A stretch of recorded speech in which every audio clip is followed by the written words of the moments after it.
Quick disclaimer before we begin, my channel is not meant for kids. If you hate swearing, I apologize in advance. With that said, in order to keep my ads and comments, fuck.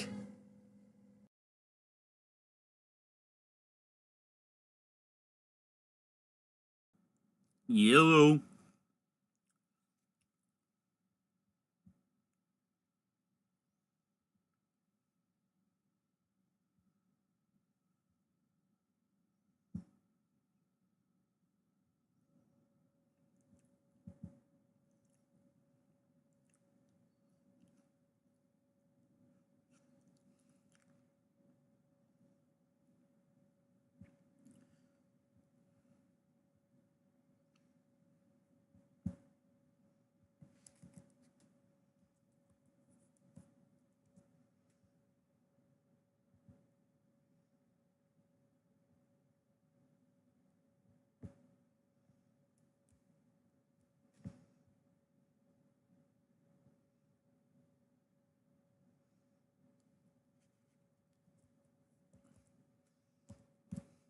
There we go.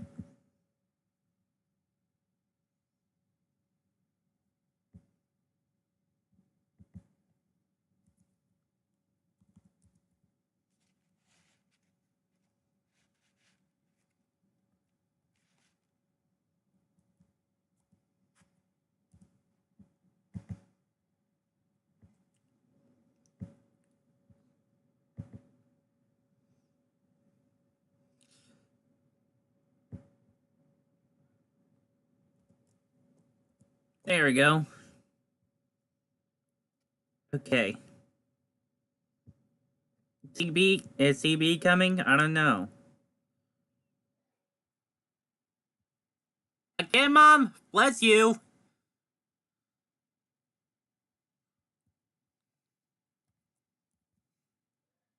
Bless you.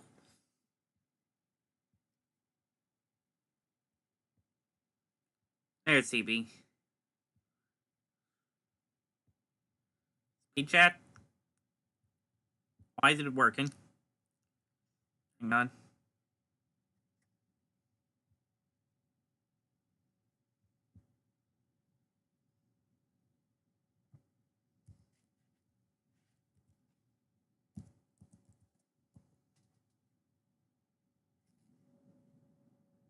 Obsidian Changeling.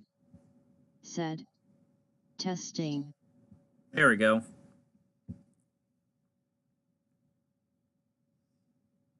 Okay, so time for my second ever Professor Oak challenge.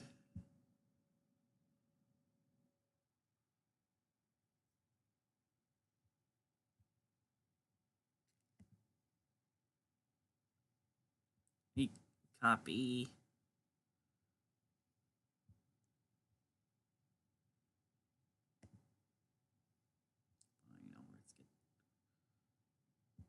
Paste.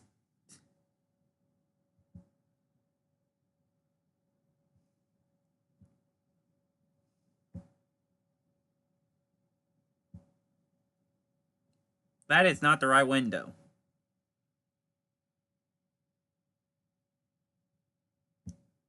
There we go.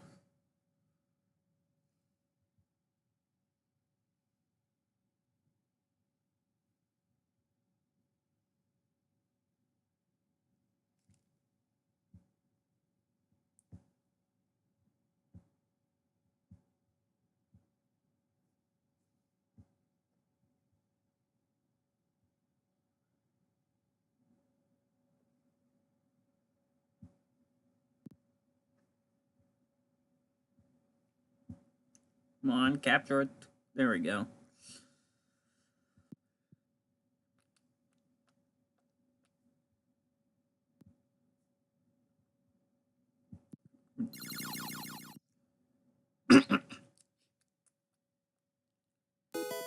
Came after red, green, blue. Pokemon yellow is the one. Starring Pikachu. Who can't evolve into Raichu, which really is poo, but you can get Bulbasaur, Squirtle, and Charmander too. If you really need to beat Brock, who's Brown and Rock, you need a Butterfree, you need a random Mankey, you need to. I messed it up big time. Alright, so, welcome to the Professor Oak Challenge of Pokemon Yellow Legacy. Yep, I am skipping the playthrough and going straight for the POC with this one.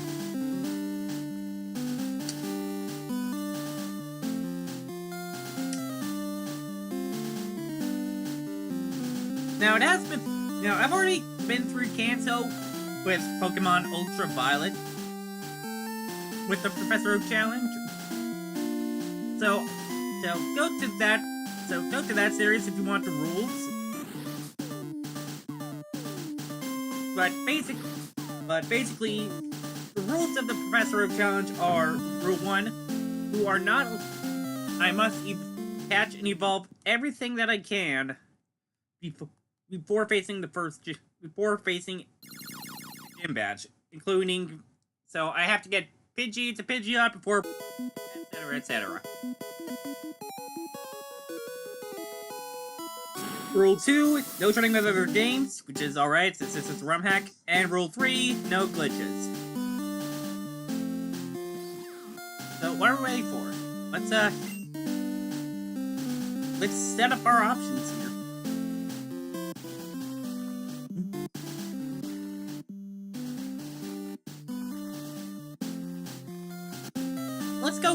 Let's just stick with mono. For animations off, we don't care about those.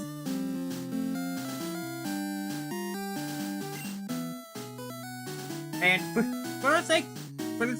and hard difficulty gives us level caps, which will prevent us from collecting all the Pokemon, so we will be doing normal. And Yellow Legacy also adds a girl trainer in the form of Green.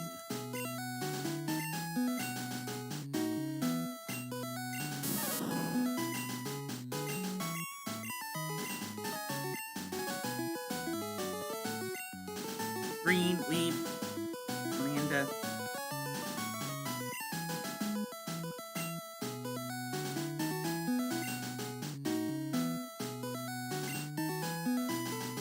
Should I?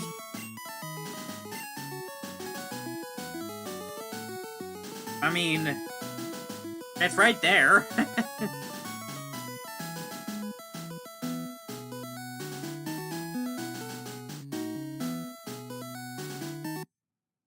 Please try to be an active commenter. TB. Welcome to the stream. TB. Said. Please don't. Alright, fine.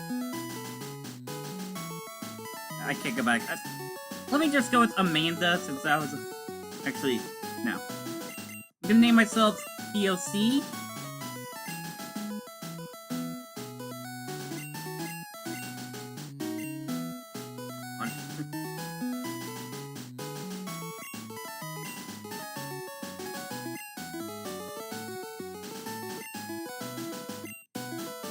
TB. Said. POC.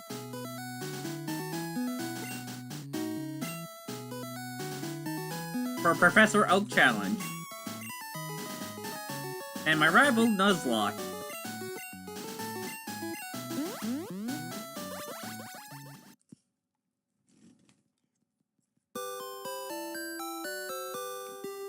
Yeah, they also added running shoots.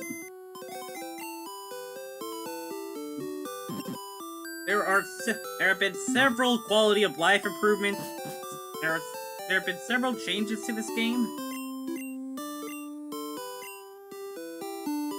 including run functionality and the ability to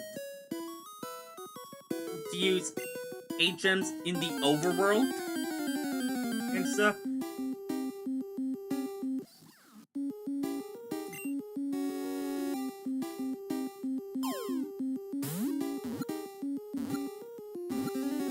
Forgettable HMs, although to prevent soft locking, you cannot deposit them. And hallelujah, the PC will tell you when it's full.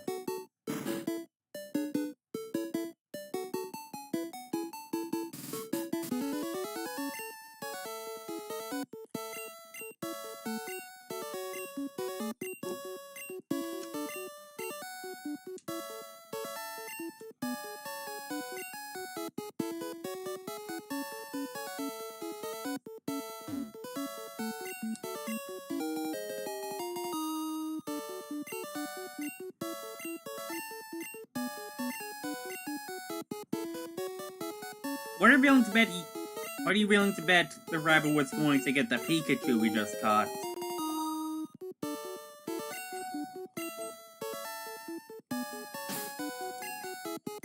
You know what? I'll do this right.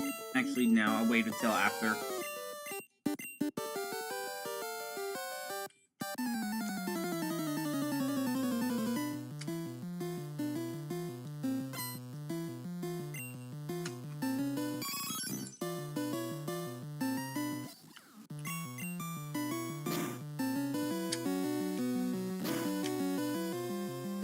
Ow.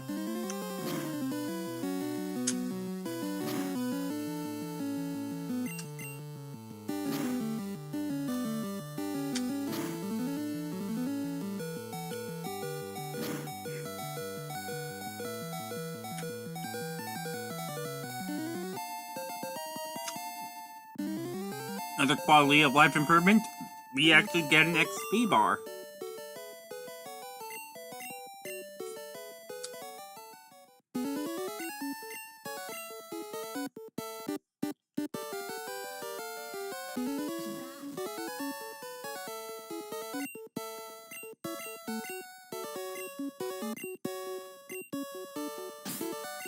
We're fully healed, right?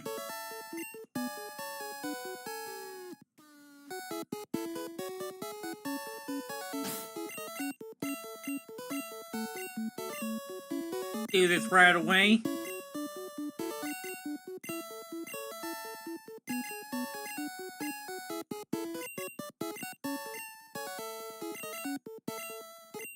Alright, let's try that.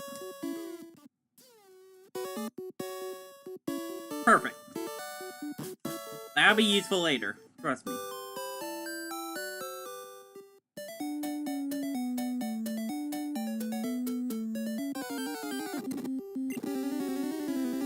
So yeah, right there, they did the painstaking process of making completely custom back sprites. Also, colors have been changed.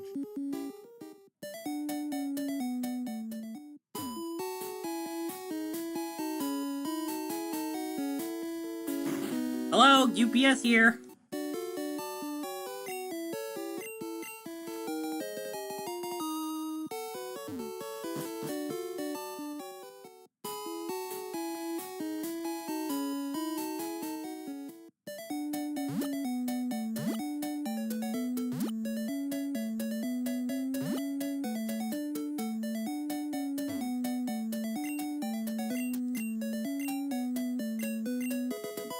Thank you.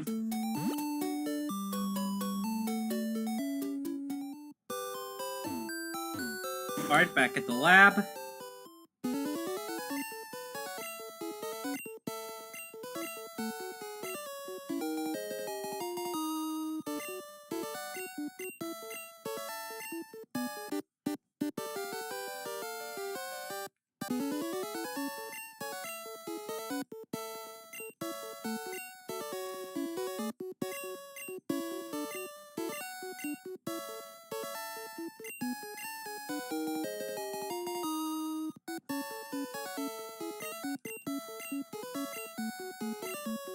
Yep, we will be filling out the Pokédex. And since we officially got it, let me officially add Pikachu to the total.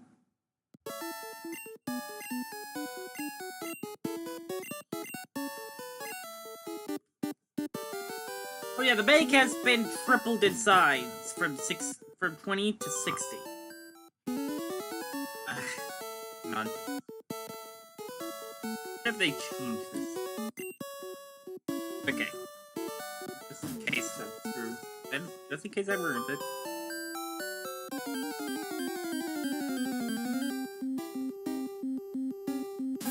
Yeah, see right there? Purple.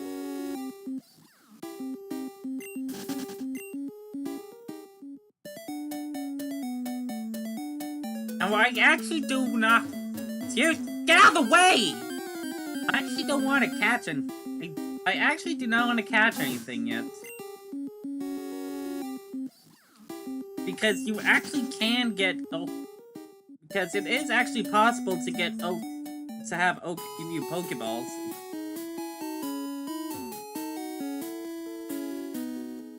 I believe you just have to face the rival first.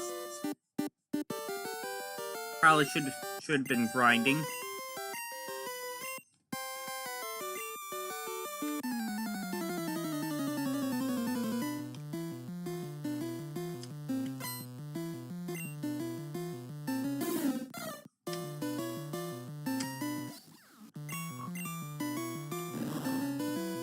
Ow.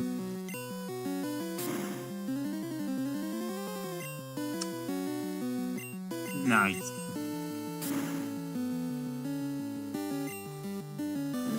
God damn it.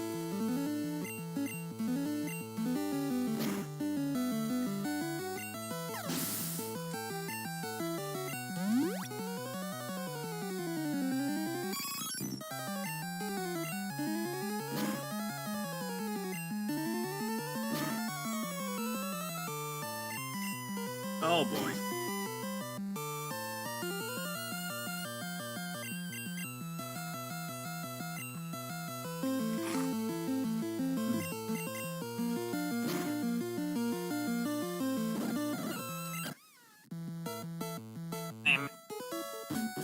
Okay.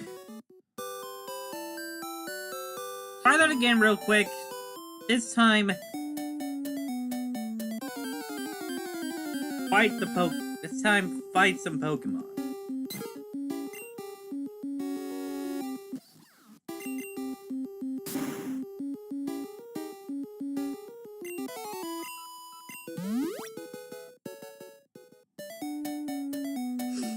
Now, obviously, since this ROM hack was only just recently released, there is no guide setup, so I'm just going by the encounter table.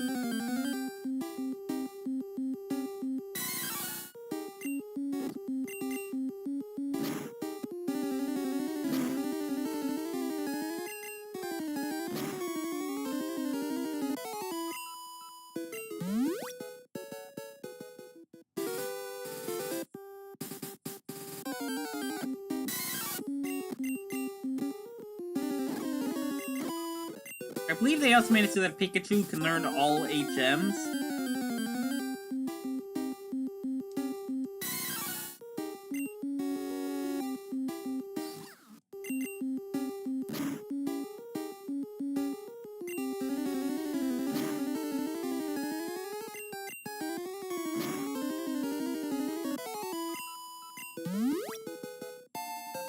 Level 7.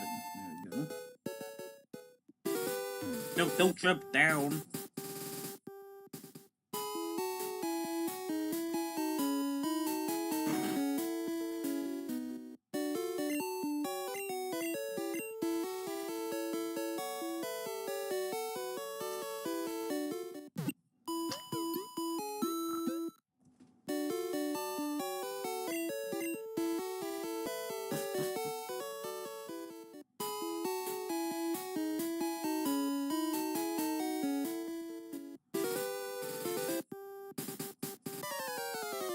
Unlike in the Gen 3 versions, there's no way to get infinite. There's no way to get more money without payday. So I am absolutely rationing out my cash.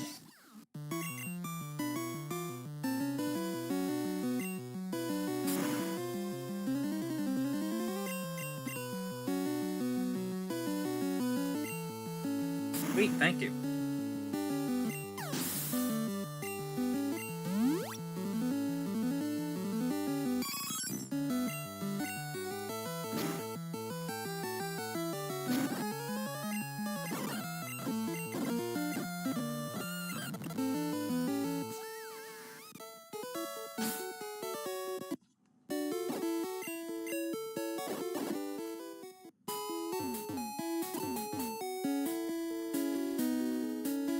Oh my goodness. There's Cedarand Mail. I dropped several frames.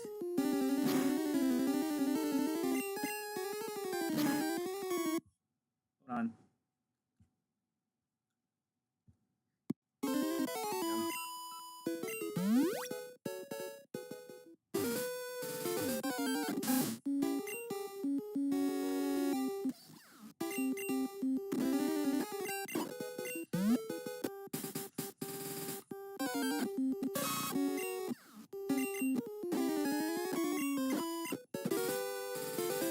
Maybe that'll be enough.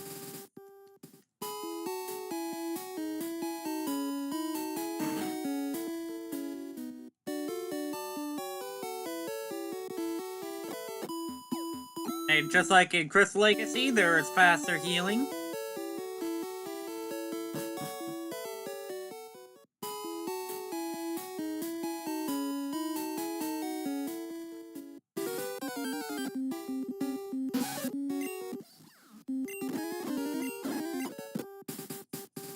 Maybe?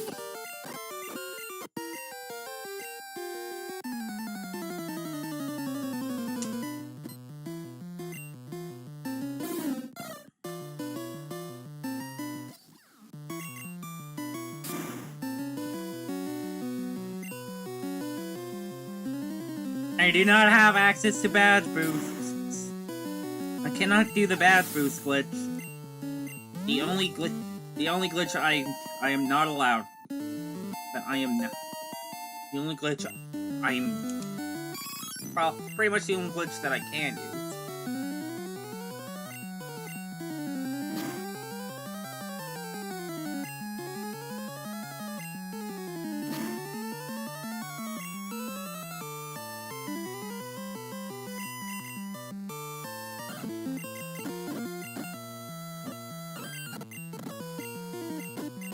Why do you love to spam sand attack? Jesus Christ. anyways. Now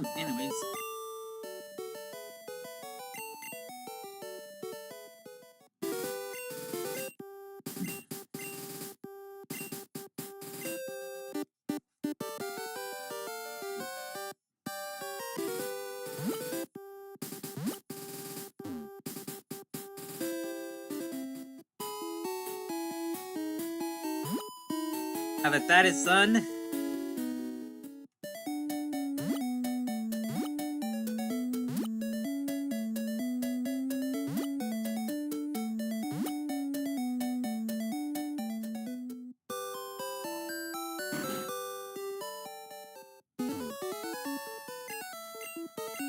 There we go.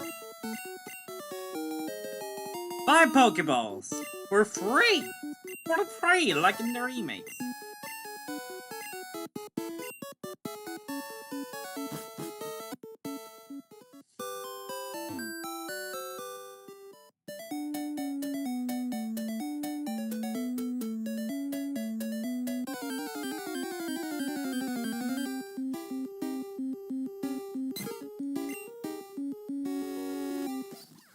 Alright.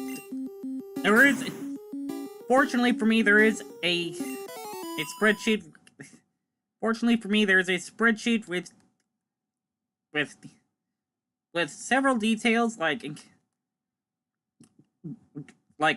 encounters. Let me see here.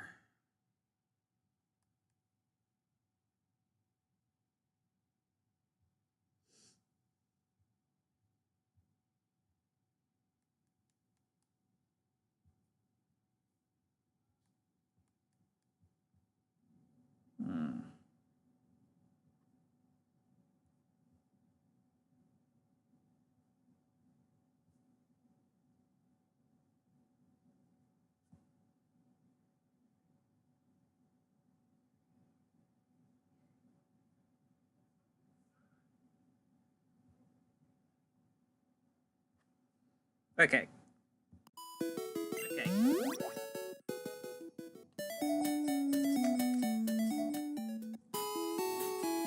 Anyways.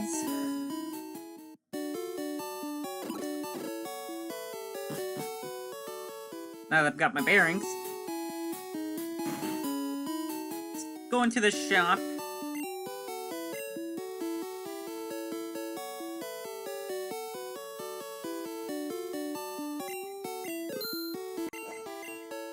Buy as many Pokeballs as I can.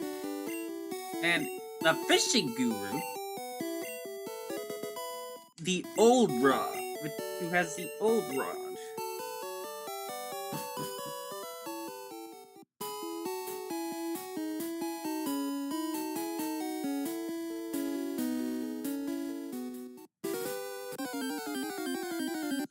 Yep, we can. So yeah, we can actually get old rod encounters early.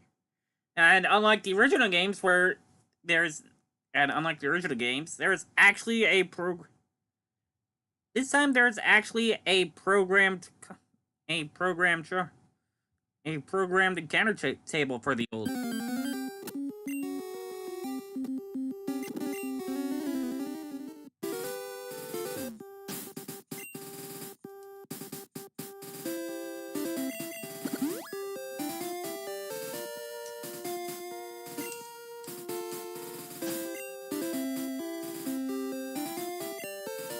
Oh, sort. Oh, right, I can sort. Alright. There are two Pokemon we can get right here. There are two Pokemon we can get here. It's the first one, Poliwag.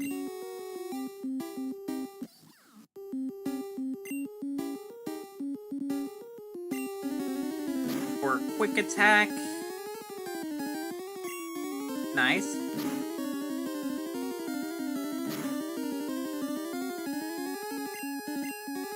Thunder Wave.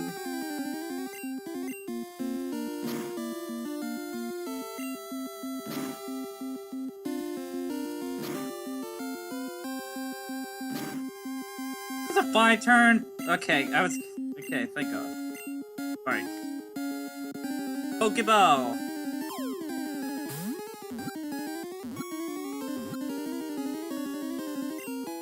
First encounter. Alright, first count.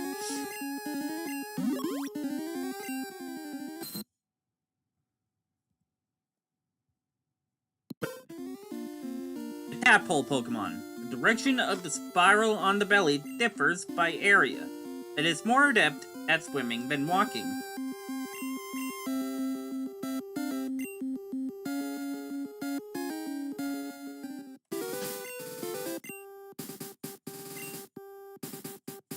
We might as well quickly take a look at doing. It keeps its tail raised to monitor its surroundings. If you yank its tail, it will try to bite you. Yikes. And yeah, this is the only Pikachu in the entire game. But they have added Raichu to the power plant as a 1% encounter rate.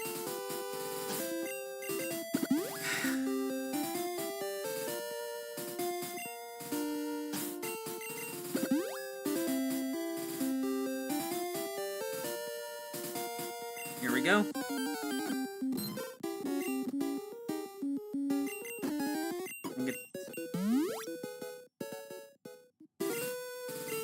I should probably put you up front. Get you started on EXP.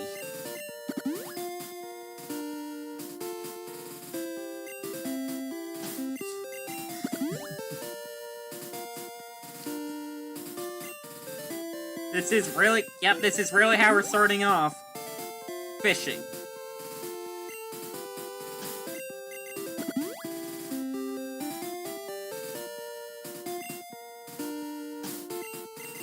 Come on, there's a second encounter to get here. What if I step over a time? Oh my goodness. I'm gonna save the game, and if we're already almost 20 minutes in, and if I don't get it in if I don't get anything like 5 encounters, I'm gonna reset. Save in-game time. If I don't get anything in 5 encounters, I'm gonna reset.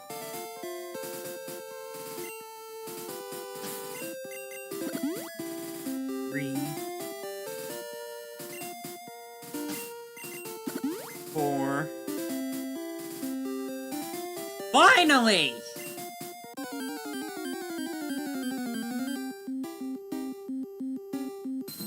it's another fucking Poliwag. God damn it.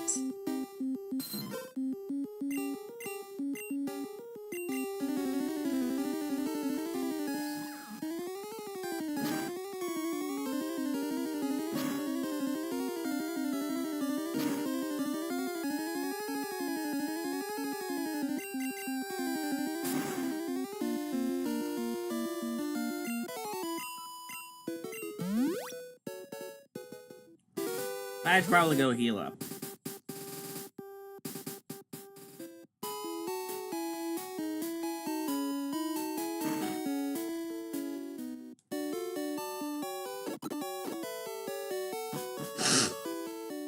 There we go.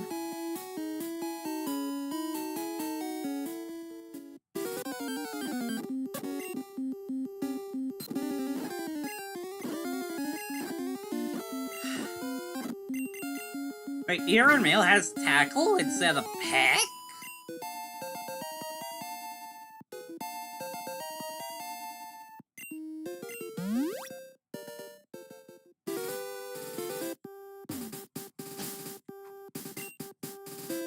Okay, once again,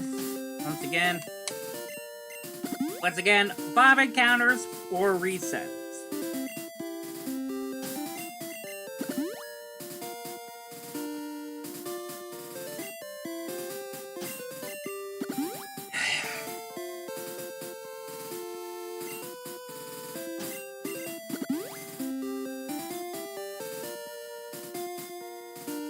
Fourth try. Why am I getting so unlucky? There's the other encounter. Goldeen.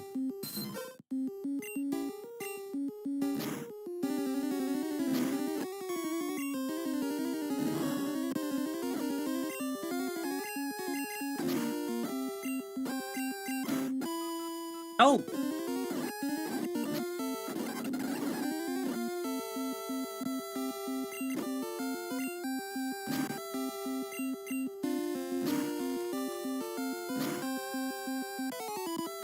I guess that's about as good as it's gonna get.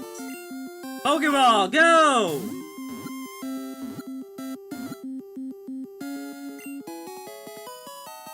Here we go. Goldfish Pokemon. When it is time for them to lay eggs, they can be seen swimming up rivers and falls in large groups.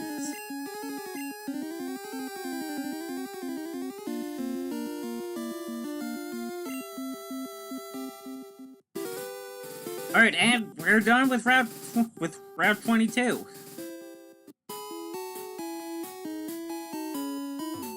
Grass encounters for it and Route 1 can be found at higher levels.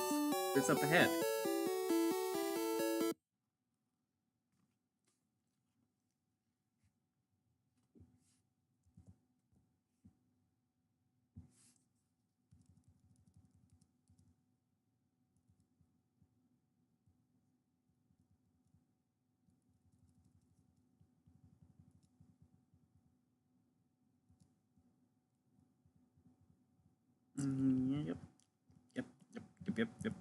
Yep.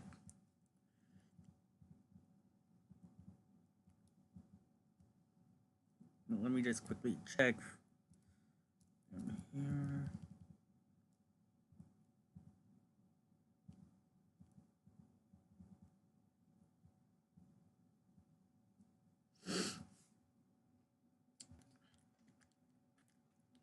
Okay.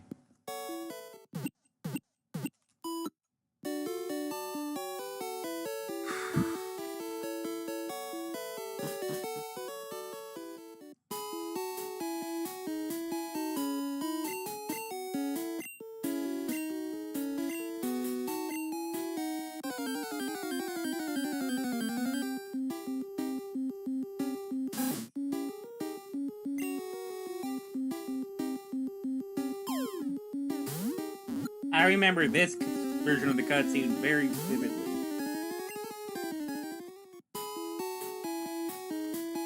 That didn't work. I may be losing my touch. Maybe that was just a strong Pokemon. Apparently if you hold start while pressing A on stats, you can check to see a Pokemon's growth potential. I run out of Pokeballs too. I have to get them at Pokemon Mart. Oh, yeah, that's right. Little interesting thing. If you press start, if you're holding start when entering sets, you can see their DVs, and if you're holding select, you can see stat experience.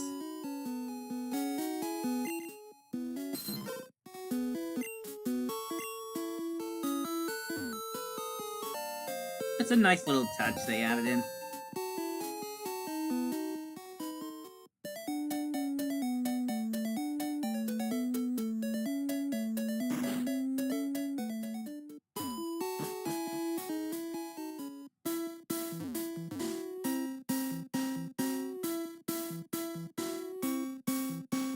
I wonder if they fixed any of the tiles. I wonder if they fixed the tiles that didn't have it in Canada. Hey chat, Weedle and Yellow Virgin.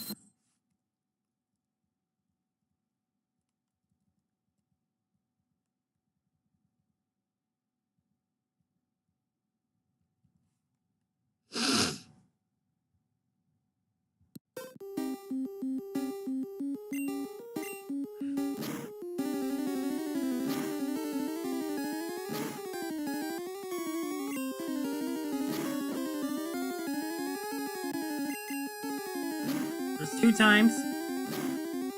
One more? Yes.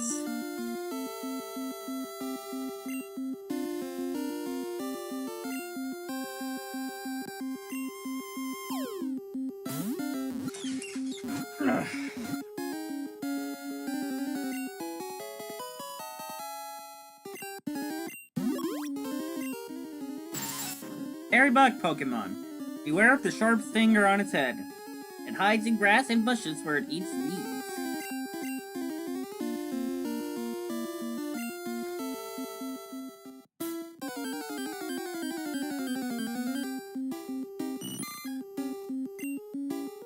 And right afterwards is Caterpie. Wait. Hold on. I have to...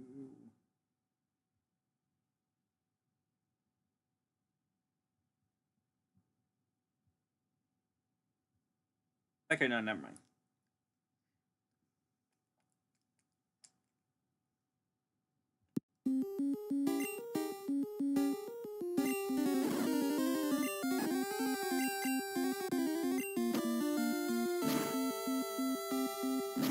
Stop!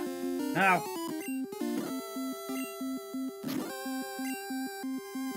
Oof.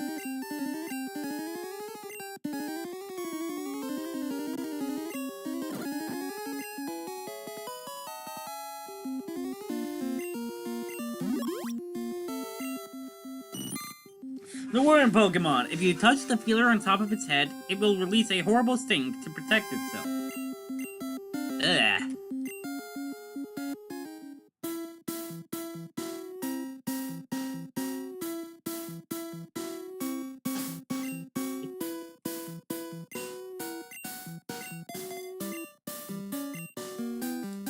Oh yeah, unique sprites for all the Pokemon.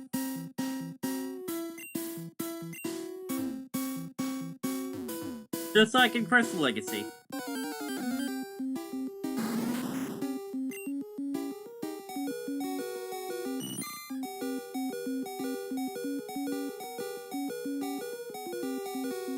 Wait, what? Why did I use String Shot? Hold on a second. Oh. They gave Metapod and Kakuna the level 1 from their pre-evolutions.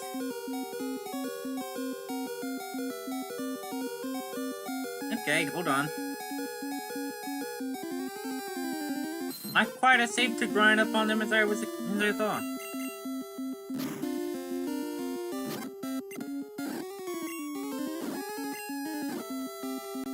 Ah, really? Pikachu, get him. There we go.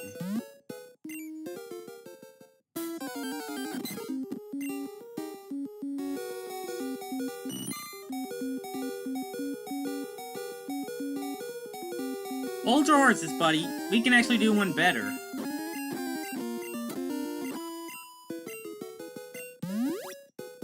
Wait, hold on.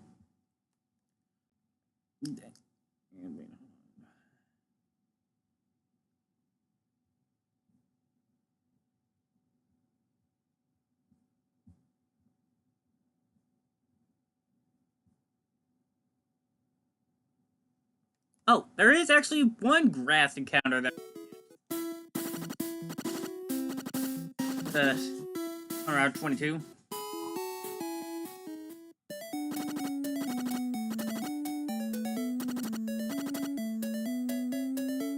Yeah, I know.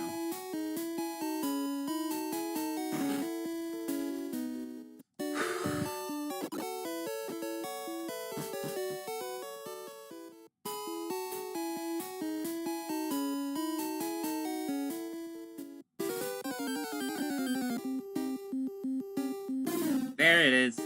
Spiro.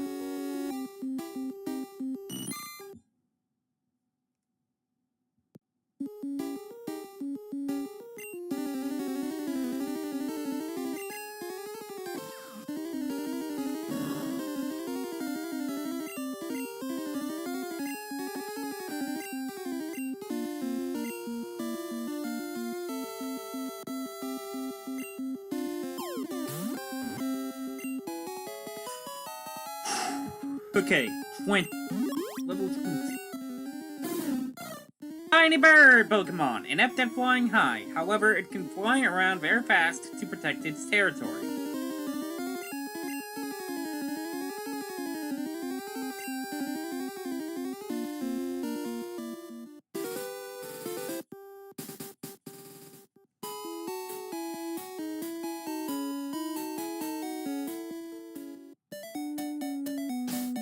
Wait, 6.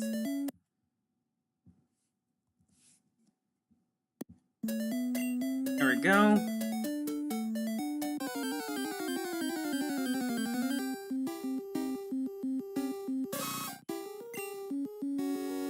Beautiful, beautiful.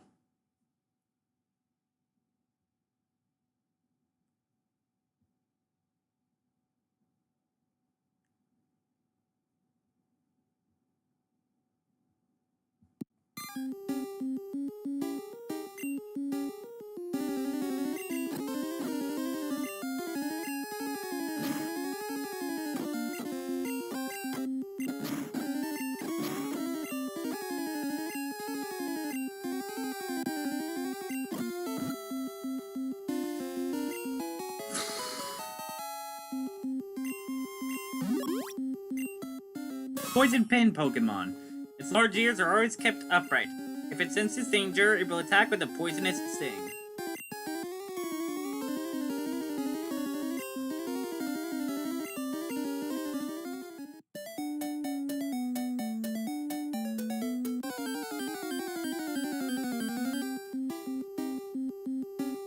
And right afterwards is Nidoran female.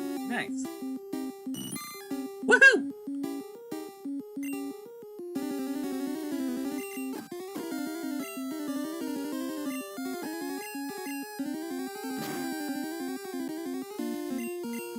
Oh, quick attack kill? Oh.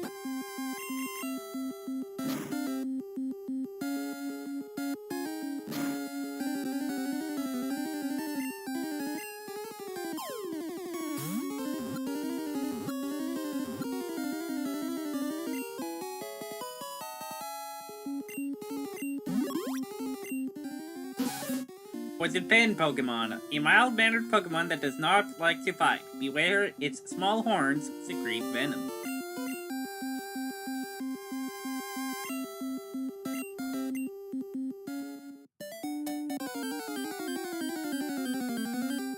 TB, anything to say?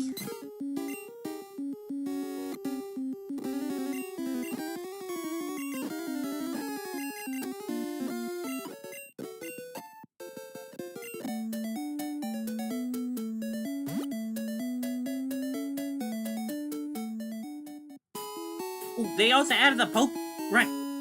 Ooh, they also added the Pokeball icon like in Gen 2 onwards, so that you know what Pokemon you've actually caught.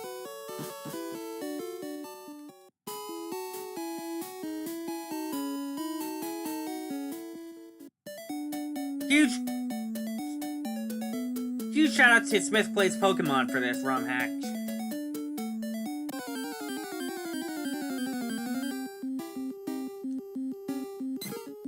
Come on. I am looking correct, right? 19.9% level 5 Pidgey, 9.8% level 6 Pidgey, 5.5% total level 8 Pidgey.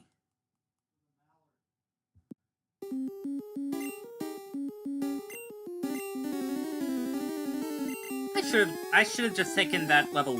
I should have just taken that level 7.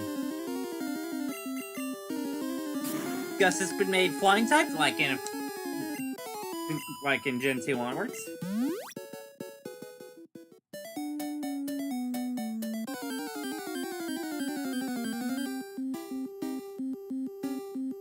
Aha! Vulpix.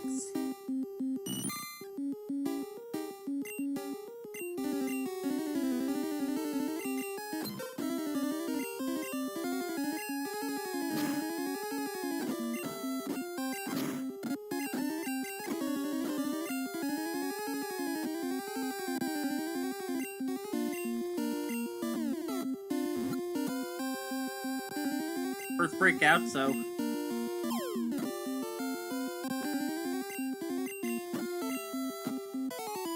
damn it.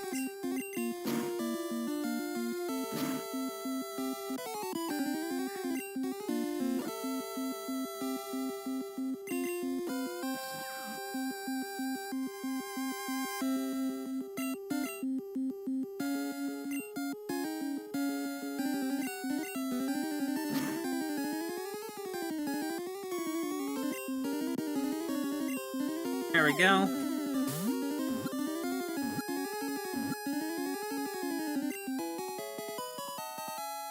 Here's Vulpix. Fox Pokemon. Both its fur and its tails are beautiful.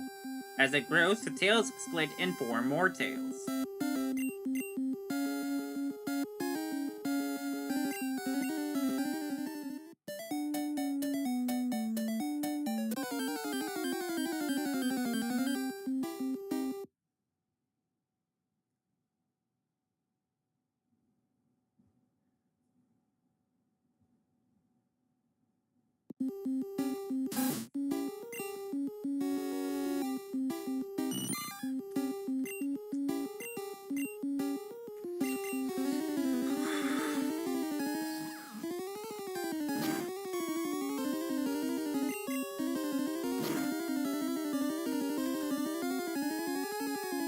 Nice.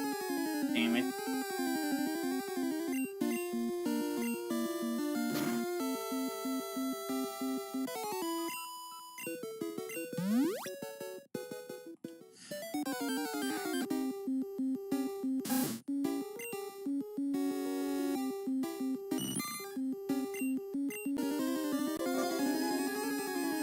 Still searching, you didn't miss much, guys. Caterpie just got up to level 6.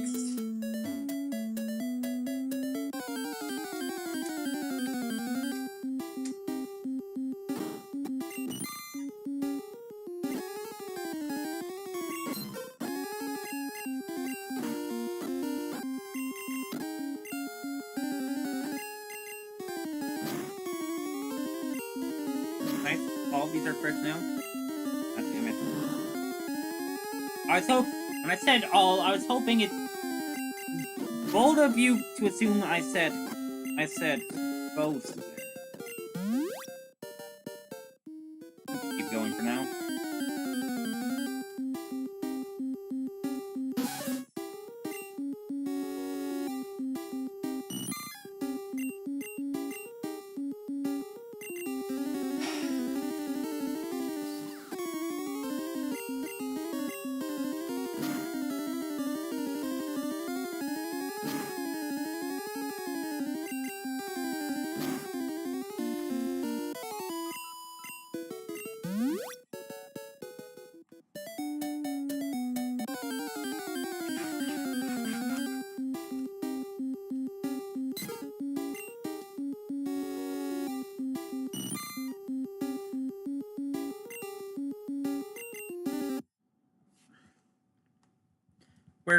Where did they put me out? Hang on.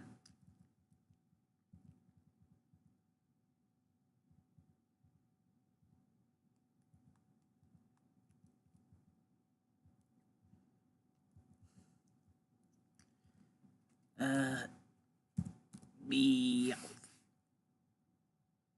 Oh, grad 5 at level 6. Grad 5 at level 6. Grad 5 at level 15.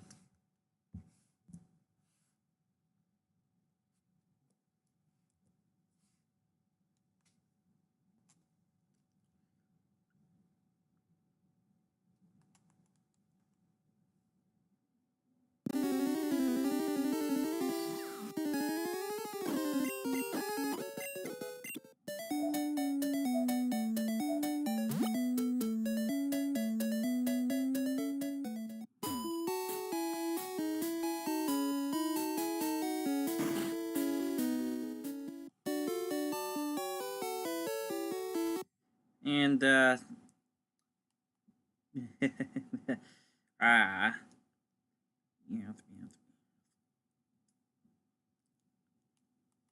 3 levels away from payday. Okay.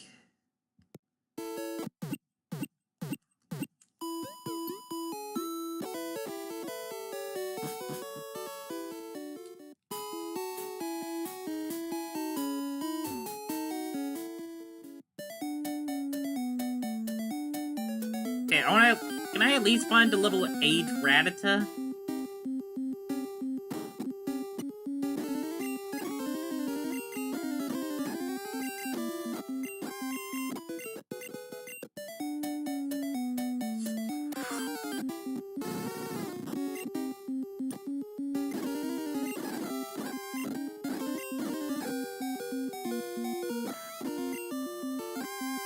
Damn you.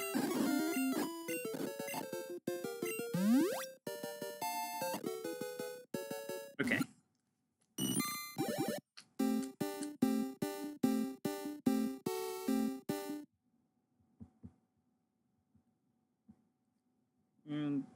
There's nothing on.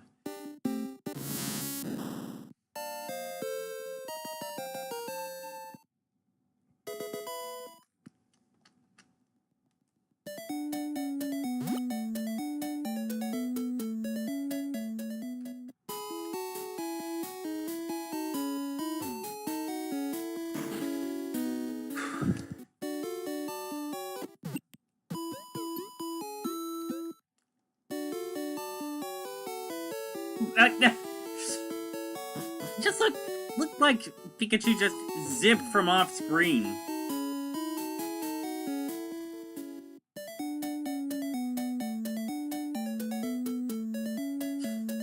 Alright, you know what? Let's just progress through Viridian Forest.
Don't poison me.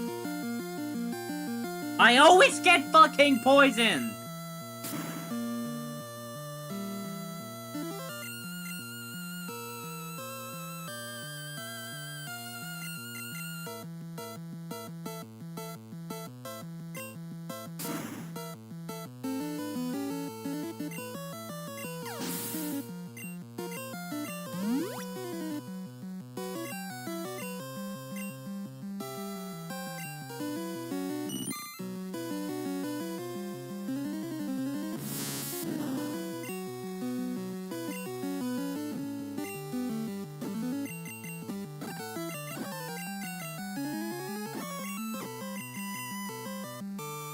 Is that all 6 hardens? Oh, one more. If I'm lucky... Okay, I was hoping if... I was hoping I made it so hoping it would be enough so that it would only... So that only a crit would do 1 point of damage because of how damage calculations worked in Gen 1.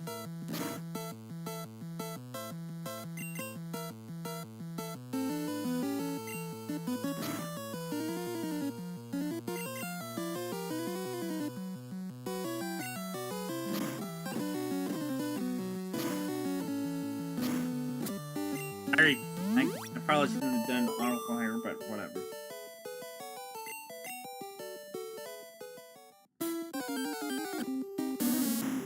Ah! Oddish.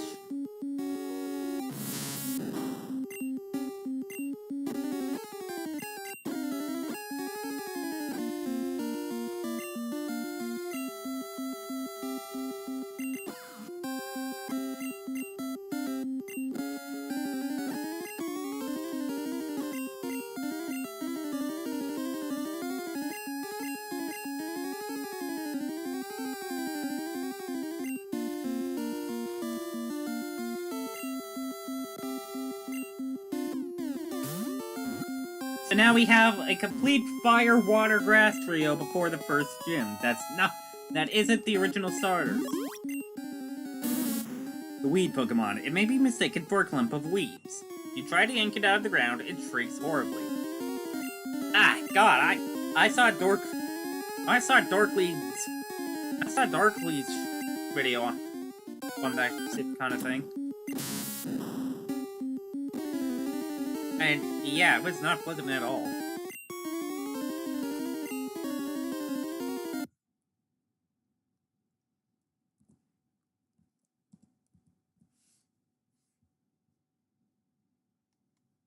Level 9 we get Bubble, okay.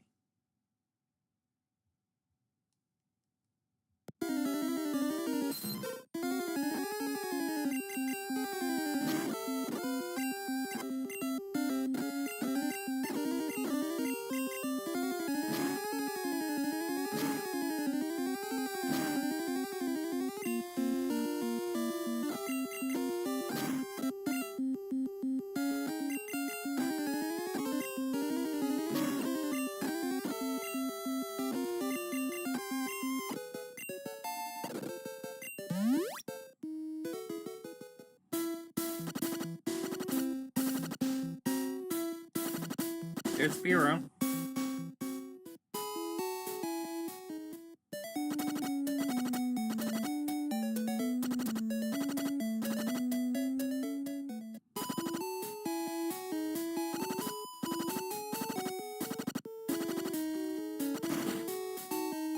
Heal me! Heal me! Here we go.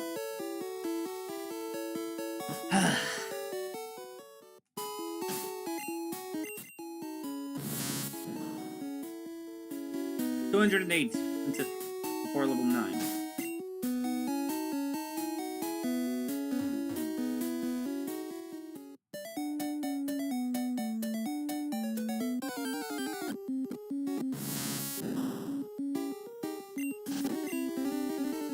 At this rate, it might actually be faster to just catch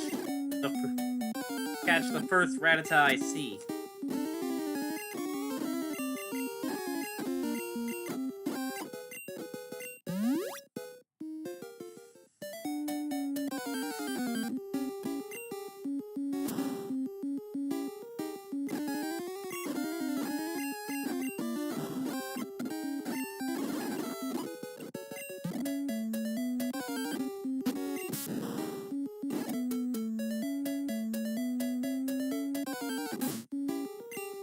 There we go.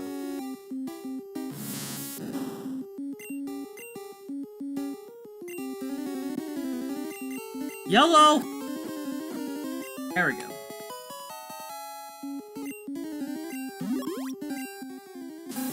The rat Pokemon will chew on anything with its fangs. If you see one, it is certain that 40 more live in the area. That's a terrifying revelation.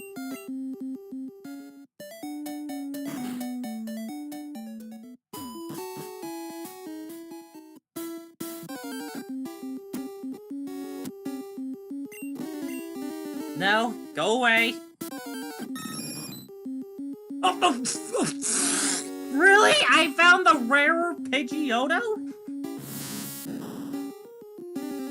Hey, you know what? Screw it. I'll catch it. I'll catch it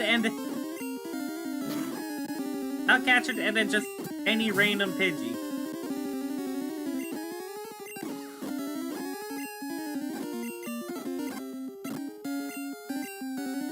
Underwave?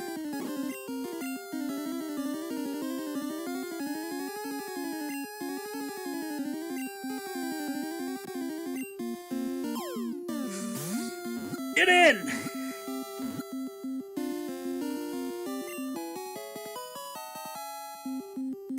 God damn it! I was searching for a level 8 Pidgey so I didn't necessarily have to catch one of you.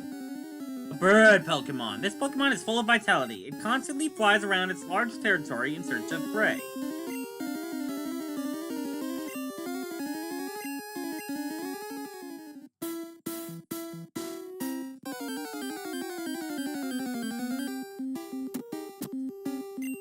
It's fine. What am I at so far? 13. I am not good at encounters.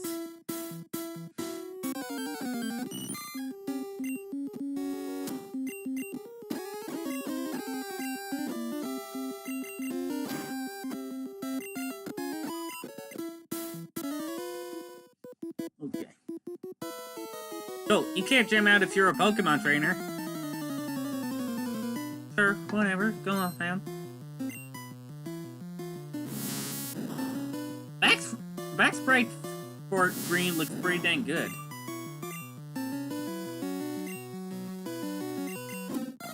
No, get him, Sparrow. Nope. Resist the urge to auto fire.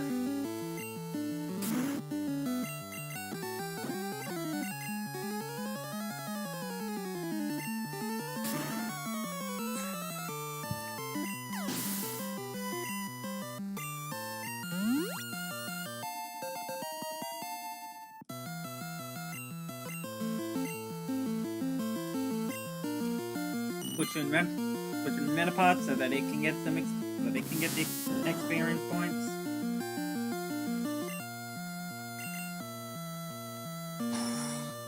Oh yeah, for some reason Caterpie gets access to Cut, but not Metapod or Butterfree.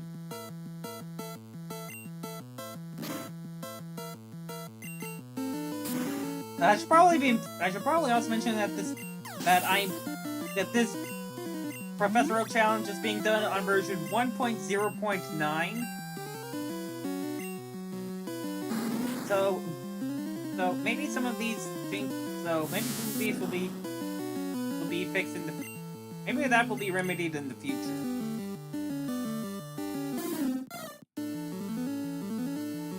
Oh yeah, and speaking of future updates. I know that there is a Kanto update that I was originally going to wait for in Crystal Legacy before playing it. But then Yellow Legacy started working on. So I swapped focus. So when we get to 6,000 subscribers, I will wait for that update to Crystal Legacy before doing the POC of that challenge. And of course, we'll also be doing Emerald Legacy when that comes out.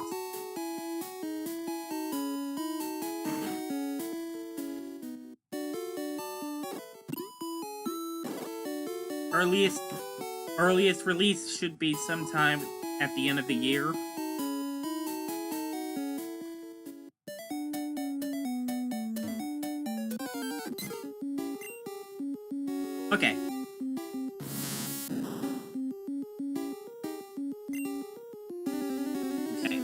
Found Pidgeotto, so get in the damn ball! I was about to get my Glock out.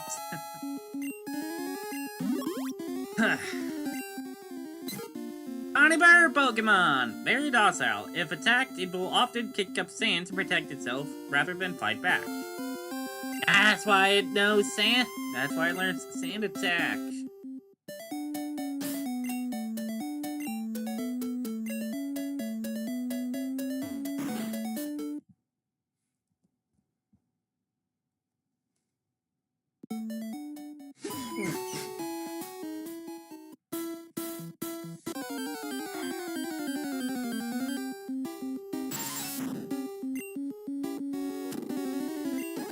I hate poison that much.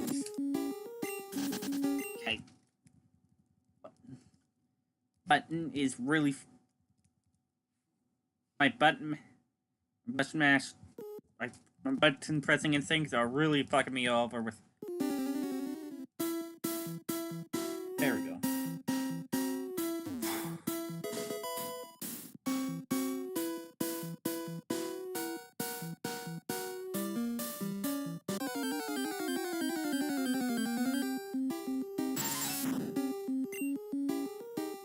I believe the only other encounter in here is Kakuna, which we've already seen.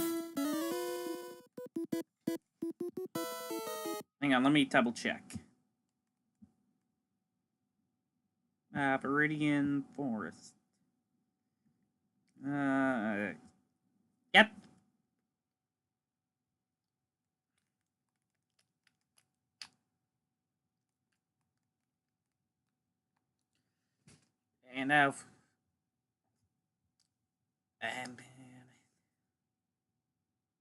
And oh, we've actually already caught every. We're actually done with catches.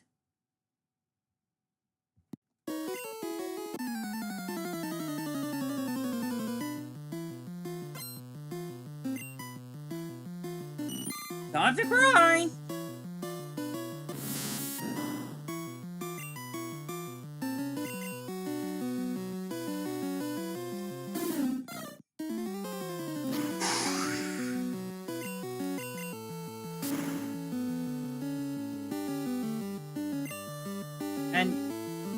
And thankfully, oh wait,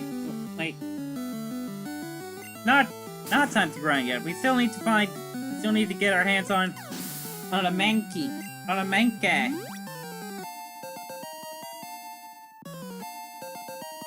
Yeah, shut up.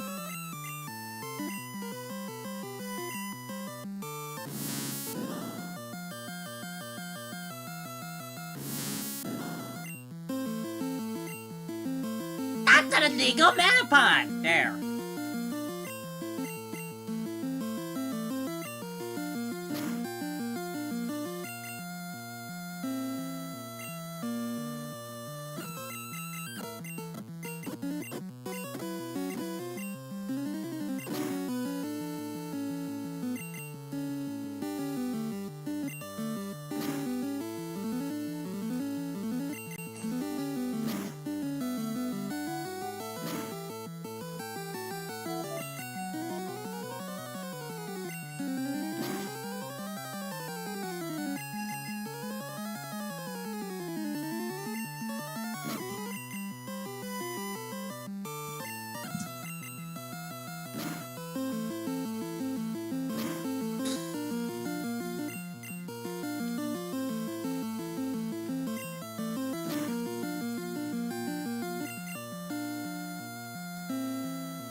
Was that slower?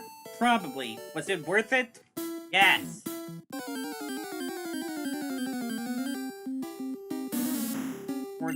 For full experience point.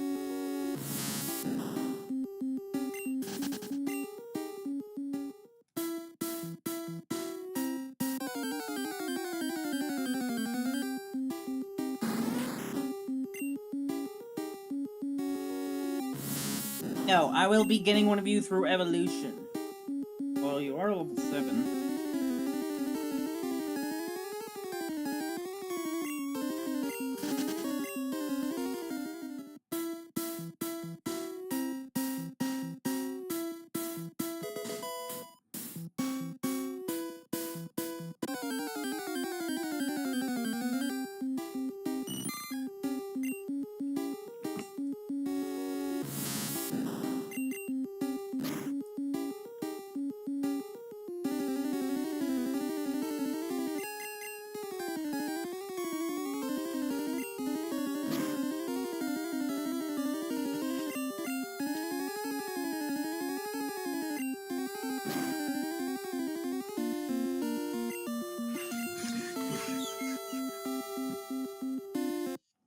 One moment.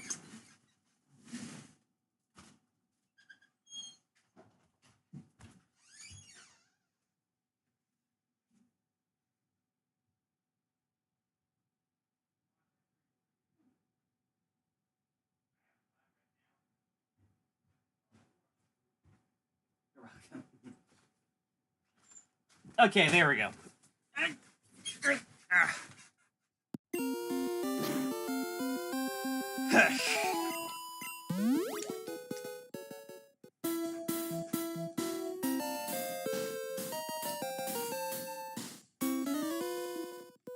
Hey, wait up! What's the hurry? Why the rush?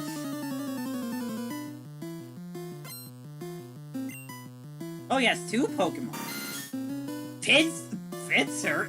Okay, nice reference to the anime there.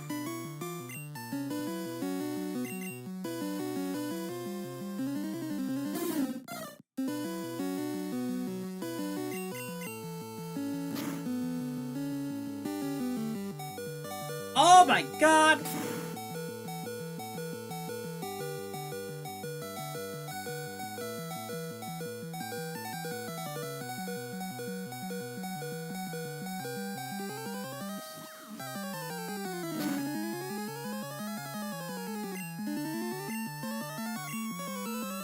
I forgot that Pinsir is a crit machine in Gen 1.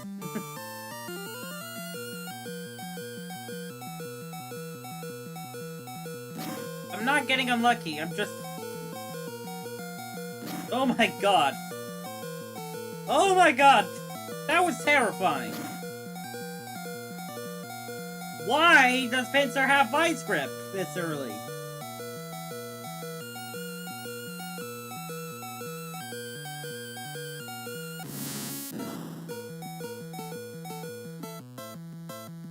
You know I have to.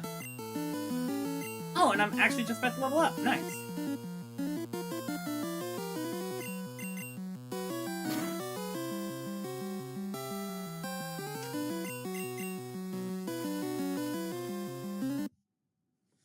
Hang on.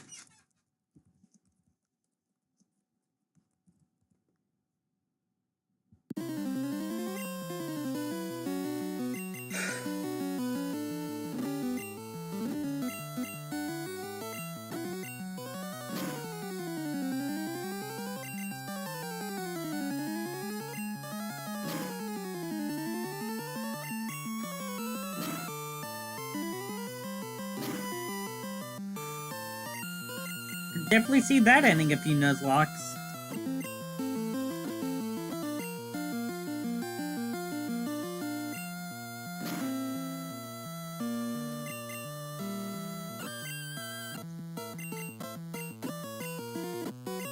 Oh my god.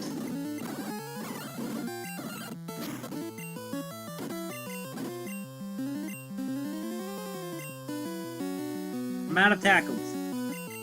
Okay, bubble? Can we please get a bubble?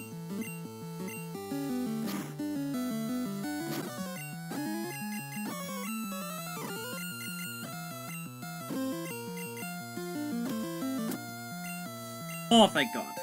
And level 10. How fitting.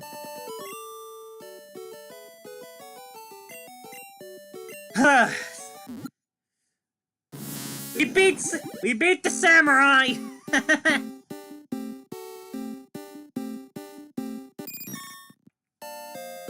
And Butterfree.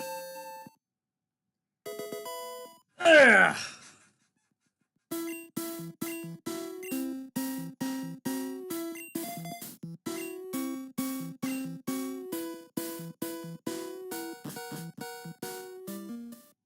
Get me out of this damn forest, God!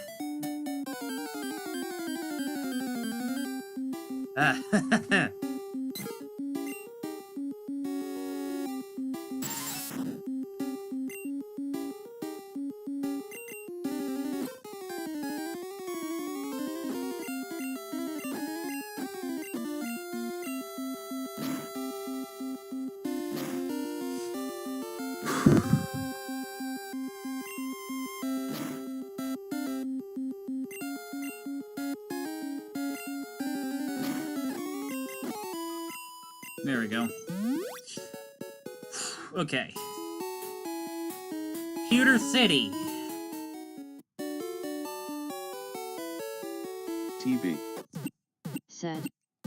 What did I miss? You know that last trainer in Viridian Forest? Yeah, they turned him into the samurai from the anime. And his lead pincer almost fucking killed me.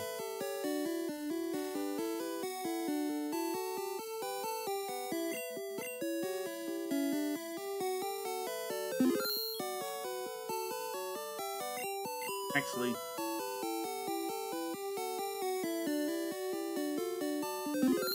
Work my way down. Caterpie done. Caterpie line done.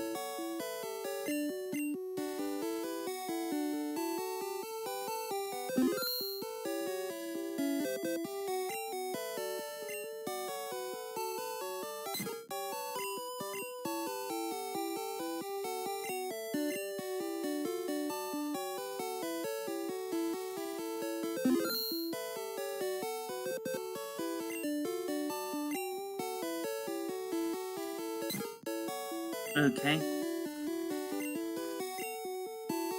What is Fritbox? Oh, okay.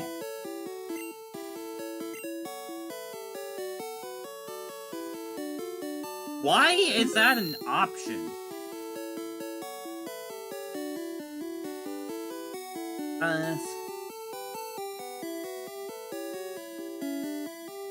Yeah, let's bring out Pidgeot.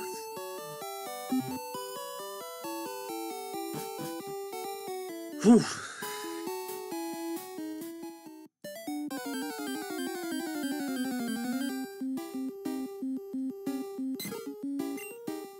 Alright, we should be able to find a manga. Oh, crap.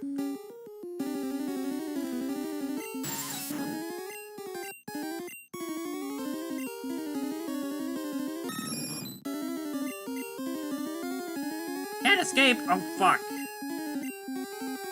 God, let me go! I forget. I remember it before, but then I forgot. In Generation 1, the PCs don't automatically heal your Pokemon.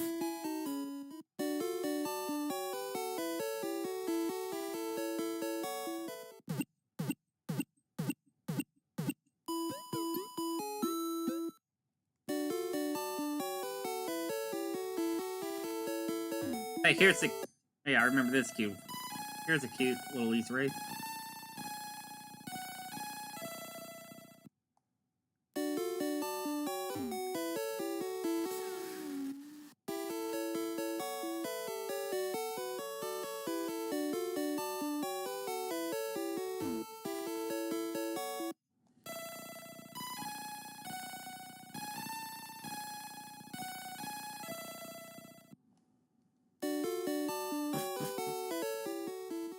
And he wakes up on his own. Okay. Or she. I don't know. There's no genders in Gen 1.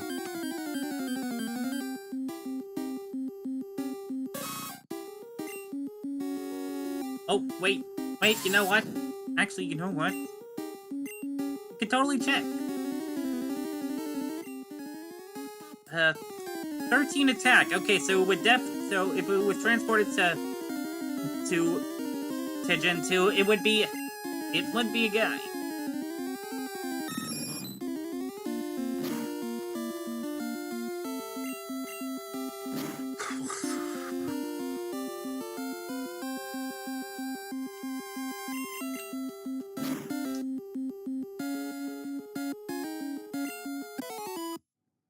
Did I misread something, right?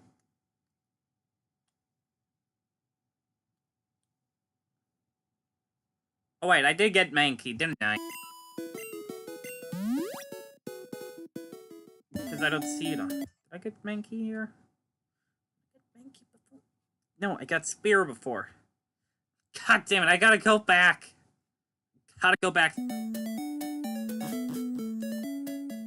Curse me in my monkey brain.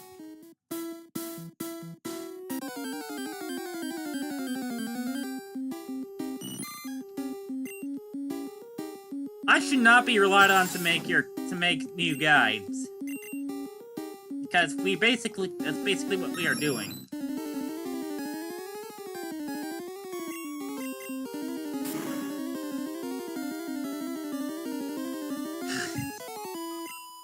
Making the first ever guide for a Pokemon Legacy ROM hack. Professor Oak Challenge. Don't feel like getting poisoned today. TB, you still watching?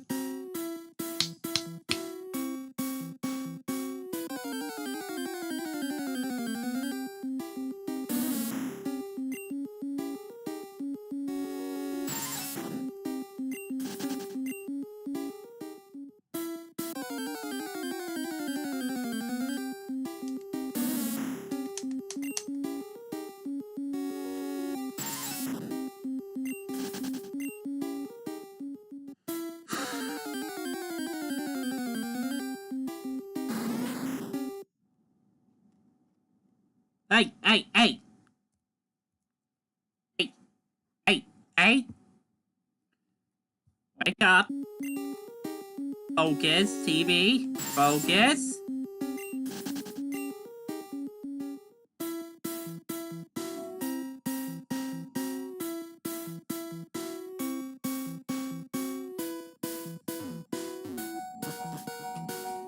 Hey!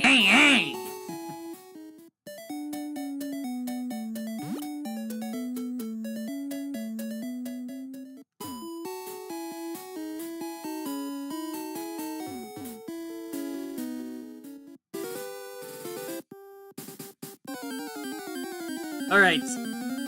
Gotta get a Mankey.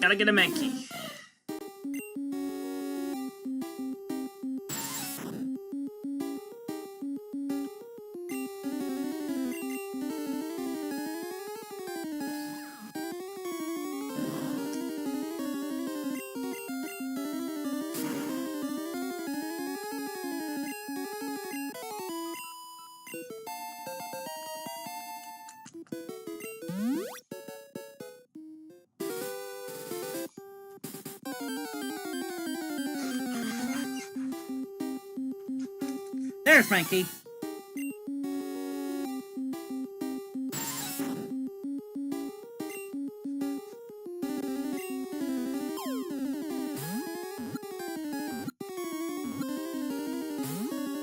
Damn it.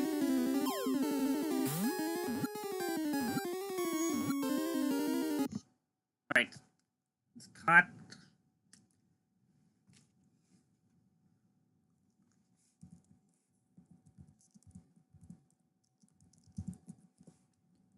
There we go.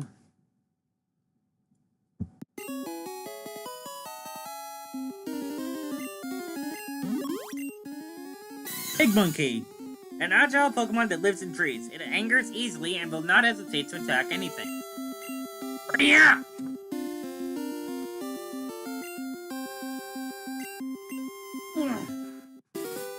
Okay.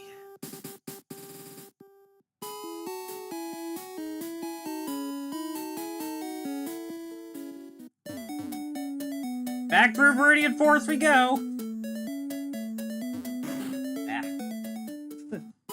That. Out of my mouth. Oh, get out of there.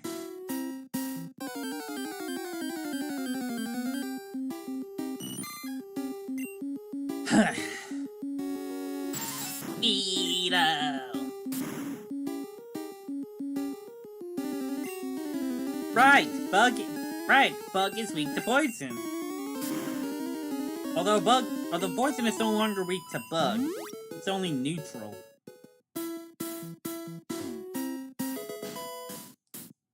Wait, spare Pokemon. Wait, second Pokeball. Or extra Pokeball.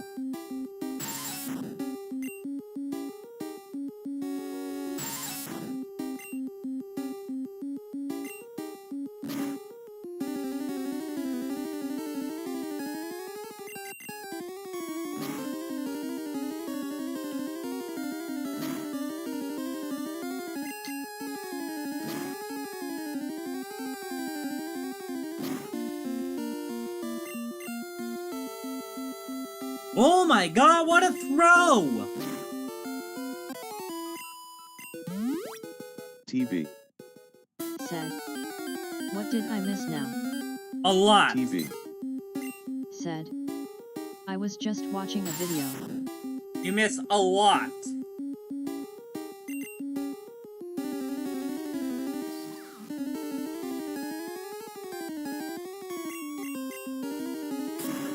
Are you still using your phone? Do you still only have your phone? You really gotta get a computer to have, so that you can have separate, get a computer together to have separate windows.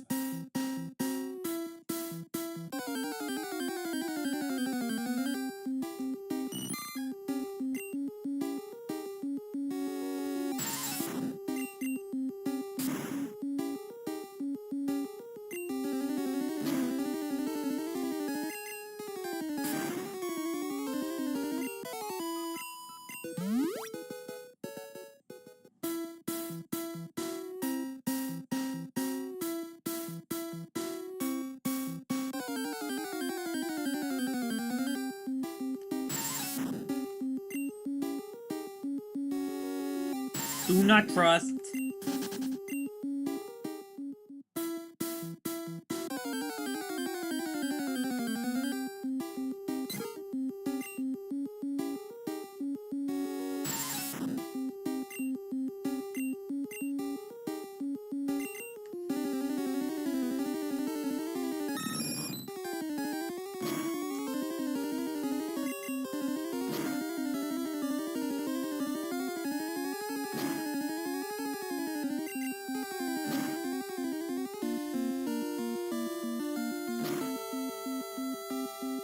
Ow.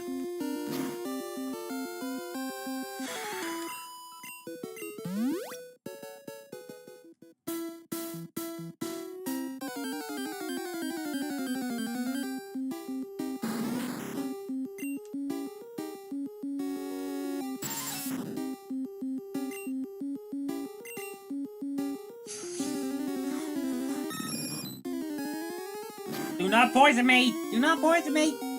Thank you!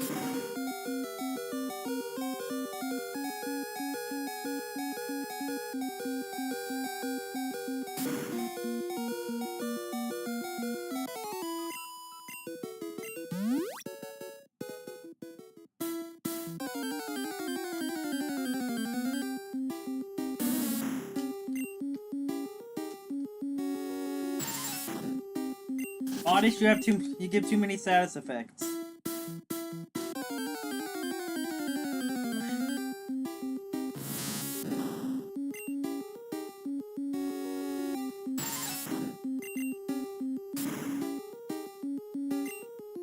Nice crit. Oh. Please don't attack.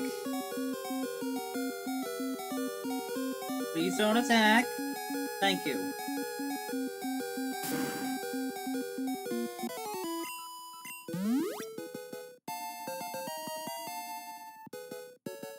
You got Kakuna! Whew!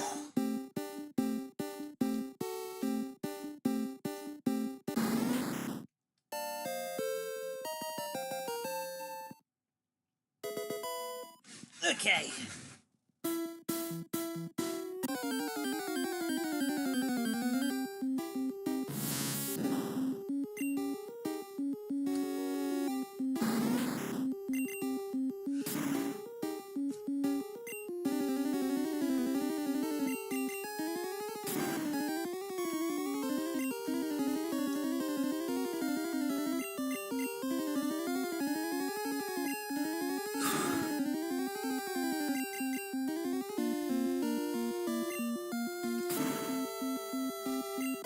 There we go.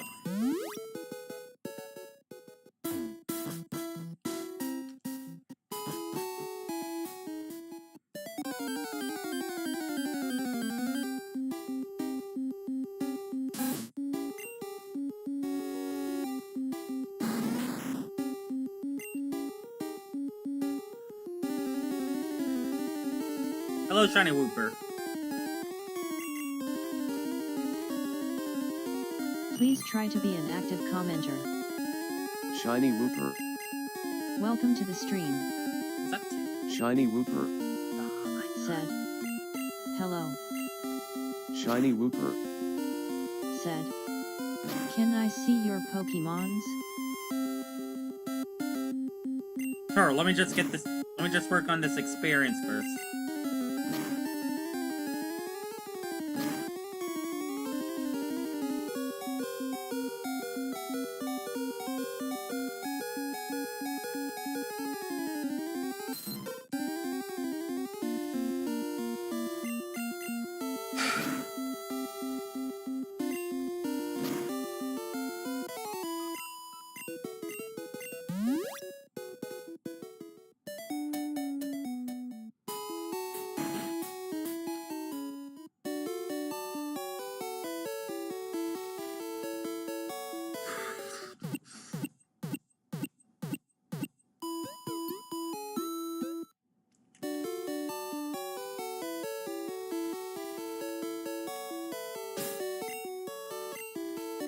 We got Kakuna here, which we're gonna be evolving into Beedrill.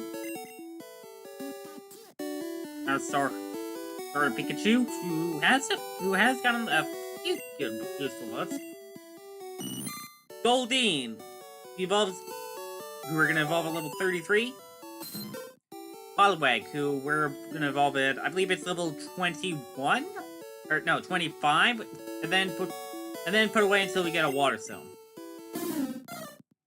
Spearow, who will evolve at level 20, and Pidgeotto, who will evolve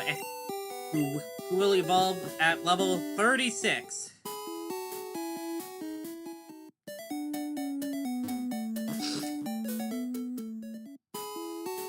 I think right now Viridian Forest is my best source of EXP.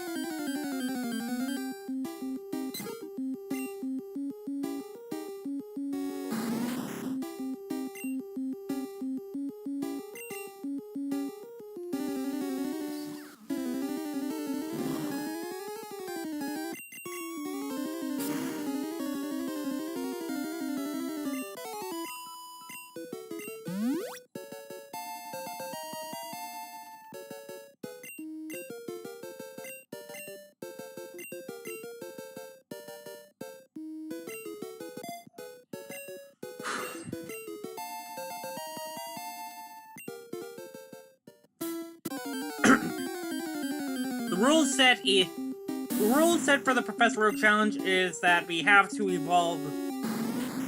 We have to catch and evolve every Pokemon that we can before obtaining a gym badge. So we are gonna be here for a while. Also, no trading with any other games and no glitches. Oh yeah, by the way, they also replaced Odyssey's Absorb with Tackle. Interesting touch.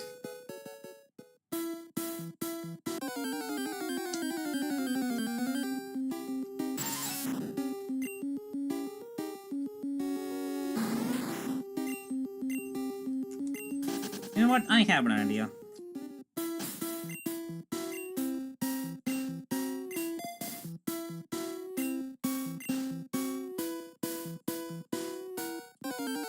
The old Rob was, by the way, was moved to the Viridian City Pokemart, and was also given a proper encounter table. So, hence why I have Poliwag and Goldeen.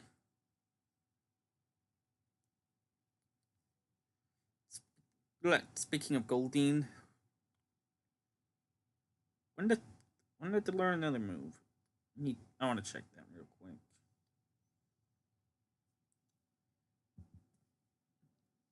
That's the Smith Place Pokemon.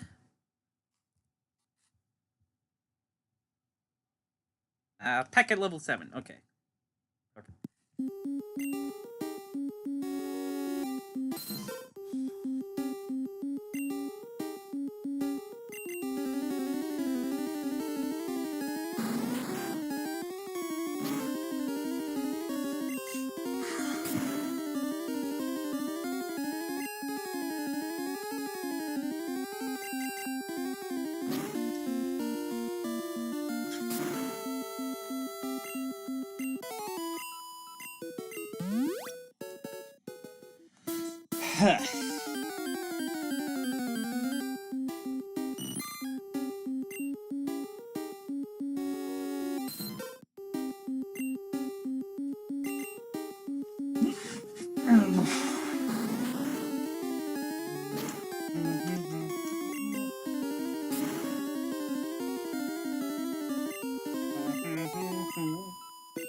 You shall not poison me!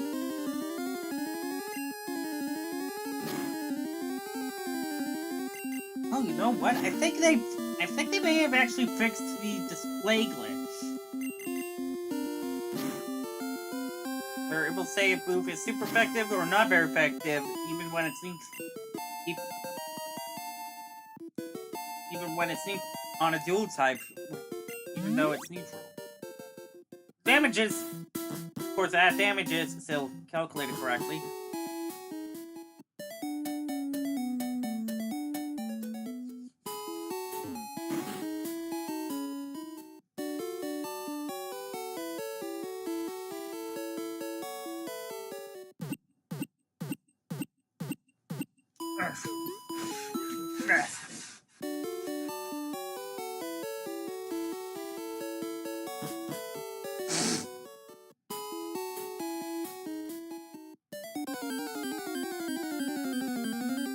Why does the chat always go silent?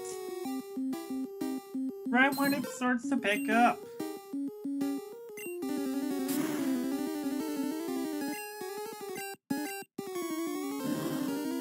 Don't burn me.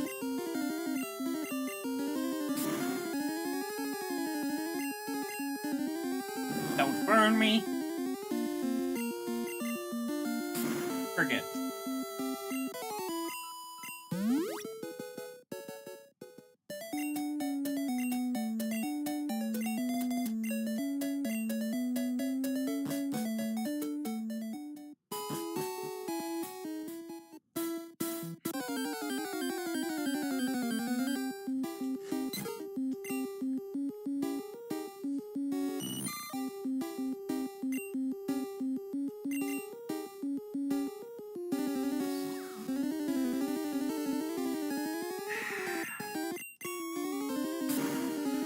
Again with the damn sand attacks! Sand attack again! TV. Said. Okay, I'm back. You done getting distracted now?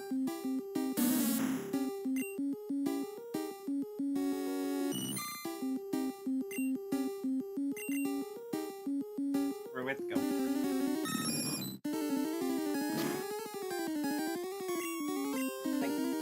Thank you for cooperating.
Pidgeot, Pidgeot!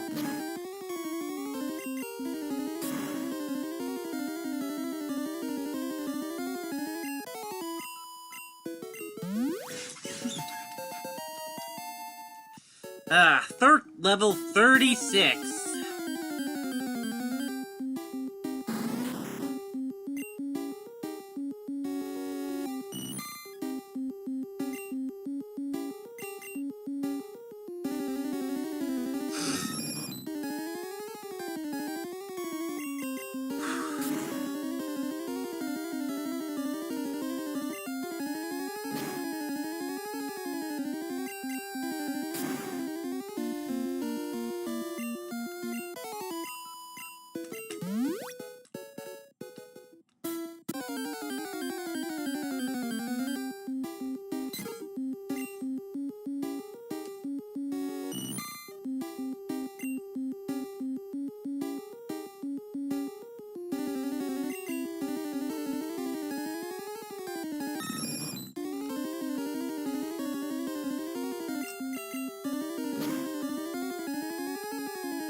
Nice, a crit.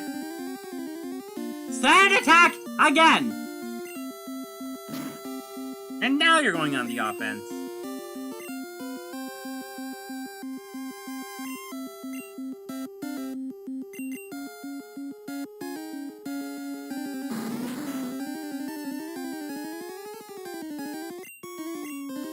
Okay, we'll just give everybody experience then.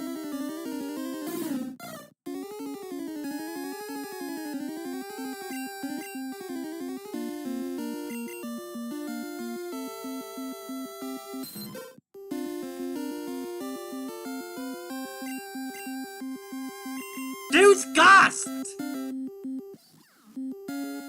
Thank you. Now die. Now you die.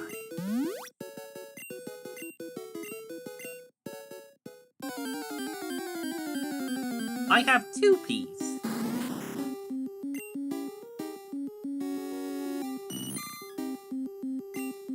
I have Poliwag and Pidgeotto.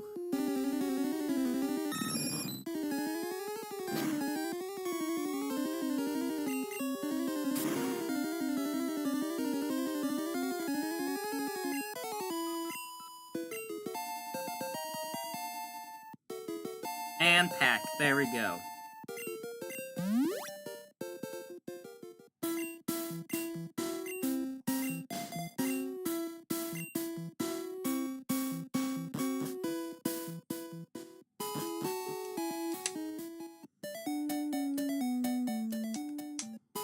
I can. You know what's good about Gymlin? I can mash select all I want and not have to worry about some silly pop-up about the key item because I can't rig them.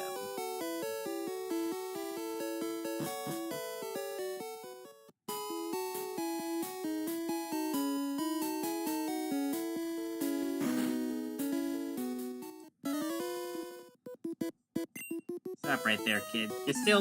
Stop right there, kid! You're still light years away from facing Brock.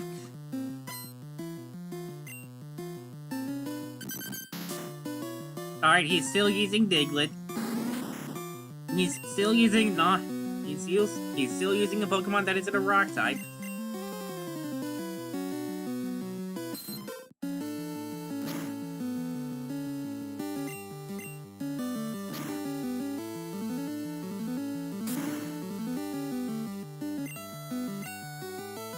Okay, that's a bit underwhelming. Ow.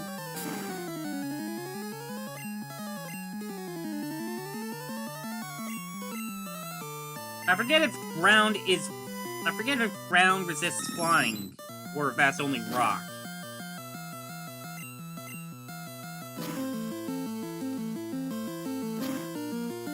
Okay, it's only rock.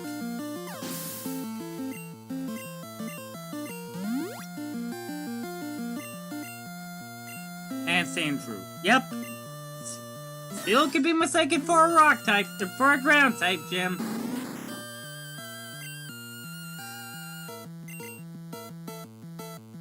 Gosh! Give your gym trainer the memo! Ground types are not rock types! Oh boy.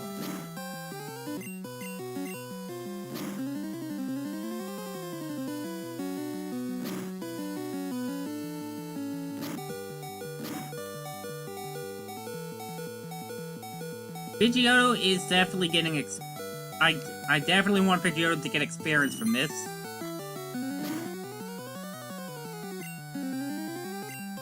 Bubble! Bubble like your life depends on it!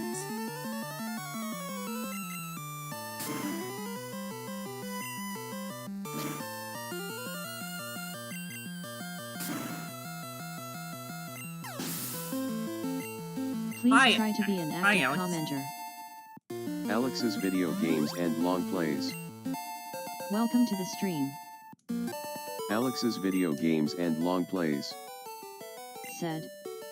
Hello at Obsidian Changeling, Alex's video games and long plays.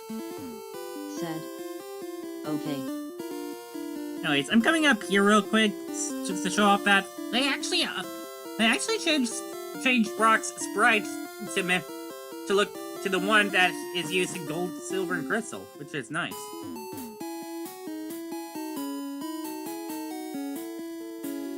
Alex's video games and long plays. Said. This challenge is interesting. The basic premise is that you have to catch, evolve, and obtain every Pokemon you possibly can before each gym battle. So, I have to get Pidgeot before Brock.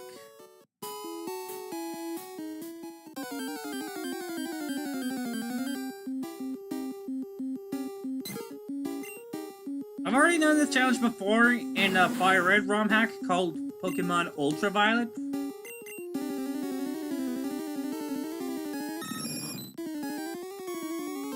And at 6,000 subscribers, I promise to do one in what is essentially the sequel to this game, to this hack, Pokemon Crystal Legacy. Oh my god, I am so sick of these Pidgey spamming Sand Attack. What was that, like 3 misses in a row from one Sand Attack?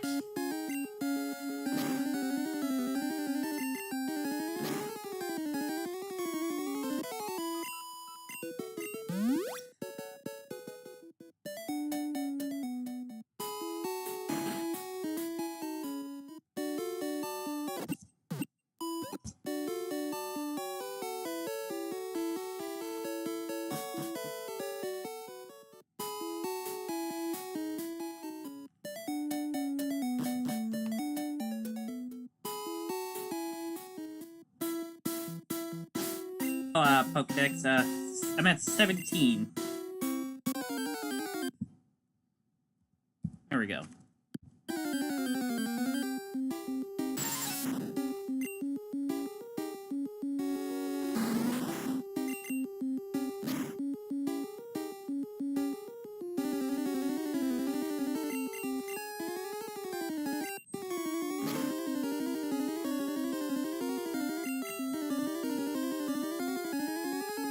I will also eventually do Pokemon Emerald Legacy when that is done.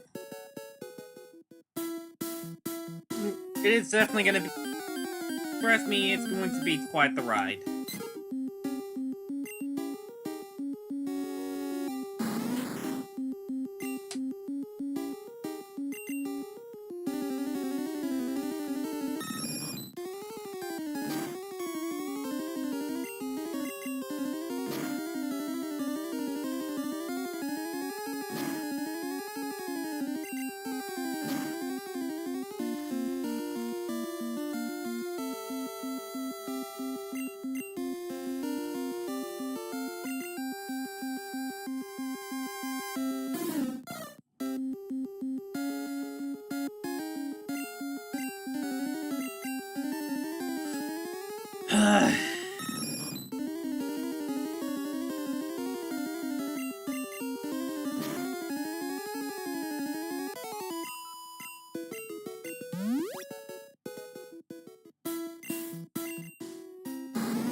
$175 more experience points for you.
I should just be running away.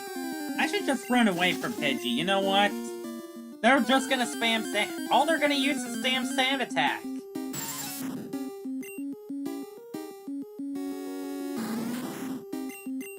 They're never gonna pick Gust.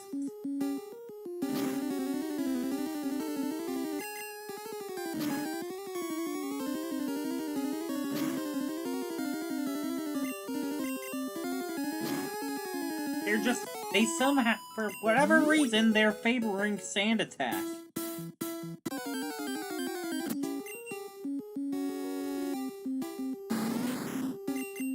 Get poisoned.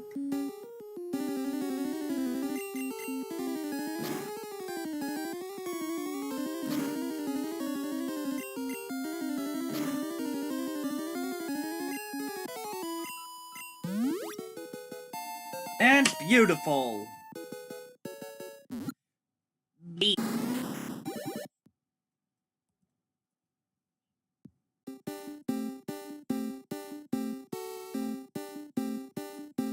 Am I dropping frames?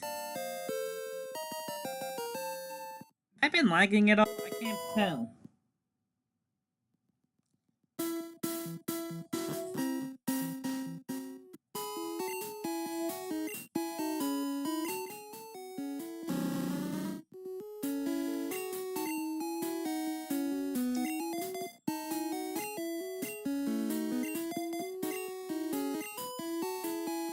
Okay.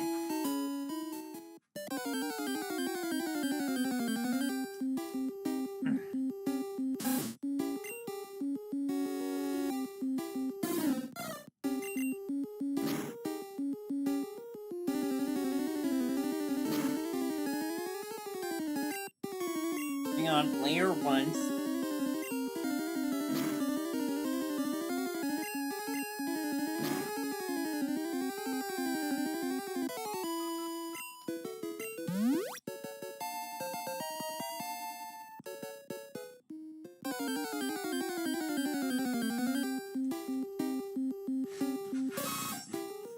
Leader and mail.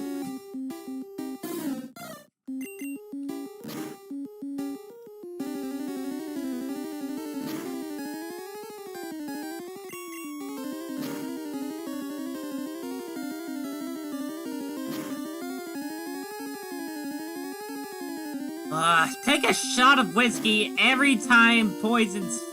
A move with a 10% chance to poison gets the fucking poison.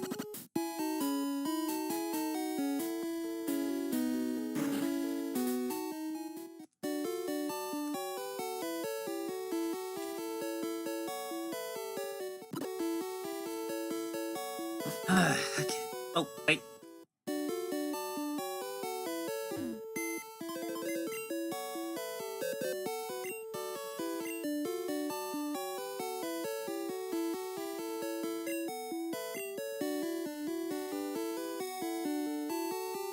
All the way down here are the completed ones.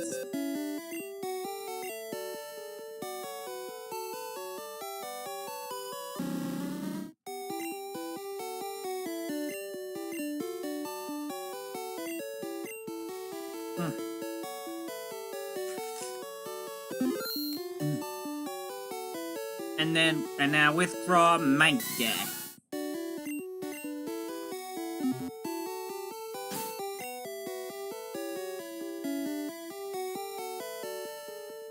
That's a nice sprite. Wait, hang on, wait. Before Mankey, actually.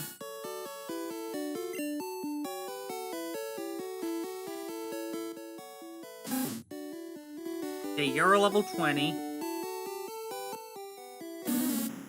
You're level 21. I guess I'll start on the Nidoran. I guess I'll start on the 2 Nidoran.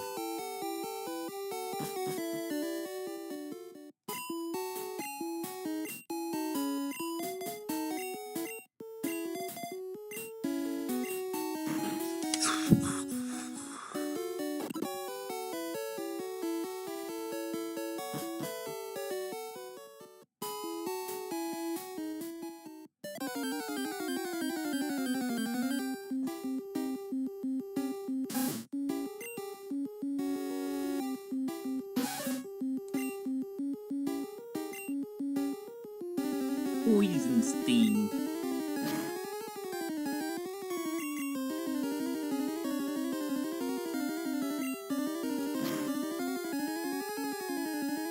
Yes!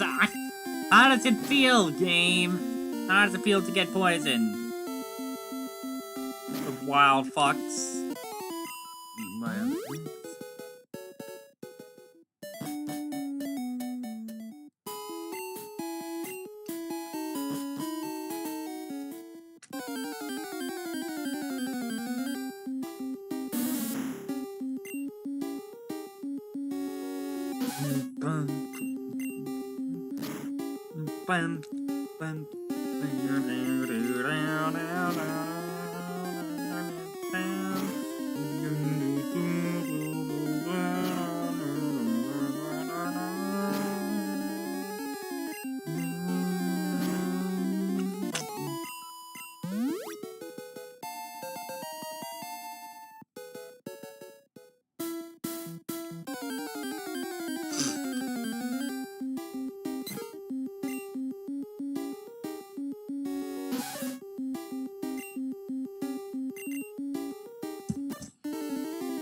Of course!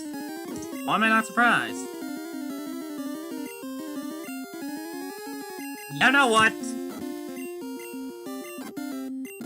I'm gonna attack you right back. How do you like it?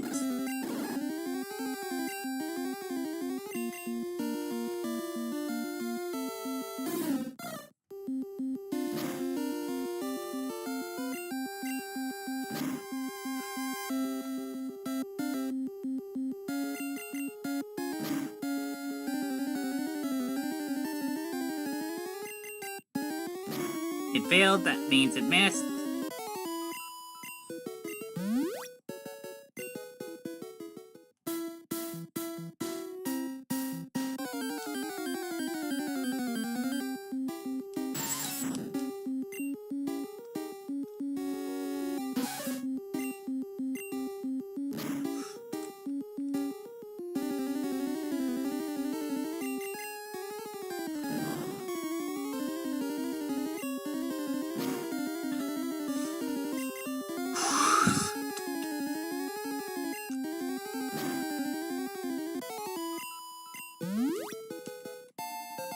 So far, so good. So far, so good. Oh! Bite! Right!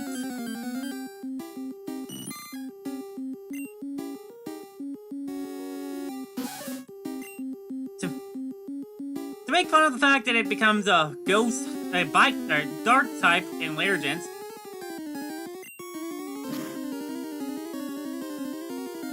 Huh, never mind. I remember them saying that they wanted to make bite ghost type.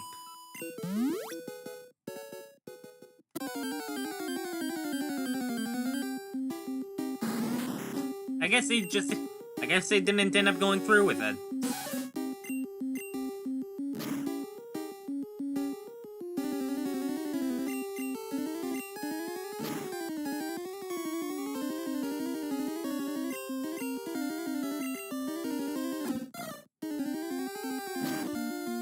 Of course.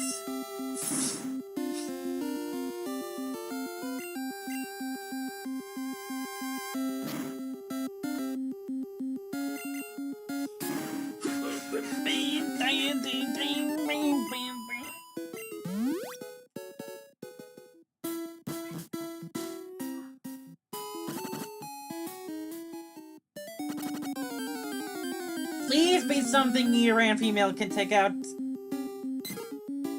Oh my god.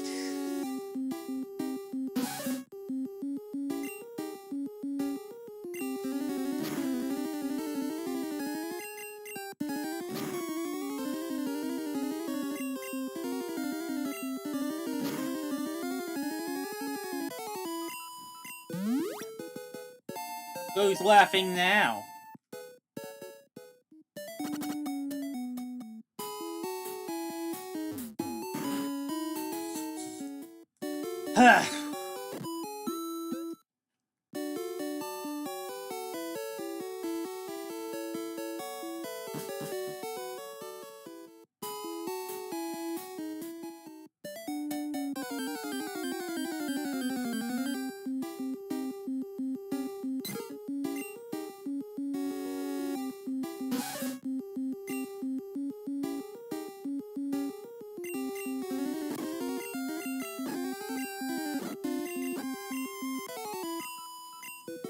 Crits, nice.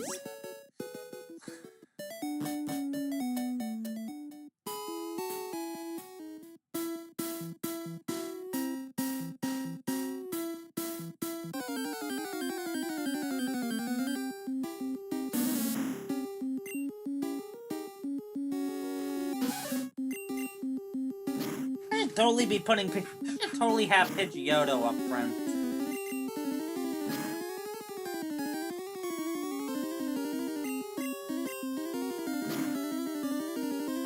Because of experience. Because, again, 36!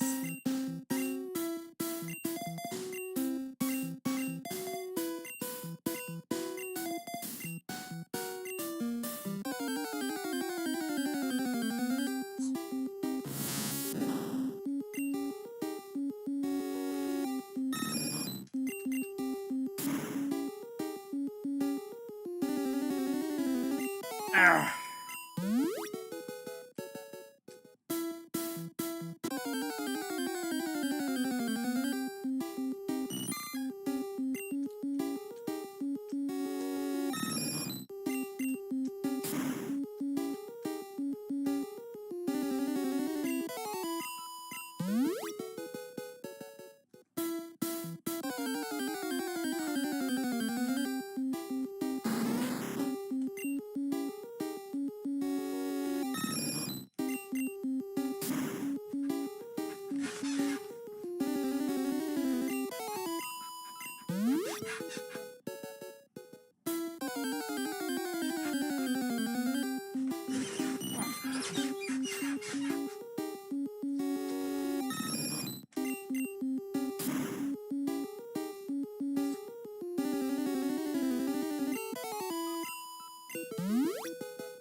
Nice. Quick attack. Second move.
Level 13.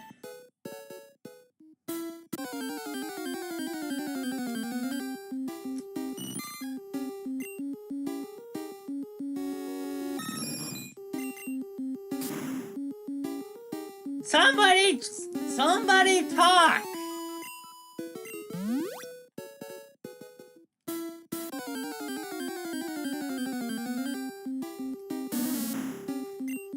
Break up the monotony, please.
Monotony.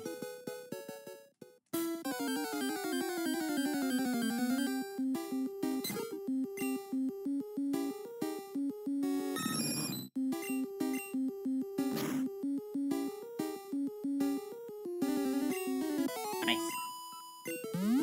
Nice.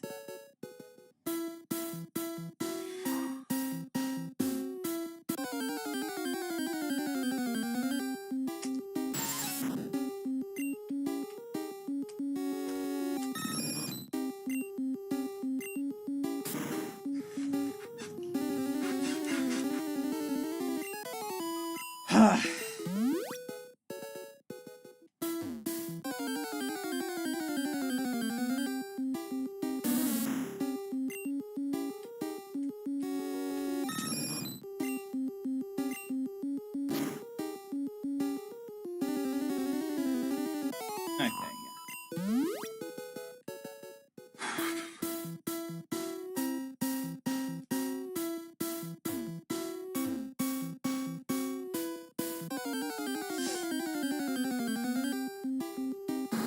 And unfortunately, abilities do not exist yet, so I can't just get rare candies from pickup.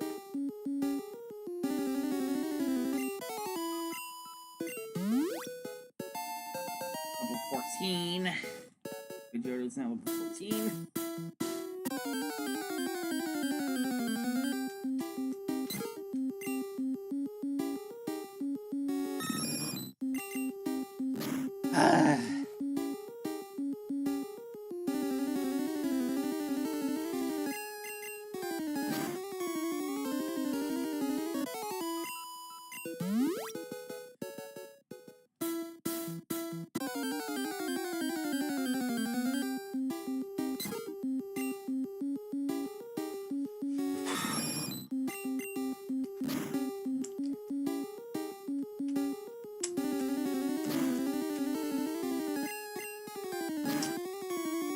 This is all I can do right now.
God!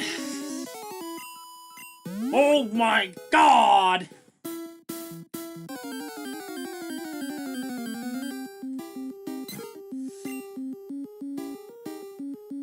I thought it was a horde of Spearow that attacked Dash in the first episode, not Pidgey!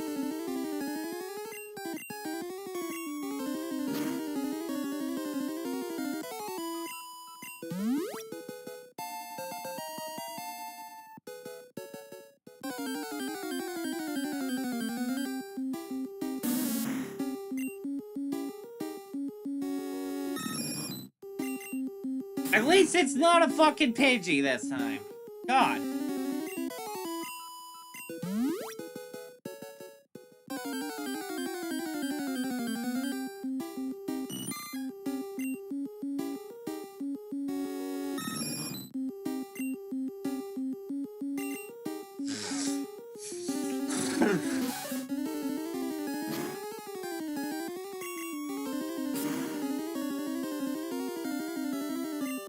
Beautiful.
Ghost is special in this ROM hack, and Dragon is physical.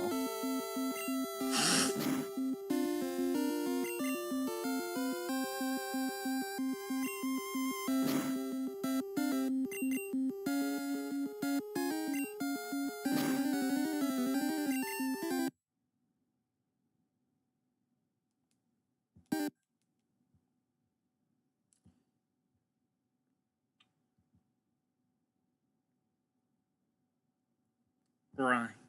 That's what I labeled it as. No, not that one.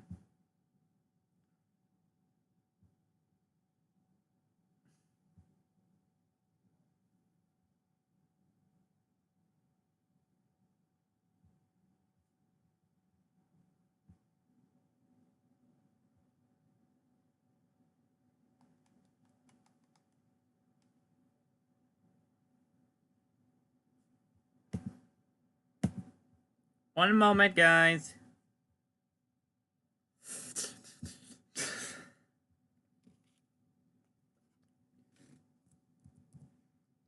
No, that's not why I pressed F.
You are a car that is made of jelly.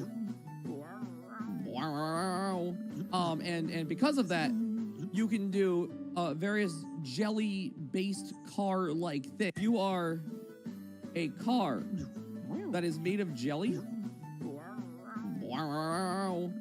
And because of that, you can do various jelly-based car-like things.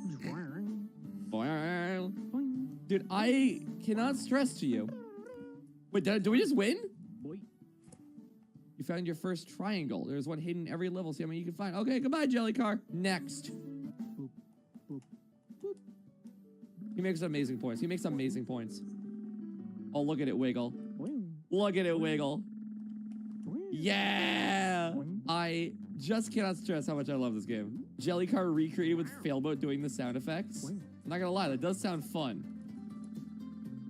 Excuse me. There we go. I love that the physics are the exact same as they used to be. I just remember how, like this is like second nature to me. This is like my second pair of legs. Is moving as a jelly car. Oh, it's like a trigger thing. Oh, it's a pressure plate. I see what's going on. Okay, now we're cooking.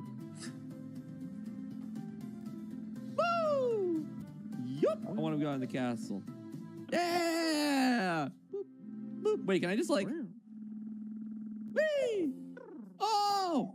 I remember trying to get my car stuck.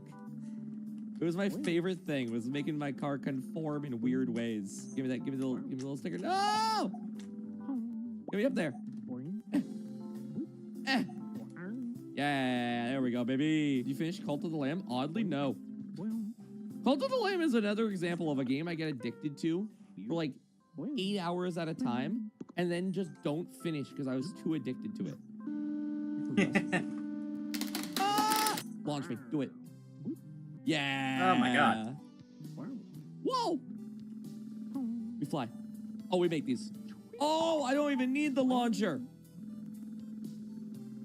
Huge. Easy. Hey, get that kickflip. New car stuff? Oh, that's right, the other cars. Look at them all so bouncy. New car stuff. My God, what? Car creator? What a photo. What the hell? Is there not like a view image option? Where's like, do I have just like a photo of like my face? Sailboat Minecraft skin. Select. Imported successfully. There it is. Edit. I feel like this could... No, that's all right. This is the Failboat content that y'all look for. Hold on, does Failboat have an image of Wincar Minecraft skin? I'm gonna give you that cursed content that y'all desire. I know there's a subgenre of my fans. I want a that car to appreciate drive a this. car. Do I? That's actually a good question. I may not. Pink sheep. Pink sheep shot? Oh, it's just a shot of pink sheep. This'll do. Whee! Oh yeah. Oh wait. Now we can crush pink sheep. Spin it over. There we go. Get me in there. Thank you. Finally, you can beat a fat pink sheep with a silly stash. Wait, what's happening here? Oh! Oh, I see what's going on. Oh, now wait a second. I see that there is a bonus exit on the right. I want that secret exit. I take it back. Let me fall. Yeah, brow. Yeah, baby. What's this? Oh, I see. Wow. Oh, no, we're in the mixer. Oh, I gotta stay up top here for a second. Keep me pinched. We drop. Trust fall. We make these. Hey! Purple shep.png. Oh, beautiful. I hope I'm really appealing to the audience. You know who you are. Whoa. Oh! Oh, I see. I beat the world itself. Oh, I see. Whoa! Whoa. Bring. Oh, big car. Dun, dun, dun. This is so cute. What?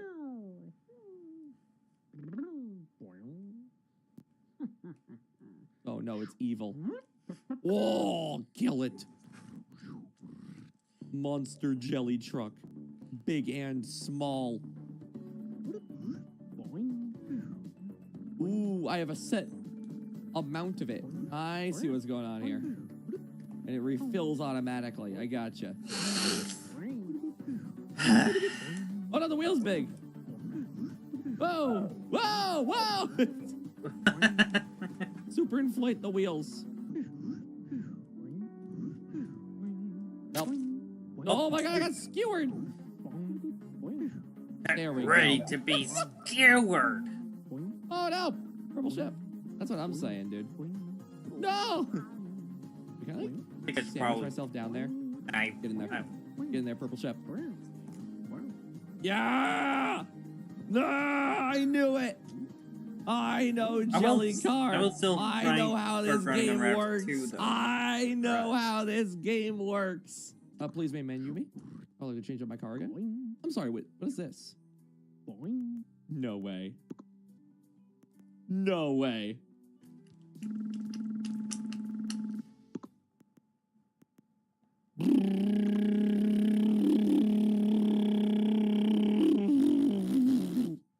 Started giving after a while there. Save changes.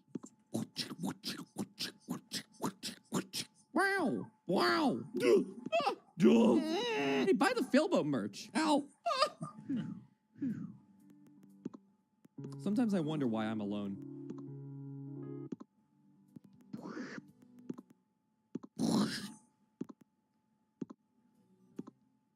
Then I think about my life choices.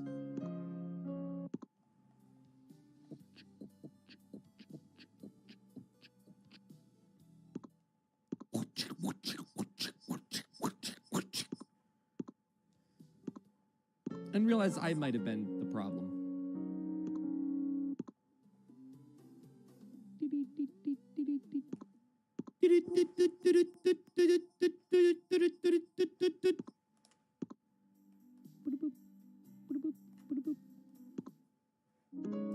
I've been going to therapy recently.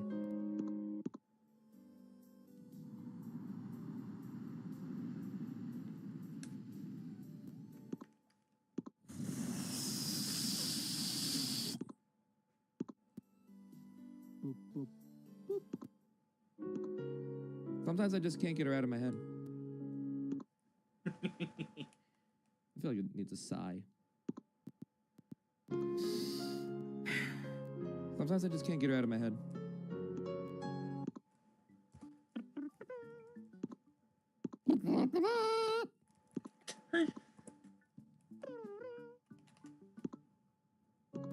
But then I realized recently, I'm actually not the problem.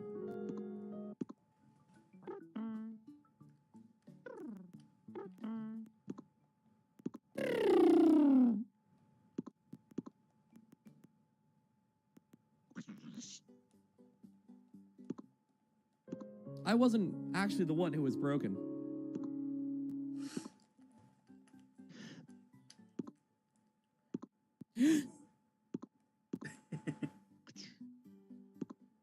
I was letting her rule over my life.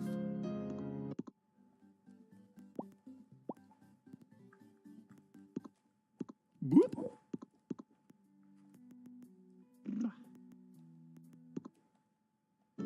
I realized I shouldn't have had to change for anyone other than myself.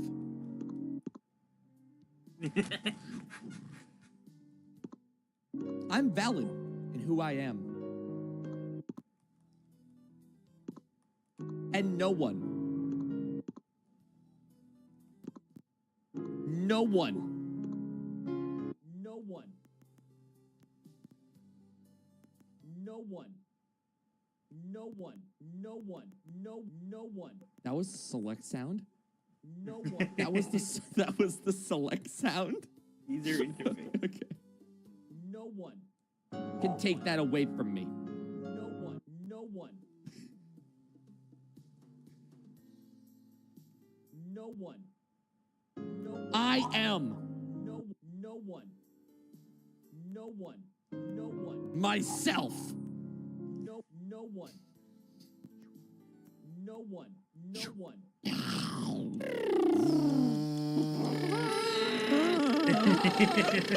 Please let it end. 20 minutes of recording later. No one. No one. No one. Hey, buy the Philbo merch. I gotta turn this up. I'm valid in who I am. I am. I'm valid in who I am. Please let it end. Stop. Got the poison. Wow. No one. I'm lightheaded. Is there just like my face? Weird face failboat. I am myself. Something about that's very meta. Failboat plush. Oh, here we go. I am myself. No one. No. That scream. Myself. Oh no. This is the worst. I realize I shouldn't have had to change for anyone. Sometimes I just can't get her out of my head. I wasn't paying attention to the sound effects. No! We're the sillies. They don't leave you. No! This is the worst thing I've ever done. Why I'm alone. This is... Wow. This is it. This is the worst. Sometimes I wonder why I'm alone. I gotta beat a fat pig. This is the perfect game. Sometimes I wonder why I'm alone. No! Why? Let me out! Please! Sometimes I wonder why I'm alone. No! Sometimes I wonder why I'm alone. Why is that the only sound effect? Sometimes I wonder.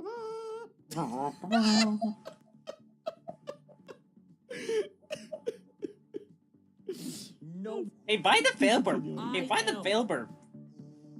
Stop saying failbird. Oh, okay. Took a second. I am myself. Hey, buy the silly failboat stash. I realize I shouldn't have had to change for anyone.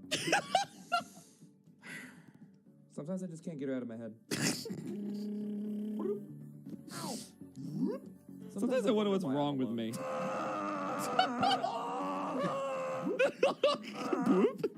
Sometimes I wonder why I'm alone. It's the deflate noise. Sometimes I wonder. That's what's going on there, by the way. Sometimes I wonder. There we go. Easy level. No. Pidgeot is now level 16. Oh, I see what's going on. Like, comes over here. They're gonna like. Wow. I see. So I got it. Sometimes I wonder why I'm alone. That's clever. That's clever. Oh, I have to stay big. I see what's going on here. Okay. Oh, but I need to like refill it first. Oh! So I gotta beat it with a silly. Ow! Sometimes I wonder why. That'll do. Sometimes I wonder why I'm alone. Poison me. I like video games. They're a nice escapism from reality. Sometimes I wonder why I'm alone. Hey, look, a box. Oh, I see how they want me to do this. They want me to, like, hop over here. There we go. There we are. I wonder if there's a way to, like, quick batch a bunch of, like, There. sounds at once. Because these ones are good. But I feel we could have better ones, you know? Wow. So, question. Can I, like, save? I can. I Excellent. I am myself. Save that real quick. Myself. I wonder if it's possible to, like... Hold on. I have a thought.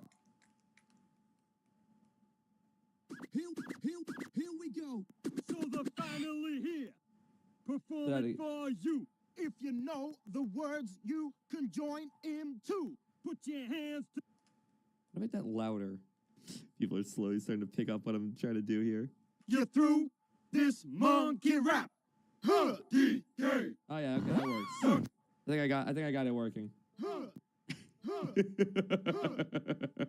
If I could put on any video and turn it into sound effects, what would be a game you would want, or a sound, you know? Wait, hold on.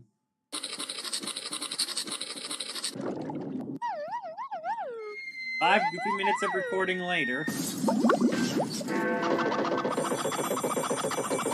Okay, I'm bored. I'm gonna go play the game again.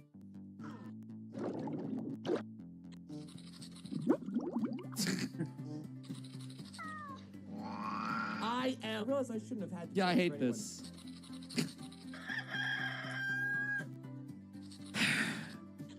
If I could find a way to randomize sound effects, it would just be perfect. It just takes a little too long.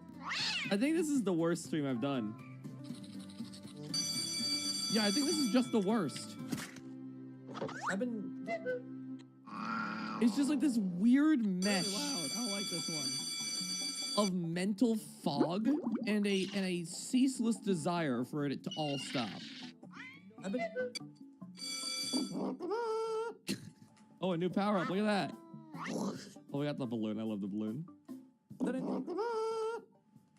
Okay. I'm valid in who I am. And no one. Okay. I think I'm overwhelmed. Oh, video's done. Hey, there's us. Hello. Why is it this? Why did I not like this yet? Okay, hold on. Let me find another thing for us to watch. Speech chat still working.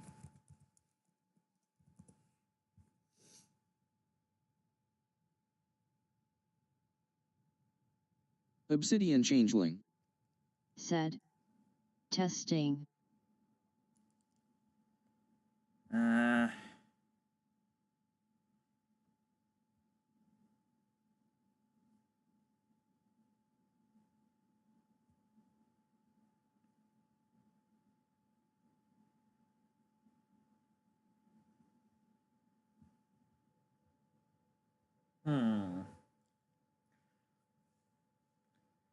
Let me check my playlist real quick.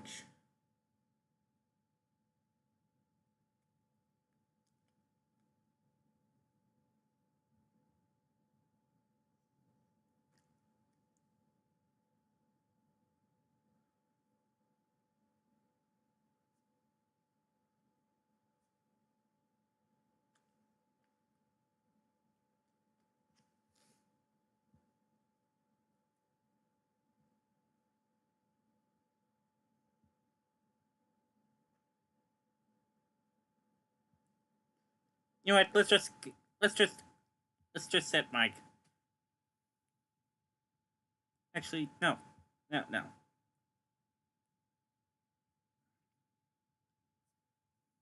I know.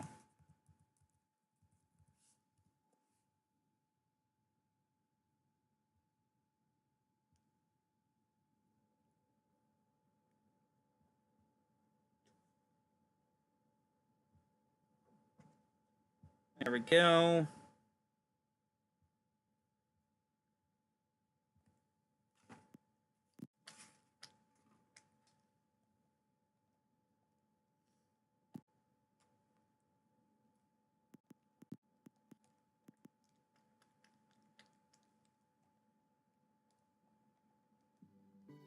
Hi everyone, my name is Jack, and like a lot of you, Pokemon has ruined my life in the best way.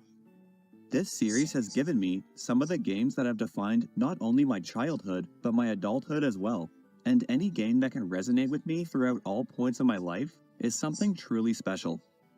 There are things I love about this series, and things that I don't.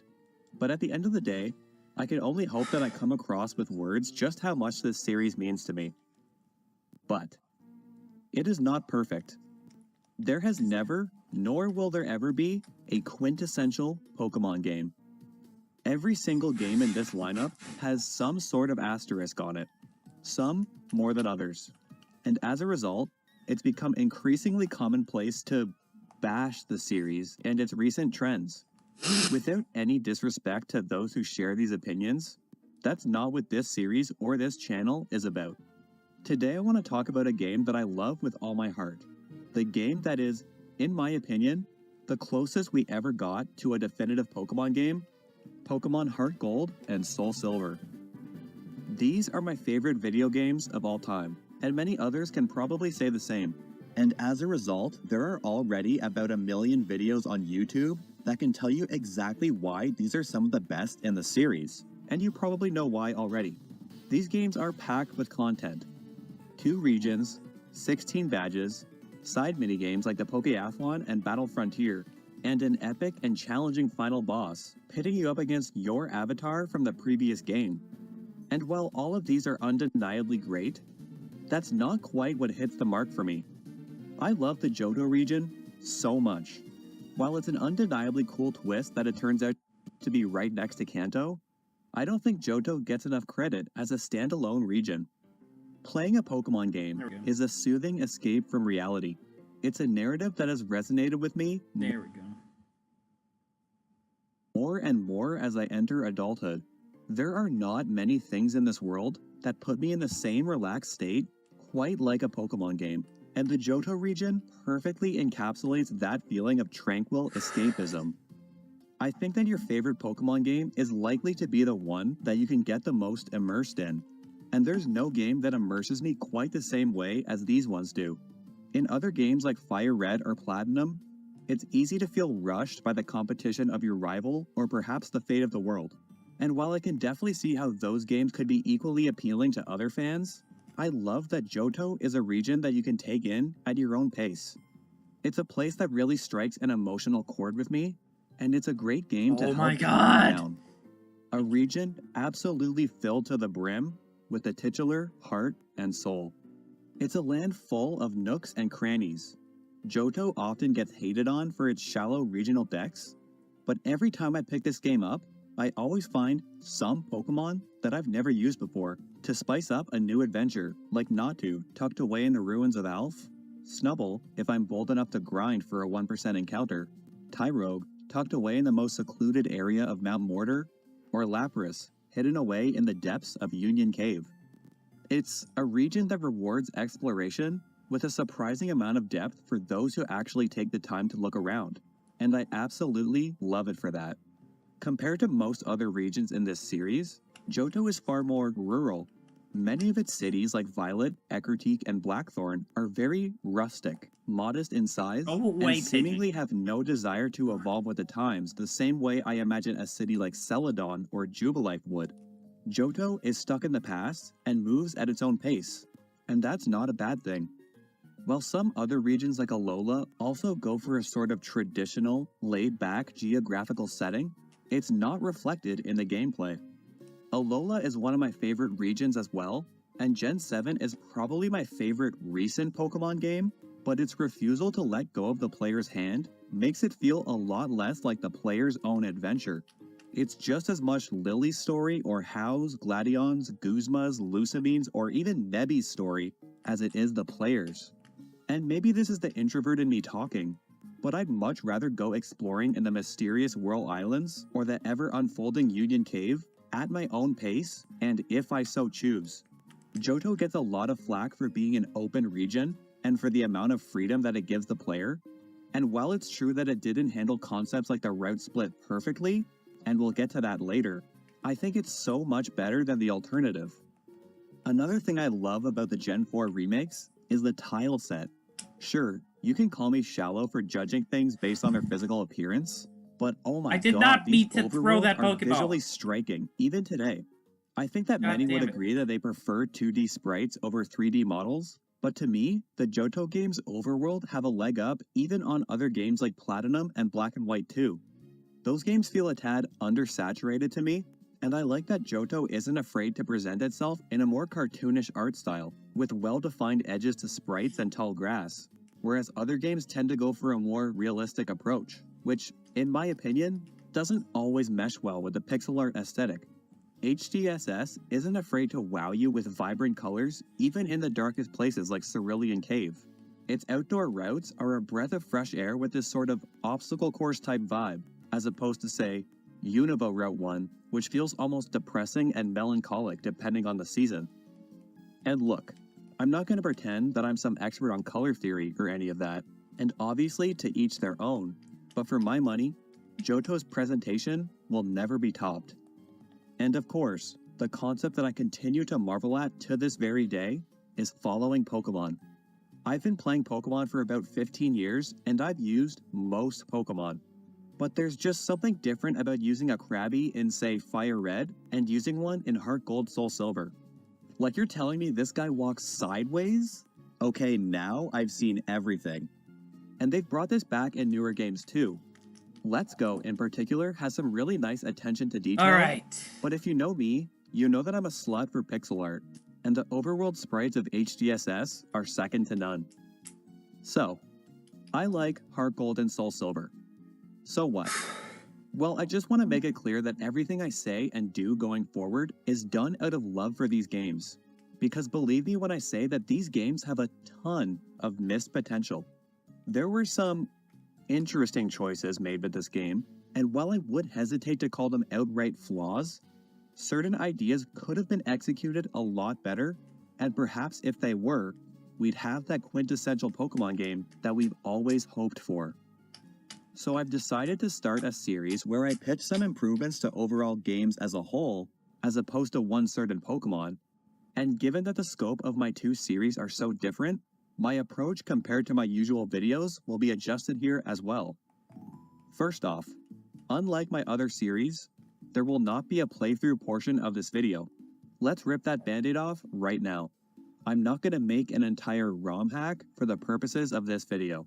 I might be showing footage that may reflect some of the ideas I'm talking about, but let me be clear that I have not and will not be creating a full-fledged game. Now that being said, if there are those of you who want to use any of these ideas as inspiration for anything they happen to be working on, feel free. Nothing I'm saying in this or in any of my videos is patented in any way. Knock yourself out. I couldn't get this out by Christmas, but just think of this video as a sort of hypothetical wish list of features for a game that already came out 13, now 14 years ago. Now, I Damn. want to be clear what I mean when I quote-unquote fix a game, as that's a pretty tall order. Similar to how I do things when fixing Pokemon, I want this to still be realistic and recognizable as Game Freak's Pokemon Heart Gold and Soul Silver when I'm done with them. I'm not making a ROM hack. I'm not going to be retroactively adding mechanics from later gens, like Mega Evolution, animated sprites, full party experience share, etc. I'm also not going to be adding elements found in most ROM hacks that are unrealistic for a Game Freak release. I won't be saying things like, they should, or all 493 Pokemon in the regional dex, or anything like that. In my opinion, taking the focus off of Johto and its regional dex would take away from the character of these games and be a step backward for them overall. so I'm gonna be realistic with my changes. But what does that mean? Well, it basically means whatever I want. But like my other videos, I want this to be recognizable as Pokemon Heart Gold and Soul Silver, still passable as a mainline Pokemon game, if that makes sense. This is still Johto as it was intended. I'm not adding like any Crystal cool new Legacy. features, but playing with ideas and mechanics that the game already presents. If you want cool battles with characters from other games and an edgier story, there are plenty of those out there already, but they aren't HGSS. Lastly, I'm not going to be buffing any Pokemon individually, even the ones I've covered already. I know the Johto Dex is infamous for having a lot of stinkers, but those are topics for another day. And personally, I find it kind of interesting that a game can create difficulty by offering a pool of weaker Pokemon as opposed to challenging battles or a steeper level curve. Consider this series to be a completely separate universe from my other videos. Sure, it would be cool if all 3 starters were equally strong, but for better or for worse, one of these starters will always be the tougher option. I don't think it's an inherent game flaw that Chikorita is the most challenging starter choice. Instead, I revel in the fact that each starter feels like a different journey, a quality I feel that recent starter trios are lacking in. I still love how there is an objectively more difficult starter for veteran players. Sure, I could rebalance a bunch of fights just to make Chikorita more viable, but since Johto's gyms all use the types that the Kanto gyms don't, and again, I'm not changing that, we're still gonna have boss fights against Flying, Bug, Ice, Ashby. and Dragon types twice. And changing that all would be too drastic for my purposes. We're focusing on the game today, not the Pokemon within Please it. try to be an active So with all that commenter. said, the first thing I Curtis want to talk Ashby. about isn't my biggest problem with Johto, but the one we need to start off with. Part 1, Welcome to the the stream. Dex. Curtis Ashby. Listen, if the Johto Dex has only one fan, I'm him. I will be the first to Said. go to bat for this Pokedex and say that I Hello. think it creates difficulty in an interesting way by averaging a much weaker roster than other regions. As I previously mentioned, I feel like there's a lot more diversity here than people give it credit for, and a lot of Pokemon like Misdreavus, Girafarig, or Quillfish, who are kinda borderline in power level, are slightly more viable in a more relaxed game like Johto. But, that being said, I think it's objectively the right decision to give the player more options when planning a playthrough. Pokemon is a series that allows the player to create the difficulty for themselves. These below average Mons will still be here even if the Dex were to get an upgrade. But how many Pokemon is too many? Newer regions like Kalos and Alola both have regional Dexes in the 400s. It's such a whopping total that Game Freak felt it necessary to split them up into regional sections. Now, while the amount of team building freedom that those games offer is nice, I don't think Johto needs that many. I don't want to include all 493 Pokemon that existed at the time of Gen 4 into the regional Dex. That's a little too ROM hacky and makes obtaining the national Dex in the postgame pretty meaningless. And it makes Johto less definitive as its own region, something that it already struggles with due to its association with the adjacent Kanto region. The original Johto Pokédex claims to host 251 Pokemon, and the HGSS remakes upped it to 256. But that number is a lie. You, as a player, have been scammed and manipulated. We're watching this in the 33 of these background. Pokemon are unavailable until the Kanto postgame, so they won't be part of your main adventure unless you trade for them. 2 more Pokemon are mythicals in Celebi and Mew, so chances are you aren't getting these either. 26 more Pokemon are unavailable until completing the Team Rocket plotline in Goldenrod City, so when the player has at least 7 badges, meaning that they won't be available for most of your adventure. 16 more Pokemon are only available in the Safari Zone before the 7th badge, or altogether. I know that Safari Zone Pokemon are technically obtainable, but it kinda feels half-baked when they just throw all these Pokemon in one exclusive area, roughly 10 levels below the level curve. Plus, I personally try to always catch my Pokemon in the classic Pokeball, and I hate that I'm forced to catch these Pokemon in a Safari Ball. When I decide to use a Safari Zone exclusive Pokemon like Murkrow, I always catch a female and then breed it with a Ditto that was caught in a regular Pokeball and raise it as a new Pokemon all the way from level 1, just so that the child Pokemon will be in a Pokeball like the rest of my team. It's a nitpick for sure, but without double dipping, that is 77 Pokemon so far that are either completely unavailable until Kanto or have some sort of major asterisk on them. Oh, you thought I was done? I can nitpick even further and say that 26 more Pokemon are from lines that require an evolution stone to fully evolve. Now, I'm being fair here and saying that this does not include Moonstones, which are inexplicably easy to find in HDSS, whereas Fire, Water, Thunder, Leaf, and Sunstones are extremely rare and require either a meticulous minigame grind session at the Pokeathlon or an ungodly amount of patience waiting for a Pokegear phone call from certain trainers, or by winning a bug that's catching not gonna be contest, fun. which you can only do once a day, 4 times Yeah, a those week. aren't going to be fun when I do Johto is Crystal Legacy. needlessly stingy with its distribution of evolution stones. And I haven't even mentioned the fact that it pushes Dusk Stones and Shiny Stones to the post-game, along with many other evolution items like the Magmarizer. And I could go even further and include issues that aren't inherent to HDSS. If you take in the fact that 21 more Pokemon are from lines with a trade evolution, which many players are unable to obtain. Now I'll remind you that I'm not double dipping here. For example, the Porygon line requires a trade to evolve while holding an upgrade, but I've already listed these two as being locked behind the post-game, so I'm not counting them again here. Altogether, that adds up to 124 Pokemon that you can put some kind of asterisk on. That is almost half the Pokedex in HGSS. And that is not even counting the version exclusives per game. I didn't count these because they're a little uneven depending on the version. On paper, there are 10 version exclusives per game, but some of them fall into categories that I've already listed.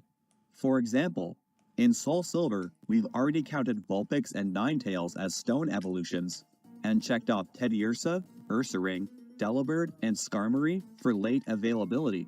So really, Soul Silver only has 4 version exclusives that we haven't counted already, whereas Heart Gold has 5 since Mantine is available earlier than its counterpart Skarmory. But just know that the real number of Pokemon that we have to think twice about using is 124 and change. I think I've been fair in how I've gone about tallying this, but that is about half the Johto Pokedex restricted in some major way. And this is what I think people really mean when they say that the Johto Pokedex is garbage. Sure, at a glance, we've got some great Pokemon here, but for various reasons, most players would and should be hesitant to pick one up. And a lot of these Pokemon, I know, are obtainable via the Pokewalker, and while I think it is a cool accessory, it's not very future-proof, and I'm sure only a very small percentage of players still have their Pokewalker from 2010. So, okay, what do we do? Well, for starters, we can increase the total of 256. I originally thought that I should be faithful to the number 251, since it is the classic 151 plus the nice rounded number of 100. But when I learned that Game Freak themselves threw that number aside for the remakes, I don't think that we need to do it either. In my opinion, the whole point of a remake, aside from making money and making older games more accessible, is to update said inaccessible old game with the new mechanics of the current generation to truly reminisce at how far these old games have come. With these remakes, we got to see Johto with great improvements like the physical special split, abilities, natures, a national dex of 493 Pokemon, and so much more. And I think that those new mechanics should include the new evolutions of old Pokemon in the regional dex. Gen 4 added 17 new evolutions of Pokemon in the Johto dex, but only 5 of them are available before the postgame in HGSS. These are the 5 Pokemon that evolve while leveling up, knowing a certain move, like Ancient Power. And these are the 5 Pokemon that increase the original dex from 251 to 256. I genuinely think that if these Pokemon evolved with an item that they could just push to the postgame, they would have, and the dex in HGSS would have remained at 251. Adding these new evolutions to the Johto break in dex 1 minute. won't fix everything, but it gives life to a bunch of new Pokemon lines that could really use it. I think that a lot more players would definitely be more inclined to use Gligar, Murkrow, and Togetic if they could actually evolve pre-Elite Four. Now, by proxy, I will also include all baby Pokemon introduced in Gen 4 who are not already included in the regional dex. So, Azurill, Mantike, Mime Jr., Bonsly, Wynot, and Munchlax, bringing our regional dex total to 274. Now, that alone still doesn't fix everything, as many of these new evolutions are still locked behind post-game availability. There are still some serious issues with how Pokemon are distributed in these games. Now, I'm not going to get rid of trade evolutions and version exclusives because I don't think that's realistic, and these mechanics may never go away. But stone evolutions in particular need to be more accessible in these games. I could just scatter a few throughout the overworld, but I think that the way I want to do this is to make them available at the Goldenrod department store, specifically as the number 2 prize at the Goldenrod lottery in place of the unique Pokeballs. It's a much less tedious grind than the Pokeathlon. As is customary for the Goldenrod lottery, each day of the week would offer different prizes, and I've used alliteration where possible to make them more memorable so that the player doesn't always have to look up which prizes are available on each day, like I always have to for the Pokeathlon. The order would be as follows: Waterstone on Wednesday, Thunderstone on Thursday, Firestone on Friday, Duskstone on Saturday, as it's the end of the week so it's kind of like the sun is setting, Sunstone on Sunday, Moonstone on Monday, and Leafstone on Tuesday, because it's the only one I didn't have alliteration for. This makes the aforementioned 21 stone evolution Pokemon a lot less of a chore to use, and I never understood why they removed evolution stones from the department stores like they had it in the original games. It makes me actually excited when I reach the booming metropolises like Celadon City. Note that the new availability of the Duskstone allows Misdreavus and Murkrow to evolve as soon as they're available. As for the rest of the Pokemon with new evolutions, I think it's best we come back to them later. Before we go in depth and establish new availability for a bunch of Pokemon, I want to bring up another issue I have with these games, which is the linearity of certain roadblocks. Johto is well known for opening up the map after the player obtains the 4th badge in Ecruteak City. At this point, the player will have the choice to either move east toward Mahogany Town or west toward Olivine City. They will have recently obtained the move Surf to cross water, so the world really is their oyster at this point in the game. There are downsides to this, which we'll get into later, but in short, I really do like this concept and I want to keep it this way, and honestly expand upon it because I like the idea of having most of the region open to exploration at your own pace, in a similar vein to Gen 1's non-linearity. But there are a couple constraints that the game places on you for seemingly no reason. The first thing I want to do is swap the order that the player obtains a couple of HMs and the badges that gatekeep them. For defeating Whitney and obtaining the 3rd gym badge, the player usually gains the ability to use strength outside of battle. Now, I wouldn't be surprised if you don't remember this, as there are very few places to actually use strength at this point in the game. We don't have Surf yet, so we can't access the bottom areas of Union Cave. We can backtrack to the lower floor of Slowpoke Well, but as soon as we do, we need to cross water again, so it's really a moot point. There are some boulders you can push in the Burn Tower to access the TM12 for Taunt, which isn't really worth much either, considering you can get another TM for Taunt at the gate exiting Ilex Forest.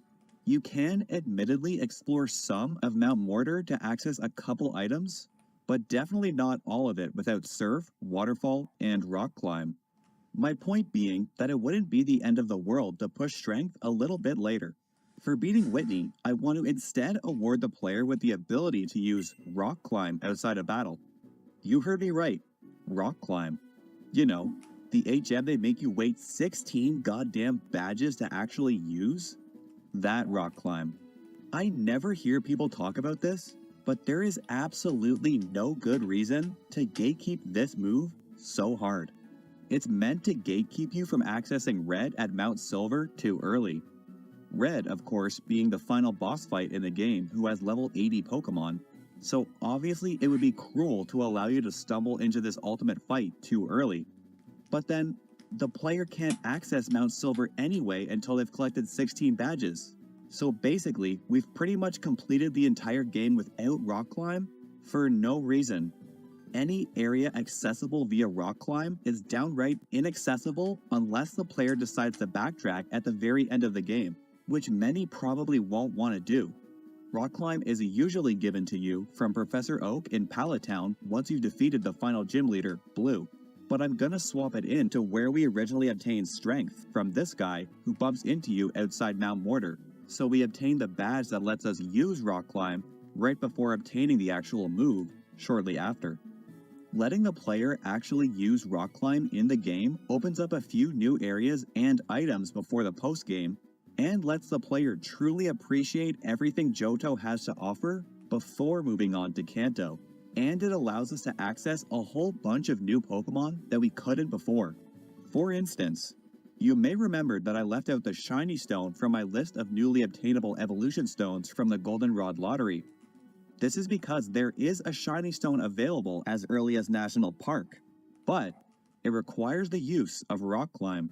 I don't feel it necessary to make it purchasable because there is only one Pokemon in the Johto Dex who could use it to evolve, Togetic. This Pokemon evolves from Togepi via friendship, which means that with Rock Climb at our side, it's possible to have a fully evolved Togekiss before the 4th gym if the player doesn't want to hold off for moves like Wish or Ancient Power.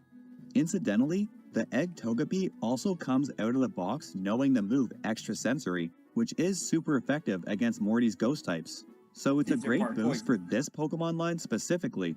Early Rock Climb also allows us to fully explore certain routes, cities, and caves without having to wait for the post-game.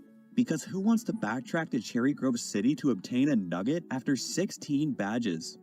Rock Climb also gives us access to the full, lax, and wave incense items, which are needed to breed Wobbuffet, Snorlax, and Mantine into their baby forms, if that's what you want to do, as well as the dubious disc to evolve Porygon 2 into Porygon Z, and the Protector to evolve Rhydon into Rhyperior. So with Rock Climb alone, we're checking a lot of these missing Pokemon off our list.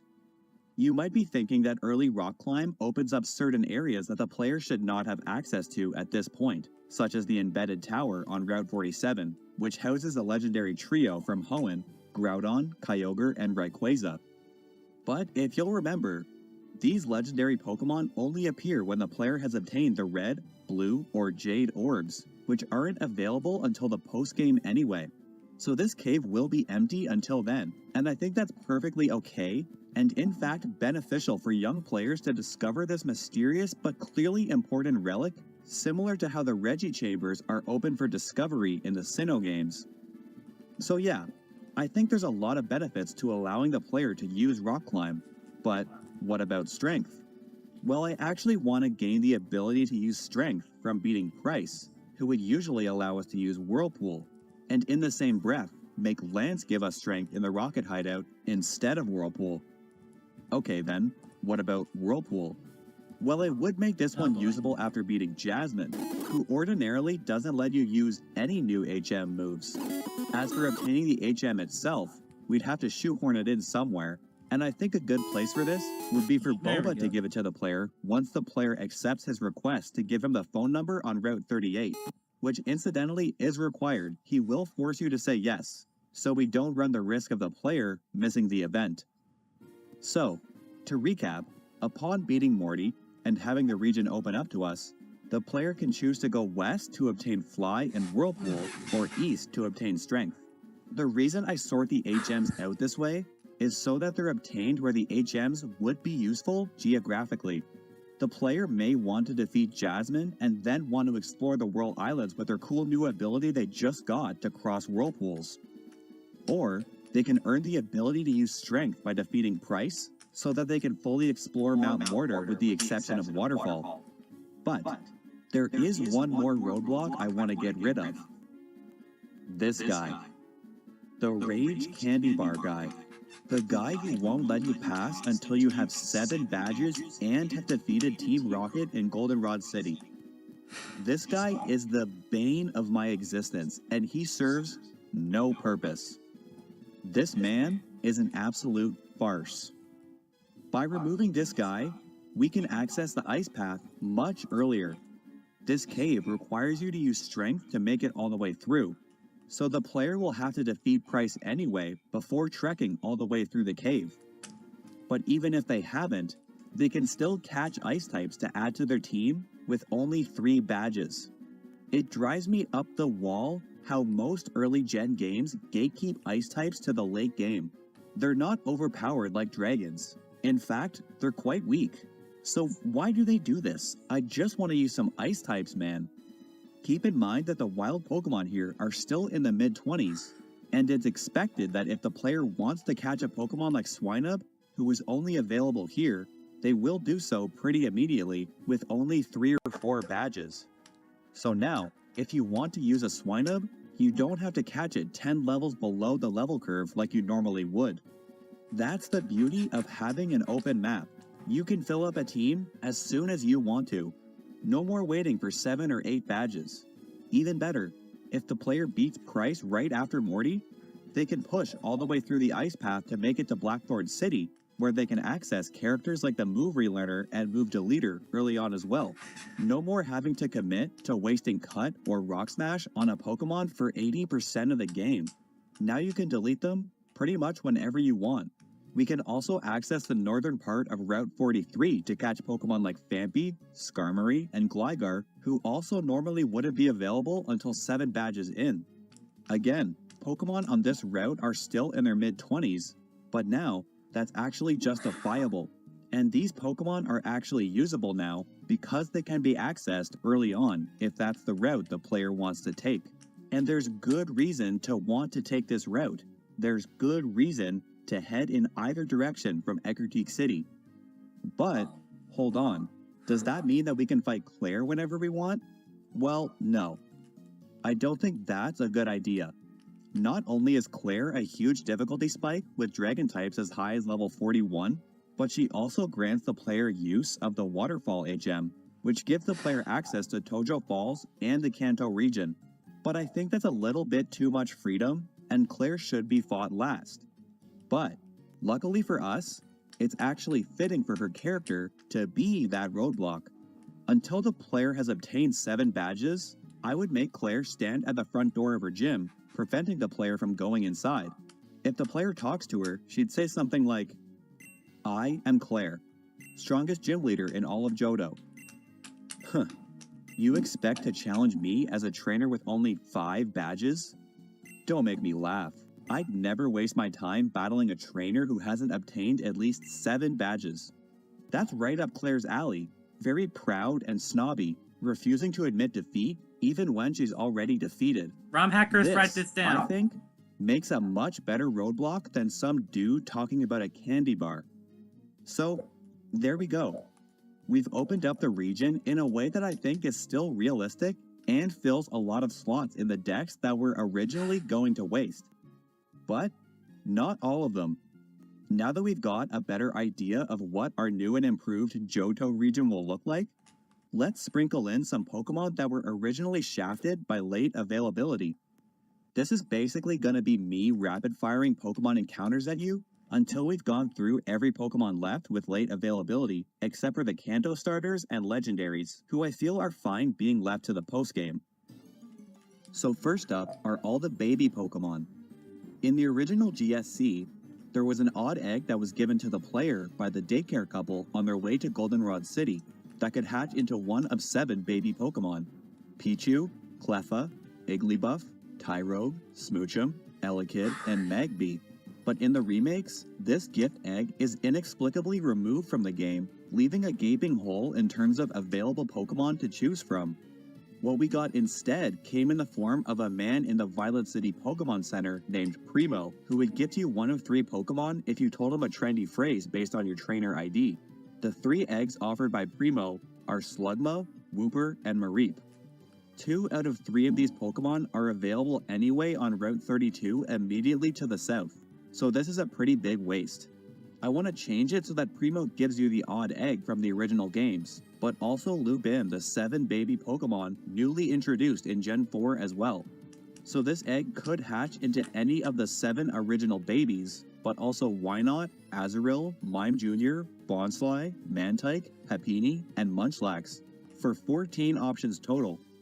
I went back and forth on whether to make the hatched Pokemon completely random out of the 14 babies, or to allow the player to choose which one they want based on trendy phrases.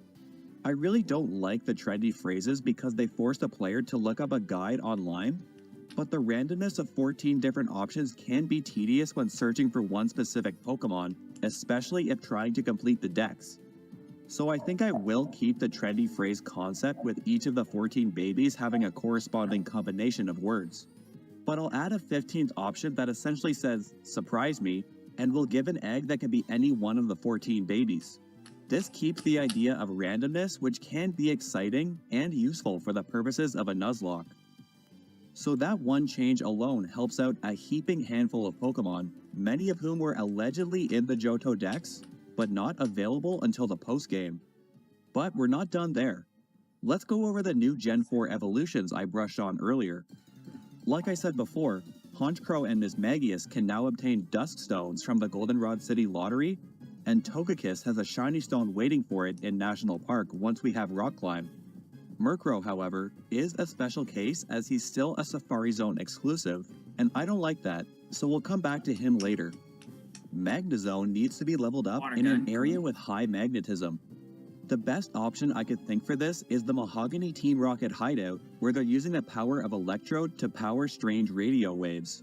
Now in this area, there are a finite number of trainers and wild Pokemon battles you can do, so in case you miss it, you can also evolve Magneton at the Kanto Power Plant in the postgame. It's insanely stupid that you can't do this already and need to trade Magneton to a Sinnoh game to evolve it in Mount Coronet. That seems like a huge oversight to me. Next are Electivire and Magmortar, who require a trade evolution while holding the Electrizer and Magmarizer respectively. I really don't have a choice here other than to add these items into the overworld in Johto, so I'll throw in an Electrizer in Cliff Cave, near this set of trainers who coincidentally use an Electabuzz and a Magmar. And the Magmarizer would be placed in the Burn Tower basement behind a Strength boulder, so the player still needs to work a little to find it. Remember that Strength now won't be usable until we defeat Price in Mahogany Town. I could have gone the BDSP route and let Elekid and Magby have a small % chance of holding their respective item in the wild, but the way I've set it up, these two Pokemon can't be found in the wild, and Pokemon cannot be holding an item when they hatch from an egg, so I feel like this works well enough. Next up is Gligar, who needs to be leveled up holding a Razorfang at night, which isn't available until the Battle Frontier. So not only is it locked behind the post-game, but an insanely tedious grind in the post-game. Again, I'm fine dropping this in an area like Goldenrod Department Store Underground, filled with burglars and sketchy characters.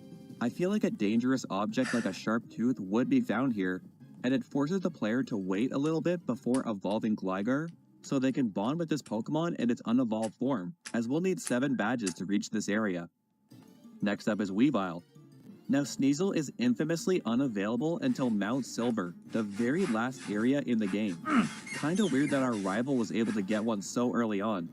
Like, where did you find that thing, dude? We're going to change that by making him a 10% encounter in the Ice Path at night. So early game Sneasel is a possibility, but you'll need to wait around the Dragon's Den to obtain the Razor Claw to evolve it. With a bunch of Dragon Tamers running around, surely one of their Pokemon lost a claw at some point. Sneasel is a pretty competent Pokemon on its own, so I don't feel bad forcing the player to wait until they have 8 badges to evolve it. Okay, who's next? Porygon Z. Now Porygon usually isn't available until the post-game at the Celadon City Game Corner, but I see no reason why it can't be available at the Goldenrod one as well for 9,900 and really want it. This Pokemon needs 2 items to fully evolve, the first being the upgrade.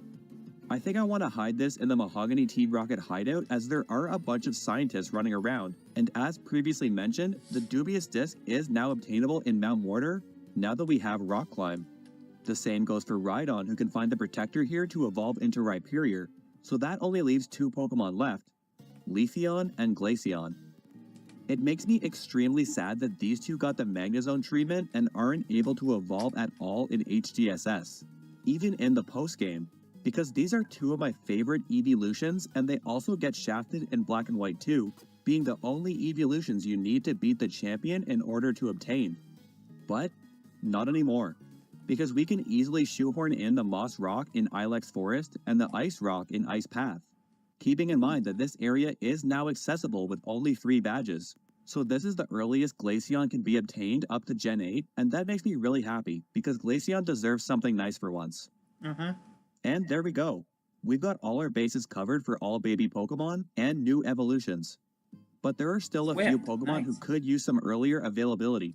Some Pokemon I think should still be Safari Zone exclusive Pokemon, these being rare and humanoid Pokemon that I can't really imagine finding in the wild, like Kangaskhan and Mr. Mime. But there are many Pokemon who I don't think need to be Safari Zone exclusive and should also be found elsewhere. First up is Grimer, who is shockingly rare, only available in the Safari Zone before the post-game. Johto is a very primitive region and doesn't have any factories or mass pollution for Grimer to feed on, but I see no reason why this Pokemon can't be found as a 10% encounter in the swampy Route 43, south of the Lake of Rage, which I could see being a sludgy mess that has potentially been polluted during the Team Rocket takeover. Next up, Doduo can just as easily be a 20% encounter on routes 38 and 39, where we find a couple other rare flying types like Farfetch'd. No real reason to withhold it only to the Safari Zone or Kanto's Route 27 before the post-game. Ponyta is a Pokemon I imagine would want a lot of room to run, and I figure Route 39 would also be a good place for it. And it's just south of a farm anyway, so it's a nice fit. I could see Cubone being found in the Burned Tower as it's a pretty somber place where a few Pokemon probably lost their lives.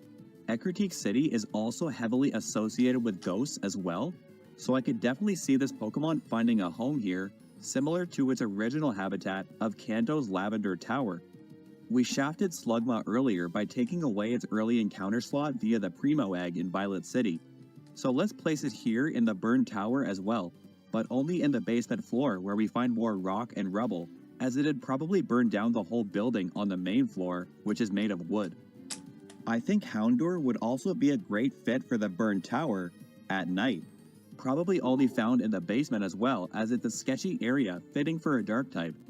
So let's make Slugma a 5% encounter during the day and Houndour a 5% encounter during the night. The aforementioned Murkrow feels like a good fit for the Ruins of Alph at night, as this foreboding, bad omen of a Pokemon plays off nicely with the mystery of this area. Murkrow is a good flying-type counterpart to Natu, who can now only appear during the day, and this availability is still decently early, as you only need Surf to access this area, while still being a nice reward for those willing to take the time to explore one of Johto's greatest nooks and crannies. I think Larvitar can be tucked away in the Dark Cave, specifically from the Blackthorn City entrance, so that we can't get it too early. Some people might not like this, but I want to make it a 1% encounter in the same vein as Yanma, Snubbull, Dunsparce, and Marill. I just like the idea of this extreme hunt for an insanely rare Pokemon. If you want a pseudo-legendary, earn it. Or you can still catch it in the Safari Zone. It's up to you. Next, I think Chansey should be tucked away in the hidden Route 48, where we find other rare oddities like Tauros and Girafarig. I could see it looking after the adjacent Pokemon village in times of need. This opens up the possibility of lucky egg farming, which the games could really use. I think a 10% encounter here is much needed for grinding purposes. Next up are the fossils. Yep, we can obtain fossils as early as the Ruins of Alph after obtaining the first gym badge so that we can use Rock Smash. I see no reason why we need to wait all the way till Pewter City to revive these bad boys. There are a bunch of Crystal scientists studying the Legacy ruins. Is it really Give a good inconceivable that example. one of them wouldn't have developed a fascination with the fossils he's found laying around and developed a machine that can revive them? This would give us access to Ammonite and Kabuto early on. But for a Pokemon as strong as Aerodactyl, I feel like the old Amber shouldn't be available until rock smashing in a place like Cianwood City, as we should probably wait a little bit longer for a Pokemon as strong as this. I would set it so fossils revive at level 10, so that Kabuto and Ammonite would not be too underleveled, but for a Pokemon as strong as Aerodactyl, you need to put in the work, which I think is a good trade-off. And there we have it. That's pretty much every Pokemon in the new and improved Johto Dex made available with only 4 to 5 badges, depending on the route taken by the player. It's your journey. If you want rare Pokemon, you'll have to work for them, but you can find them, and I think that's how a region as liberating as Johto should be set up. Depending on your intended team, you may be inclined to head east or west, but there is good reason to head in either direction. An open world that actually wants to be explored. So that solves one problem that the Johto remakes have, but we're far from done. The next problem on our list is probably Johto's biggest issue, and the reason I can only tolerate playing it every so often. Part 2. The level curve. I'm probably not the first one to tell you that the Johto games have a pretty terrible level curve.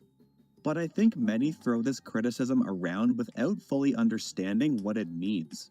I don't really care if a Pokemon game is particularly easy or hard.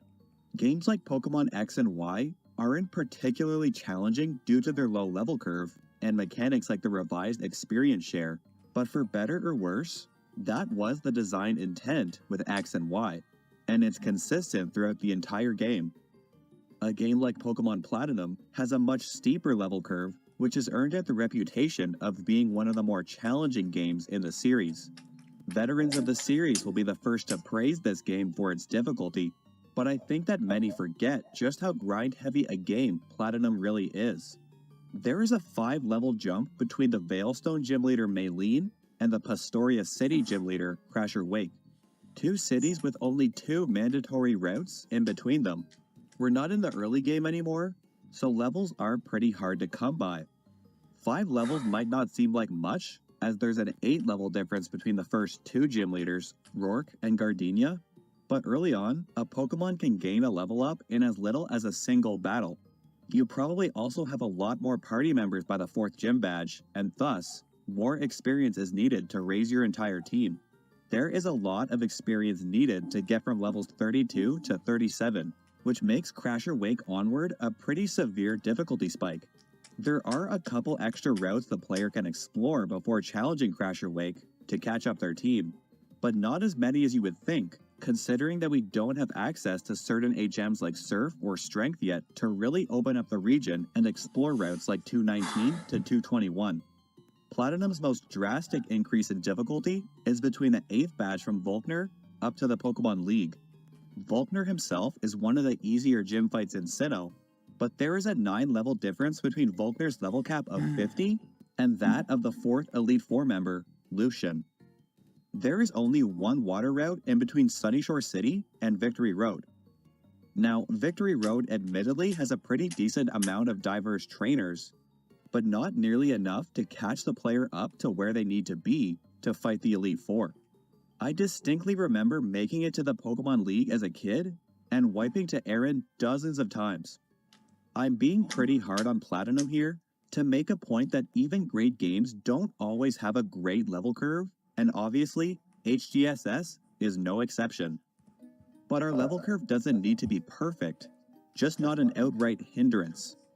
And let me be clear, the level curve of HGSS is an I have outright nothing hindrance. to talk about. While I went a bit hard on Platinum for having a pretty steep and at times unfair level curve, it does define itself pretty early on as a consistently challenging game. When taking on a boss fight in Platinum, the player should have a good idea of how prepared they need to be. HGSS, in contrast, is wildly inconsistent. While the early game has a pretty solid difficulty curve for the first 3 gyms, the third of which is a noticeable but acceptable spike that I think makes the game more memorable. After Morty, the game infamously opens up into two branching paths. The player has the choice to either go east or west, and the ability to tackle gyms 5, 6, and 7 in any order they want. To take account for the fact that the player could choose any direction at this point in the game, the level curve becomes ridiculously flat, to the point where pretty much all trainers and wild Pokemon are in the mid-teens to low 20s. The highest level trainer I could find besides a boss fight up to the 7th badge is Ace Trainer Kate down here on Route 34, with her level 26 Shelder and level 28 Cloyster. But Kate is very easy to miss in this secret hideaway, and still doesn't exactly solve the problem, as the 5th gym leader Chuck has an ace Pokemon of level 31. So even the 5th gym leader still has Kate beat. Now this would, in theory, make the gym fights themselves pretty severe difficulty spikes. But despite the levels, these tend to not be very well designed fights, and if you can beat one of them, you can most likely beat the other two, as they're all relatively the same level. Kanto games also have moments where the map opens up. You can technically beat gyms 3 to 6 and, to an extent, 7 in any order, but for most players, it's only after the 4th gym leader Erica where we can choose our next move freely. We can either head east to Saffron City to take on Silphco and Sabrina, or head south to Fuchsia City to take on Koga. If we choose the latter, we can gain access to the Survey Gem, and even head to Cinnabar Island to challenge Blaine. Contrary to Johto, the Kanto games choose to create a spike in difficulty when the game opens up, rather than a lull, and I think this works out for the better. There is a whopping 14 level difference between Erica and both Koga and Sabrina, a pretty insane jump on paper, but there is also a ton to do before your next gym fight, such as the Lavender Tower plotline along with the Celadon Rocket Hideout, Silphco, the Fighting Dojo, the Bike Pass, and routes 12 to 14, all of which are crawling with competently leveled trainers to help catch up the player's team. Now, Kanto isn't perfect either, and I would argue they save their easiest two gym fights for last, but the mid-game is so interesting because of the choices that it offers the player. Your adventure will probably look very different from your friend's adventure. The level jump of 14 might seem steep, but it's expected that the player will deal with the gym battle that their team counters more easily, so despite having lower levels, they might be able to pull through.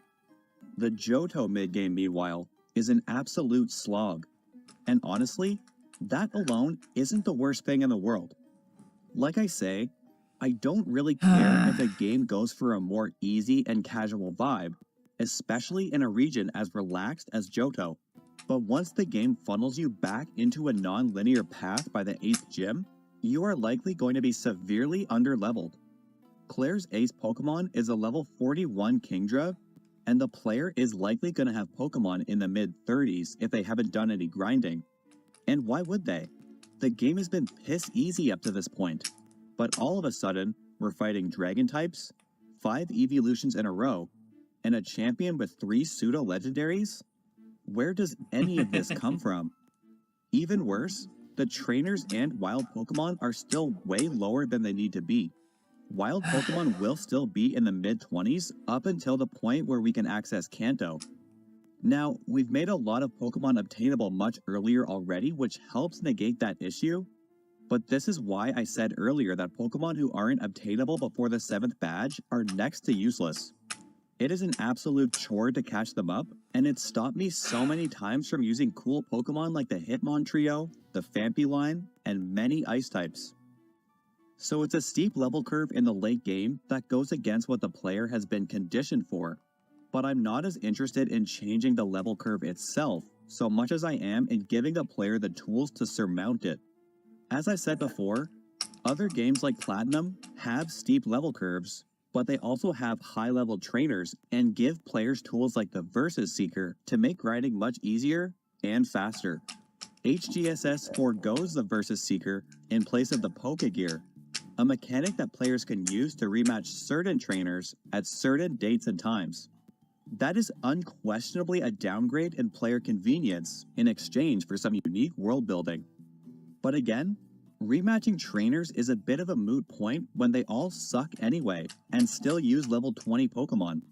That's still not much more experience than wild Pokemon, considering the trainer fights don't increase in level until 7 badges, and the player has defeated Team Rocket in Goldenrod City. My main goal with the level curve is not to simply increase or decrease the opponent's levels, but to give the player the tools to go with the flow. Because as it stands, we're given almost nothing. And my first change to combat the level curve will be said Pokegear mechanic.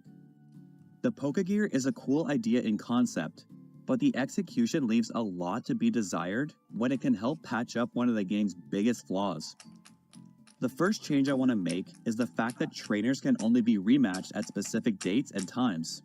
I get that this creates good world building and might convince the player that these are real people with real schedules, but like, what the fuck do you mean you're only free on Thursday mornings, Gavin? We both know you're gonna stand right there all goddamn week. Why will you not just battle me right now? Why do I need to look up every trainer and when they can be rematched, change the date and time on my DS, and then leave the route to call you every single time I want to get a little bit of grinding in? If world building comes at such a cost to player convenience, I think it needs to be foregone. You should be able to call any trainer that gives you their number at any time. I would keep the scheduling mechanic to a degree and say that NPCs will call you at these respective times, but they will always say yes to a battle when you challenge them. Even the gym leader should not be an exception to this. I think we get enough world building when we find them at certain locations at certain times. But when it comes to actually battling, these characters should always be looking to get stronger. I don't care that they allegedly have jobs. You are the Johto champion at this point in the game. Don't tell me that they would not be itching for a rematch with you. On top of that, the first level increase for rematches should be 5 badges instead of 7. I would say that it should be the first time you rematch them, but there are Pokegear rematches as early as the second route in the game, so that would be like a 30 level jump in a split second. Most trainers are level 30 or so by their first rematch, and this is also about where the player should be with 5 badges in hand. It would be easy to say, just increase all trainers' levels by like 5. And ideally, I'd do that too, especially with certain battles like the repeated rocket statue fights in the Mahogany Town hideout, which are ridiculously mundane, and probably the most egregious example of the game's level curve, or lack thereof. But this way, we can at least be a little more specific, and the player can control exactly what level they want to be at. As previously mentioned, with Chansey now available on Route 48, the player also has the option to grind for a lucky egg, which isn't that unreasonable, with a 10% encounter rate and much easier access to Pokemon with the Compound Eyes ability, which can't really be said for games like Platinum. Just a little reward for players who care enough to go a little bit out of their way with a bit of exploration. But again, it's not accessible until we have 5 badges. I think these 2 changes alone give the player the opportunity to grow along with the level curve at their own pace. I will tweak some level caps in a little bit, but for the most part, I don't think overall levels are the problem, just the lack of resources given to the player. However, with a few tweaks to facilitate grinding, as well as a much more plentiful regional dex, you might think that the game now becomes too easy, as there are a lot more competent Pokemon, and we've now got the resources to overlevel them. And honestly, you'd be correct. A lot of boss fights in this game are too easy to begin with. I don't think HGSS needs to be the most challenging game in the series, as it presents a much more relaxing vibe, but it would be more ideal if these fights were more thought out. So, let's give them a makeover, shall we? Part 3. The boss fights. So a criticism that I often see with the boss fights in Johto is that they don't use Pokemon from their native region. And to that I say, who cares? That is probably my last concern with these fights, and I don't think it creates the world building that people think it does. I don't think a gym leader would care whether or not a Pokemon is native to Johto. They're a real person, and it's very possible that the gym leaders themselves are not native to the region we find them in. A gym Yeah. leader would concern themselves with using the strongest Pokemon, and unfortunately, many of those just aren't Johtonian. But, that being said, given the choice, I will mix in a Johto Pokemon if I can, but I won't go too far out of my way to do it. I want to talk about what makes a good gym leader fight, in my opinion. It's a common complaint that gym leaders and the series as a whole is held down by its commitment to limiting its boss fights to a single type. And while I don't disagree, I still think you could do a lot to make a gym fight memorable while still committing to the monotype strategy. I think that the TM that the gym leader offers after defeat allows a lot of room for personality and customization. As an example, I want to compare Lieutenant Surge in Fire Red and Elisa in Black and White. At a glance, many might assume that these fights are very similar because they both use the same type, Electric, counter with a ground type, and you're golden. And while that's not inherently wrong, I think one of these boss fights is a lot stronger than the other. Surge gives the TM for Shockwave after defeating him, which comes off to me as him just using any random electric move that happens to fit for the power level at that point in the game. Shockwave is a good move and all, but it doesn't leave any room for Surge's team to build around. This isn't really Surge's fault, as it's mostly just a limitation of Gen 3's shallow move pool. But I want to take a look at Elisa's team, which is a stark contrast to Surge's blandness.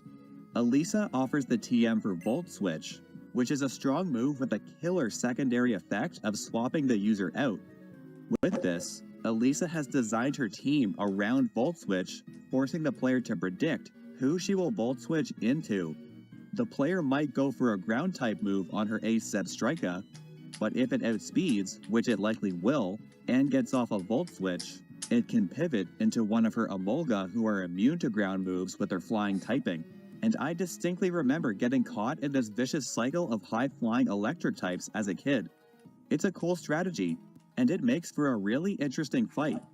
Elisa is a great way to show that there can be more to a gym leader than just the type that they use. So essentially, I'd like a gym leader to strategize around the TM that they give after beating them. Ideally, it's a good TM with a secondary effect that has the potential to build a team around. But this isn't always necessary, and I'll get into why later. And if this TM reflects the gym leader's personality, even better. So keep all this in mind as we take a trip through the Johto League. So let's get started with the first gym leader in the game, Faulkner. As a first badge, it shouldn't be too challenging or complex. But we do have a lot more Pokemon available to us than before, since we implemented the odd egg. So I think it's fair to up the difficulty a bit, but our main priority will be rhyme and reason, not outright challenge. To do that, I think that all we need to do is swap out his ace Pidgeotto with Noctowl. Now, Noctowl might seem a bit scary for a first gym fight, as its base stat total is about 100 higher than that of Pidgeotto. But, Noctowl actually has a lower physical attack than Pidgeotto, so if we give it a physical moveset in Peck, Tackle, and Roost, it's actually less scary. But it's a better fit for a fight designed around the defensive move Roost. I imagine this Pokemon being a huge wall at this point in the game, who you've got to wear down and hit with everything you've got.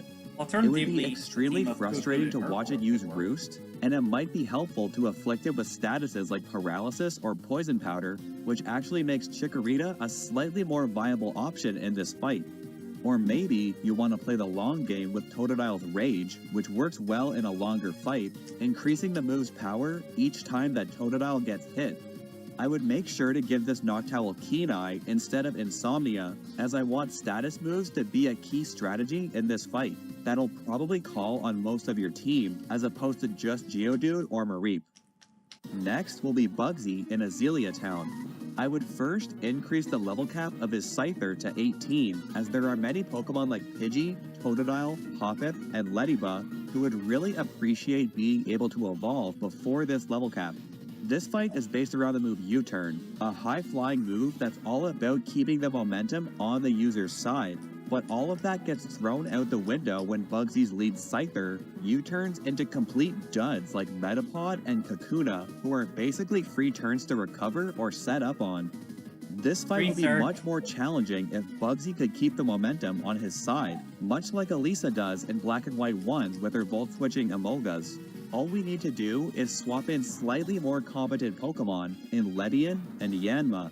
I know that all of these Pokemon are all bug flying and present a clear weakness to Rock, but I still don't think we're worse off than the alternative. Ledian is probably faster than most Pokemon you have at this point in the game, so it'll probably be able to get off a Light Screen or Reflect while also running the possibility to U-turn back into the main threat. Yanma might be frail, but it's also exceedingly fast for this point in the game, and it also has the potential to be really annoying. With 95 base speed, comboed with Compound Eyes, it'll probably get the chance to land a decently accurate Supersonic, or do solid damage with Sonic Boom, even to Rock types. These two Pokemon might still be weak, but they are fast and should be able to debuff you before U-turning back into the main threat. The goal for this fight is to be pretty unpredictable. It is hard countered by Rock, but it already was in the first place. And with Rock-type moves being so inaccurate, Rock types like Geodude and Onix aren't nearly as foolproof as they were before. Missing a Rock throw can now be very costly as Bugsy might confuse you or get off a Reflect, and that can be really scary. Next will be Whitney and her normal types. A pretty challenging and well-designed fight all on its own, so I won't make too many changes. But I will increase the level cap to 21 to give some breathing room after the Bugsy fight, and decrease the amount of grinding needed for Morty. This does make the fight a little bit easier, considering many Pokemon evolve at level 20, including the newly obtainable Tyrogue. So I think we do need to up the ante a little bit. So I'm going to add a new Pokemon in a level 20 Snubbull with Intimidate as a solid answer to many physical attacking fighting types that might be an answer to this battle. I think Snubbull fits great with Whitney's cutesy motif, and like the rest of her team, has the potential to be really annoying with moves like Attract, Lick, Charm, and Headbutt. It's great at statusing or debuffing physical attackers who really want to be at full health when the main threat comes in. You might think that this fight is still trivialized by the newly obtainable Tyrogue and its ensuing evolutions, but these Pokemon won't yet learn a fighting type move as a Tyrogue, so their only super effective option will be Rock Smash if you elect to teach it to them, which isn't very strong and is also annoying to delete. You can also win the TM for Drain Punch for Hitmonchan from the Goldenrod lottery on Thursdays, but I'm not that worried about that, as you can also buy the TM for Focus Blast for a lot of Pokemon as well, and it's still not considered a foolproof answer to this fight. All in all, I think we've done enough to keep up this fight's reputation as one of the trickiest in the game. After that, we've got Morty and his ghost types, and this is where the gym fights start to go downhill. Morty's main issue is a lack of diversity, but it's not really his fault. It's no secret that Johto is starved for ghost-type families, but the point still stands that if you have a Pokemon that counters one of Morty's Pokemon, you can probably counter all of them, and that can't really be avoided too much, so we'll just have to work with what we've got. I'll keep Morty's party of 4, but swap out Ghastly for a Misdreavus, and a Haunter for Mismagius, which is now included in the regional decks. Misdreavus will be another Pokemon who can get off some devious tactics on the opponent like Will-O-Wisp and Confuse Ray, and being able to Pain Split if its HP gets too low. While the evolved Mismagius can be a special attacking powerhouse similar to Gengar, except it actually has some move diversity, being able to hit normal types reliably and countering Pokemon like Croconaw with Magical Leaf. There are a ton of normal types like Guts Raticate who can counter this fight pretty hard, but I'm fine with that. All fights should have some kind of answer, so long as one Pokemon can't wreck the entire game. And honestly, I think normal types could use the win here, as they're not a super effective answer to anything, so it's nice to have a use for them here. Morty's Shadow Ball strats allow him to mainly be a test of raw power and not much else. If you're able to withstand his special attacks from his fully evolved Pokemon, great. If not, look out, because they can probably make some serious dents in your team. The Chuck fight is an interesting one, as Focus Punch is a fun move to team build around. We've already got 2 Pokemon who play around it pretty effectively, with Primeape pulling some cheap tactics with Double Team, and the bulky Poliwrath who can paralyze you or put you to sleep to buy itself the free turn it needs. If you lose a turn in either of these scenarios, you will get devastated by the 150 base power Focus Punch. But 2 Pokemon at this point in the game just ain't cutting it. I want to add one more Pokemon who can play into Focus Punch in a pretty interesting way.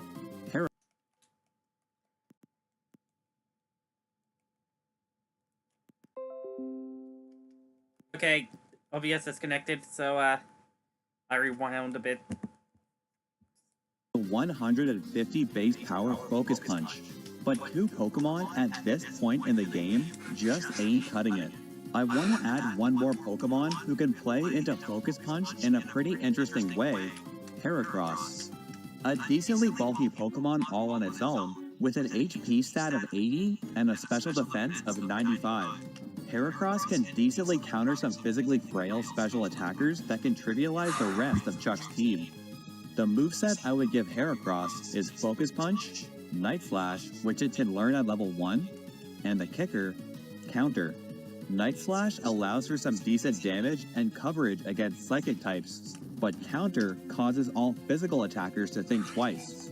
But if an exclusively physical attacker decides to read the counter and choose not to attack, boom, it gets hit with a massive Focus Punch. This is a really interesting dynamic that creates a lot of second guessing on the player's part, which I think is really exciting. Chuck still has a weakness to flying, but we don't have access to the Fly HM yet, so most flyers are relying on mediocre moves like Wing Attack, and Chuck's Primeape does pack Rock Slide, so it's by no means a free win. The next fight will be Jasmine, and no, I am not misspeaking. I am going to reorder the gyms so that both gyms on the West Coast are intended to be taken out in order, and I will be boosting Price to be the canonical 7th gym leader later on. So Jasmine is another gym leader who is pretty lacking in the power department. Our strategy allegedly revolves around the move Iron Tail, which isn't very good, and not a ton of steel types can even learn it since they don't have tails. So I think what I actually want to do is swap out the TM given by Jasmine from Iron Tail to Gyro Ball. Incidentally, the TM for Iron Tail would just be obtainable where Gyro Ball originally was, which is in the Celadon game corner.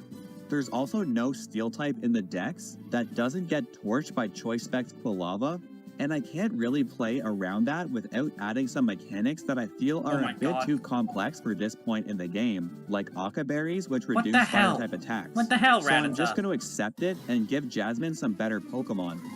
Firstly, there's no reason not to evolve her Magnemite into Magneton. It's level 30, and Magnemite is too weak for the 6th badge. Magneton would know Thunder Wave, Sonic Boom, Rain Dance, and Thunder. Rain Dance is an attempt to counter the glaring weakness to fire for the entire team, and Thunder can play off of that by becoming fully accurate in the rain. Next will be Skarmory, a tough Pokemon to take down if you don't have the right Pokemon. Its main weakness would be special electric moves, but you never know if Jasmine would switch into her ground-type Steelix to counter you. Skarmory would be packing Steel Wing, Air Cutter, Spikes, and Roost. An extremely annoying Pokemon who can set up hazards and stall you out if you don't have the tools to counter it. After that, I'll throw in a Forretress loaded with Gyro Ball, Bug Bite, and Self-Destruct. A very slow, hard-to-crack Pokemon who can make use out of Gyro Ball and a looming threat to set up a Self-Destruct at any moment. And last will still be her ace, Steelix. But the moveset needs an upgrade. We definitely want to be packing Earthquake to become a serious physical threat, and I'll also swap Iron Tail for Gyro Ball and keep Rock Throw for its coverage. And lastly, I want to throw in Curse to power up its attack and defense, but also buff its Gyro Ball, which is stronger the slower this Pokemon is. Overall, it's another strong team with a couple key weaknesses, but it does hard counter most physical attackers, which I think is what the Steel type should do, and makes Jasmine a lot less of a pushover. If her Steelix gets a Curse off, then you're in trouble, as those +1 Gyro Balls at -1 speed will do a ton of damage. After that, the player will face the 7th gym leader, Price, whose team revolves around the move Hail, the weather effect with the least amount of synergy, but synergy nonetheless. Firstly, as I hinted Double at bless you, earlier, Mom! we'll be increasing Price's level cap to 37 to define this as the canonical 7th gym. You shouldn't need to zigzag back and forth across the country just to face the gyms in order. This also closes the gap between Price and Claire a little bit, which again is a pretty insane jump. Price will now lead with his Dugong at level 34, who will know Rest, Sleep Talk, Hail, and Icy Wind, which I think has the potential to be more annoying than Aurora Beam, as dropping the player's speed ruins a lot of sweeping potential. Next will be a Pokemon newly added to the Johto Dex, Glaceon. With an insane special attack stat and its Snowcloak ability, this Pokemon has the potential to be a serious threat so long as Hail is set up, especially if the lead Dugong has already dropped the player's speed. Glaceon will pack Hail, Blizzard, Ice Shard, and Sand Attack, granting it the ability to be seriously annoying if you can't take it out fast enough. Next would be Sneasel, who would know Ice Shard, Hail, Feint Attack, and Slash. A quick Pokemon who can run the risk of setting Hail back up before you can take it out if it manages to outspeed. And last would be Price's newly evolved Mamoswine, who would also keep the Snowcloak ability and now pack Blizzard, Ice Shard, Avalanche, and Earthquake. A monolith of a Pokemon who can hit like a truck with some devastating Ice-type moves, and poses a serious threat to any player who hasn't timed the Hail turns correctly. No, I didn't want to Now get that rid we've of Pack. added a couple new Damn Ice it. types to Where's the the Johto menu? region, we've got a little more opportunity Why for is there team no building, menu? and I think we've created some solid synergy here, Why is there no turning menu Ice until into a serious offensive threat. Gen 3? In fact, I think we've done a pretty good job with all the gym fights thus far, turning them into decently challenging fights with actual strategies instead of forgettable filler that barely requires any thought. But we're actually gonna pause the gym fights for a sec and switch over to one of the other boss fights in the game, Team Rocket boss Archer in Goldenrod City. The Rocket fights leading up to this point have been passable as they were at earlier points in the game, but Team Rocket overall are pushovers in these games, and the climactic fights are the main reason why. All of these fights against the commanders could really use an upgrade, but I'm only gonna tackle the boss, Archer, as that's the biggest offender in my opinion. I don't care too much about the rest of the commanders with their mediocre teams all that much, even the guy with 5 coughings and a wheezing, as I think that's actually kind of funny, but their boss, Archer, has no excuse. Buddy, you have the entire organization on your shoulders and this is the best you can do? At the very least, we can give him a couple more Pokemon. First off, no reason he can't evolve his damn coughing, as it's unfitting of the ultimate boss of this subplot to have an unevolved Pokemon. So we'll get rid of Houndour since we've already got his ace, Houndoom. I'll also add an Electrode. Moreover, one of the abused Electrode from the Rocket hideout. Its high speed has the potential to throw a wrench in your strategy, and the overlooming threat of setting off a self-destruct is not to be overlooked. I'll also add a Golbat into the mix as well. I know I just said that a boss shouldn't have fully evolved Pokemon, but I don't think Golbat would reach a high enough friendship level with Archer to evolve. Now, certain evil team members in other games actually do have this connection to their Pokemon, like Archie and Maxie in the Hoenn games, but those two aren't so much evil as they are misguided. That's not the case with Team Rocket, and I think that Golbat is decent enough strength-wise anyway. I think that 5 Pokemon is a good enough number for the ultimate Rocket fight, so I'll add one more Pokemon in Rhydon, specifically Giovanni's Rhydon, to do a little bit of storytelling. It creates a bit of background after the events of the Kanto games, implying that Giovanni trusted his organization as well as one of his most trusted partners with Archer, his right-hand man. I chose Rhydon in particular because it is actually missing from Giovanni's team in the DLC, so it's actually plausible that these events took place. So yeah, I think that these 5 Pokemon make for a pretty well-rounded team, at least for a Team Rocket member. I don't think it needs to be too difficult of a fight, as that would be pretty jarring compared to the rest of the Rocket subplot. Anyway, let's get back to the main course. I don't think that Claire needs too much changing, as she's already one of the toughest fights in the game. But we have boosted the overall dex, so I should buff her a little bit as well. I think that Claire's main weakness is her lead Gyarados, which can be set up on pretty easily since they gave it a special attacking moveset. So I think that all I want to do is swap out Twister for Aqua Tail to make this Pokemon more of a threat. Claire doesn't beat around the bush. She's all about hitting you hard with everything she's got, using some strong Pokemon that don't have many counters, and dishing out a strong special attack in Dragon Pulse. Just a powerful move without the need of any secondary effects. No fluff, just a test of raw strength. So when you beat her, naturally, she would be inclined to believe that you cheated in some way. Surely, you use some underhanded tactics as opposed to just hitting the opponent very hard.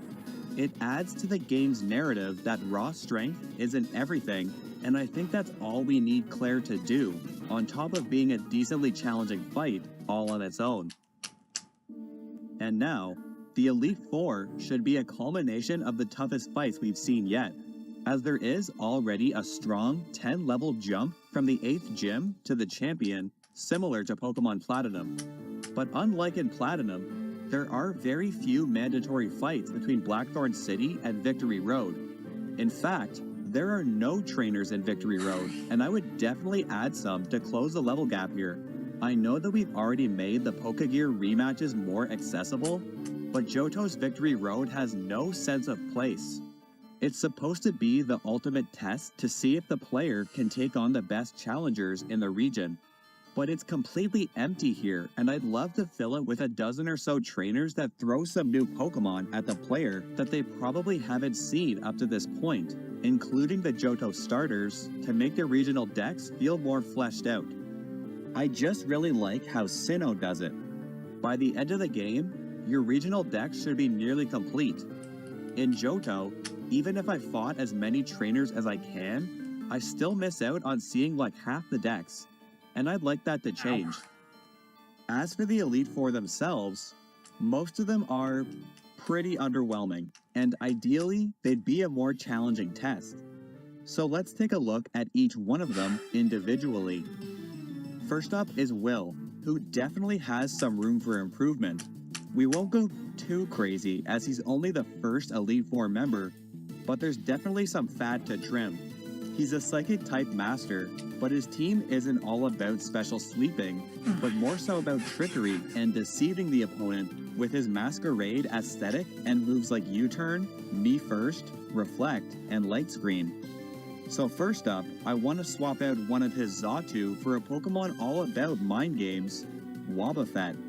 A serious threat if the player is caught off guard and could be switched in at any moment. This Pokemon prevents the player from switching with its Shadow Tag ability and can use moves like Counter and Mirror Coat to retaliate with double the inflicted damage. Aside from that, I see no harm in swapping out Slowbro for Slowking, who are essentially the same Pokemon. But now, we can instead swap Amnesia for Nasty Plot and Curse for Power Gem for some better coverage. Jinx can be a threatening Pokemon, but it's not as effective when limited to a physical moveset. We'll definitely swap out Ice Punch for Ice Beam and the comical Double Slap for something like Fake Tears. If you're unlucky enough to get outsped and put to sleep, this thing does have the tools to take you out. Next will be Executor, and I think this Pokemon is more annoying if we swap out Egg Bomb for Giga Drain. If this Pokemon gets off Reflect or Hypnosis, it might be able to stall you out with a bit of sustain. And last will be his ace, Xatu.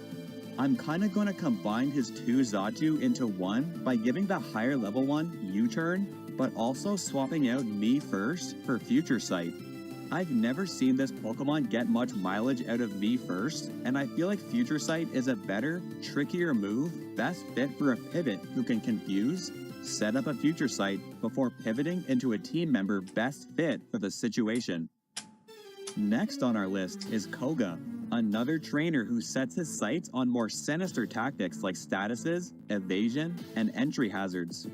I've always found Koga to be pretty effective in this regard, definitely more so than Will.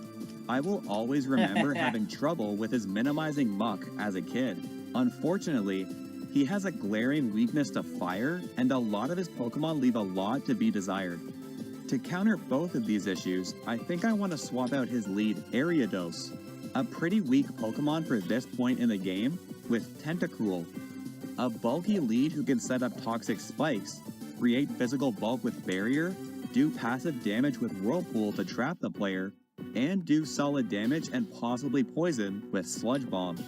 Next will be Forretress, as usual, who could set up toxic spikes already, but now, to deal with Tentacruel, the player might not have a fire type on the field already, the way they probably would if they had just taken out Ariados, which may give Forretress time to set up regular spikes instead, and use stronger moves like Gyro Ball instead of Swift, and stall out poison turns with Protect, while always threatening to self-destruct.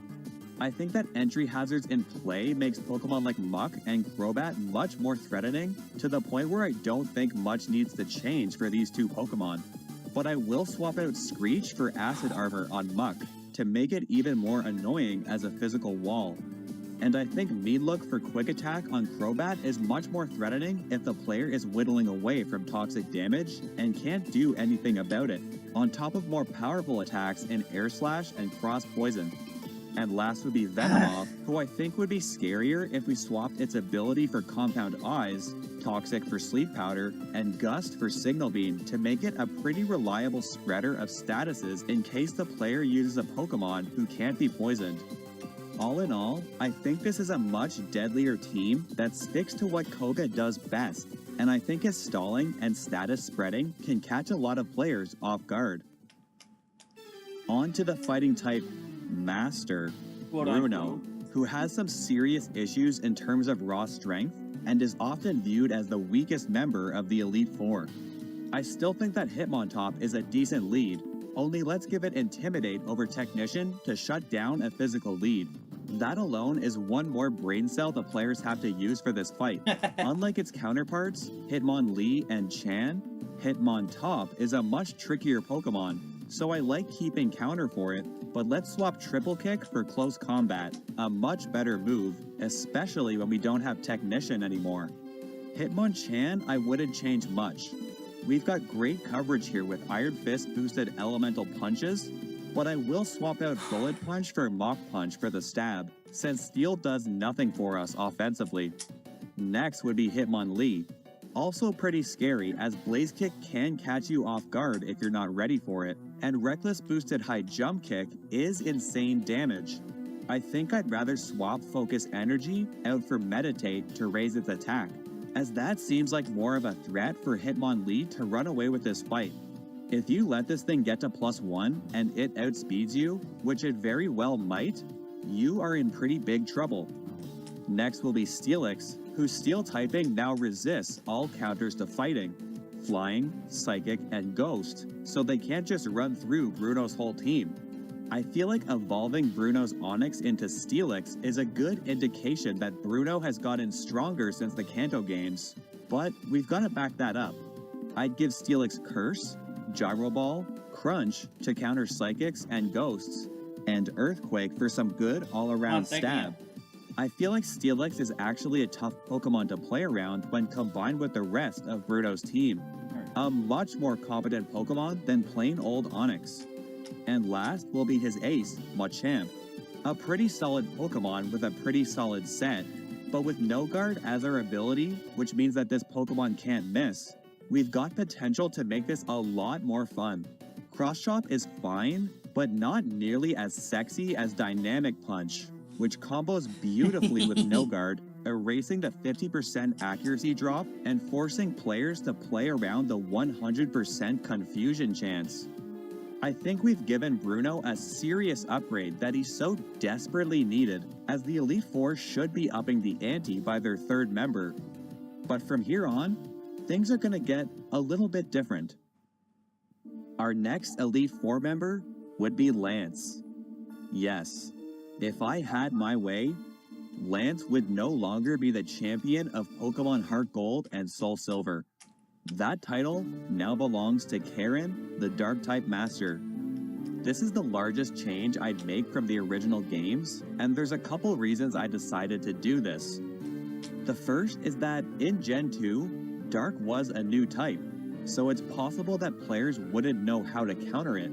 For a new type, Johto really threw Dark under the rug by shoving so many Dark types into the post-game, and this is a great way to put these Pokemon into the spotlight.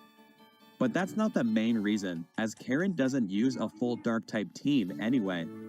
I just think it makes way more sense narratively. In HGSS, the only time we meet Lance prior to the Pokemon League is during the Team Rocket Mahogany Town arc, where he's used as a bit of character development for your rival Silver. Silver's ideals focus on building a team based on absolute strength, and he believes that creating a loving bond with his Pokemon is a waste of time and a strategy for the weak. When Silver meets Lance, his ideals are changed as Lance crushes him in battle and tells him that Silver lost because he's failed to show his Pokemon any inkling of love and trust. This is the inciting incident for Silver's growth as a trainer, as Lance's words seem to really stick with him, and by the end of the game, he learns the value of friendship and sees his Pokemon as true partners, and he becomes a much more accepting person in general. To reflect this, his Golbat finally evolves via friendship into a Crobat in the postgame as they finally form a meaningful bond. It's a great arc for Silver and sets him up as one of the better rivals in the series. The problem is that Lance has no business lecturing Silver on how Pokemon is about more than raw strength. It comes off as pompous and hypocritical when said by the guy who uses 3 Dragonite, a Gyarados, and a Charizard. Seriously? They tried adding depth to this character by making him look like a badass? And sure, as a 10-year-old, I probably saw it that way, but this game's moral is learning to bond with your Pokemon in spite of raw strength. Look at Lance's quote from Fire Red and Leaf Green. "You can call me Lance, the Dragon Trainer. You know that dragons are mythical Pokemon. They're hard to catch and raise, but their powers are superior. They're virtually indestructible. There's no being clever with them. Well, are you ready to lose? Your league challenge ends with me." He's clearly not the wise sage that these games try to paint him as, but a cocky, overconfident jerk. He has no real business offering advice like this. I don't believe for a second that this guy became an Elite Four member out of love, but instead by assembling the strongest Pokemon he could find, just like Silver did. Heart Gold and Soul Silver teach us that raising Pokemon is not about raw strength. It's the loving bond between Pokemon and trainer that makes them stronger. This is what Silver learns on his journey. It's what Claire learned when you passed the test in Dragon's Den, and it's what the player learns on their adventure as well. This is why I will always go to bat for the mediocrity of the Johto Dex, as it plays off this narrative perfectly. You are intended to fall in love with certain Pokemon like Sunflora, Ledian, Togetic, Murkrow, Meganium, who are all weak, yes, but the loving bond that you create with these Pokemon is what allows you to overcome raw strength to become the Pokemon champion. That is the thesis of Pokemon Heart Gold and Soul Silver, and they shoot themselves in the foot at the finish line by putting this schmuck as the champion. Enter Karen, a trainer who was able to become way more memorable than Lance with only 2 lines of dialogue in the entire game. Strong Pokemon, weak Pokemon. That is only the selfish perception of people. Truly skilled trainers should try to win with the Pokemon they love best. This is dialogue fit for a champion. It culminates everything we've learned on our journey, and it makes sense that someone who understands this would be Johto's champion. It makes sense that Karen would have used her emotional bond to beat Lance's raw strength and take the crown. It makes sense for Karen to team up with you at the Rocket Hideout, and it makes sense for Karen to teach Silver about his misguided ways.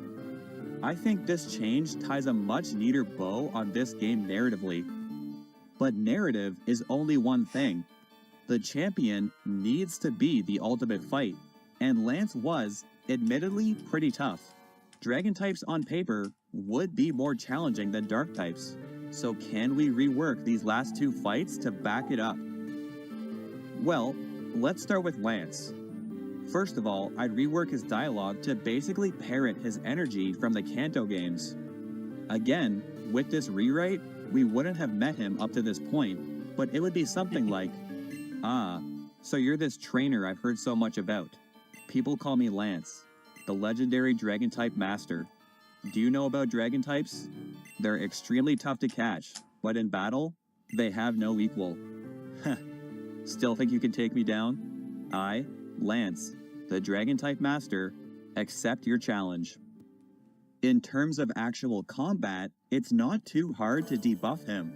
First, assume that he uses the same level cap of 47 as Karen usually does in the original version of the game.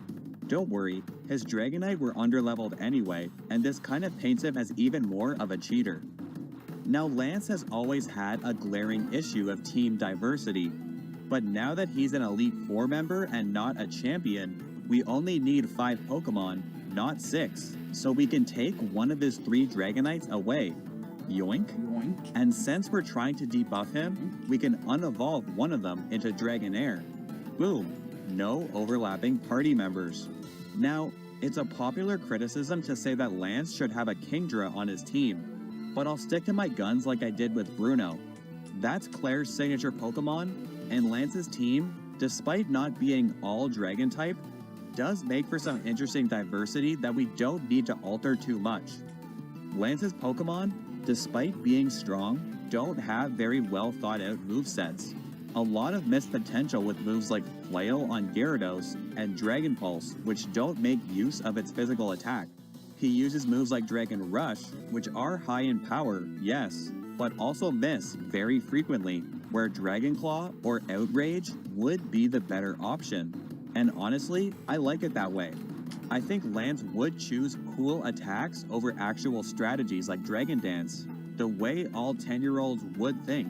So for this reason, I won't make too many changes to his team.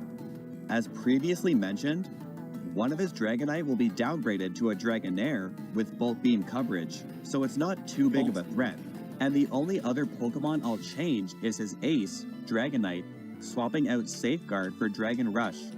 Redundant, I know, since we already have Outrage, but I believe that this is a set that a closed-minded trainer like Lance would run.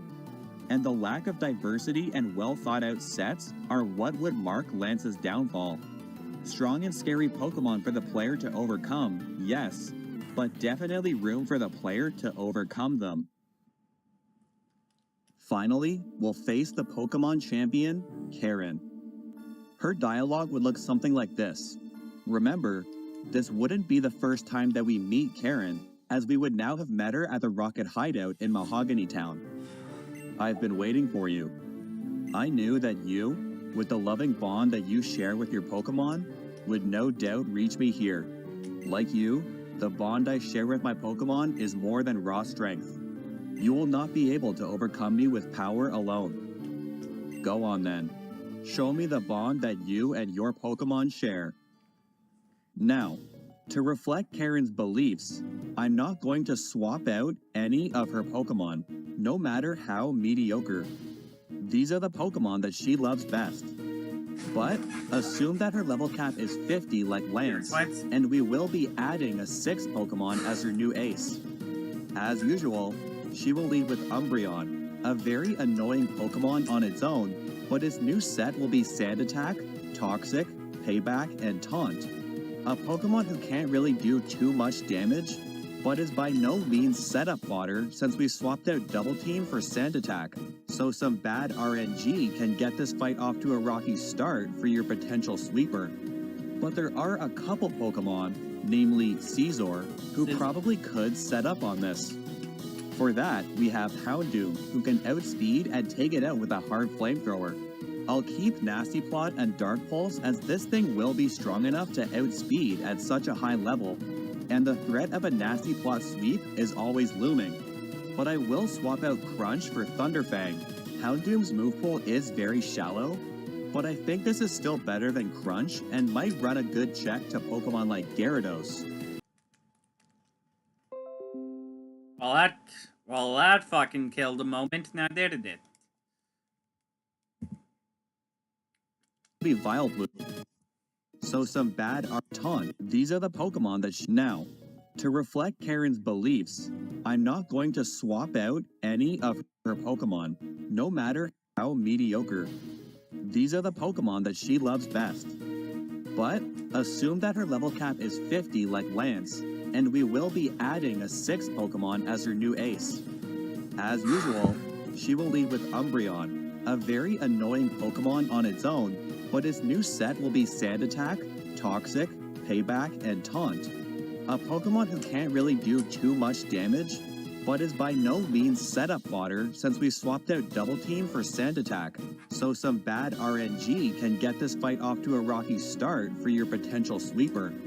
But there are a couple Pokemon, namely Scizor, who probably could set up on this. For that, we have Houndoom, who can outspeed and take it out with a hard flamethrower. I'll keep Nasty Plot and Dark Pulse as this thing will be strong enough to outspeed at such a high level, and the threat of a Nasty Plot sweep is always looming. But I will swap out Crunch for Thunderfang. Houndoom's move pool is very shallow, but I think this is still better than Crunch and might run a good check to Pokemon like Gyarados. Next will be Vileplume, probably our weakest team member, but it's also a good counter to the fighting and water types that can take a good bite out of our team of dark types. Vileplume would run Sleep Powder, Sludge Bomb, Giga Drain, and Energy Ball. After that we've got Gengar, a much scarier Pokemon when elevated to such a high level, because it's more likely to outspeed and get off some heavy hits with Shadow Ball, Thunderbolt, Focus Blast, and Destiny Bond, which could very easily take a Pokemon down with it if the player isn't ready for it, especially now that we're so much faster than before. We'd also have Murkrow, now evolved into Honchkrow with the expanded dex, allowing it to pack a much harder punch with moves like Sucker Punch, Drill Peck, Heat Wave, and Superpower. I snuck a couple moves from the Move Tutor in there for some coverage, but it's nothing that other champions haven't pulled in the past. Honchkrow offers some very strong type coverage, especially for the fighting and steel types that may counter most of Karen's team. And last would be Karen's ace, the pseudo-legendary Tyranitar. Not only is it a dark type, but also a pseudo-legendary that gets completely swept under the rug in these games. Now, it's worth noting that Karen wouldn't always save this Pokemon for last. The AI would send it out if it would counter the Pokemon that the player currently has on the field, the way most trainers do. So it's very possible and quite likely that the player will have to play around Sandstorm for a good portion of this fight, like I did here. Note that the Sandstorm means that as a rock type, Tyranitar's special defense is boosted by 1 stage so long as it's active. Tyranitar would know Stone Edge, Payback, Earthquake, and Fire Fang, backed up by a killer attack stat of 134. This is a really tough Pokemon to take down, as it would live most water and grass type attacks, and there aren't a ton of fighting types to speak of in the Johto dex. The addition of Tyranitar makes this a champion caliber team. It's no Cynthia or even Lance, but Lance also gets destroyed by Pokemon like Voltbeam Starmie. There's no perfect champion, and I think this is pretty solid. Probably about the difficulty level of Steven or Blue. We've got some nice type diversity and solid coverage, capped off by a pseudo-legendary ace to make it a well-rounded group to defend the Johto title. When finally defeated, Karen's dialogue would be pretty similar to what she says before, only she would mix in a congratulations on becoming the new Johto champion. Strong Pokemon. Weak Pokemon. That is only the selfish perception of people. Truly skilled trainers should try to win with the Pokemon they love best. You understand what's important, and it has earned you the crown of Pokemon Champion. I think this makes for a pretty challenging endgame, and with this combined with our other changes, we've made Johto a much more polished region and closed the game's narrative off in a much more fitting way. Congratulations! You've now beaten Pokemon Heart Gold and Soul Silver. Oh shit, there's a postgame. Part 4. The postgame. Yeah, we've done quite a bit to patch up the Johto region, but what about Kanto? The postgame is arguably the worst offender in terms of level curve. I'm not going to go into intricate detail about every gym fight, but pretty much every regular trainer in the Kanto region should have their levels increased by like 5. After defeating the Pokemon League, the player's team should be about level 50. Unfortunately, most trainers in the entire Kanto region are in the low to mid 40s. Many Pokemon are unevolved, and without an intended path to take in the postgame, the gym fights tend to get easier as they go along. It really takes the wind out of Kanto's sails, which is sad because on paper, this postgame has a lot to offer. So not only would I give the entire region a flat level increase, but I'd also rework the intended order that we take on the gym leaders in. For some reason, Janine in Fuchsia City is the lowest level gym leader, even though she's nowhere near where the player first docks in Vermilion City. The new intended gym order would still begin with Surge as usual, whose current level cap of 53 is actually good where it is. Then the player would go north to Saffron City to fight Sabrina, and then west to Erica, south down the bike path to Janine, and then up northeast toward Lavender Town, where the radio card side quest would then be initiated. There are currently no in-game hints that direct you to Lavender Town to resolve this side quest, so ideally, we would have somebody direct you here to find this obscure man who looks like a regular NPC sitting in the tower. The beginning of this side quest would direct you to Cerulean City before heading to the power plant to complete the quest as you normally would. But also, I would definitely make the power plant accessible via fly so that we don't have to make the same trip twice. That's always really annoying and felt like an oversight. On our way out, we can take on Misty before heading back to Lavender Town and getting the radio upgrade to wake up Snorlax before trekking through Diglett Tunnel to Pewter City. Here, we can fight Brock before heading south through Viridian City and Pallet Town to Cinnabar Island and by proxy the Seafold Islands to defeat Blaine, before wrapping up the gym gauntlet with Blue, whose ace Pokemon would now be level 65. Now much like before, these gym leaders can be fought in any order, save for Blue. But now there's an intended direction which makes a little bit more sense than the if you can beat one, you can beat them all approach. I won't touch the gym leaders' teams themselves except for one thing. I will evolve any not fully evolved Pokemon. I'm sorry, but we're in the level 50s now. Brock should not be using a Rhyhorn anymore. And let's show off some of those new Gen 4 evolutions like Tangrowth and Magmortar for Erica and Blaine. Again, we would not get the Rock Climb 8 gem from Professor Oak anymore since we got it way back at the 3rd badge. Instead, I propose another change. Professor Oak does not call you at this point, but instead, after beating Blue, he hints at Mount Silver, but implies that you're still not strong enough to enter. If you want to prove your worth, you'll need to challenge the true power of the Elite Four. Yes, to access Mount Silver and fight Red, you will have to defeat the Elite Four rematch battles.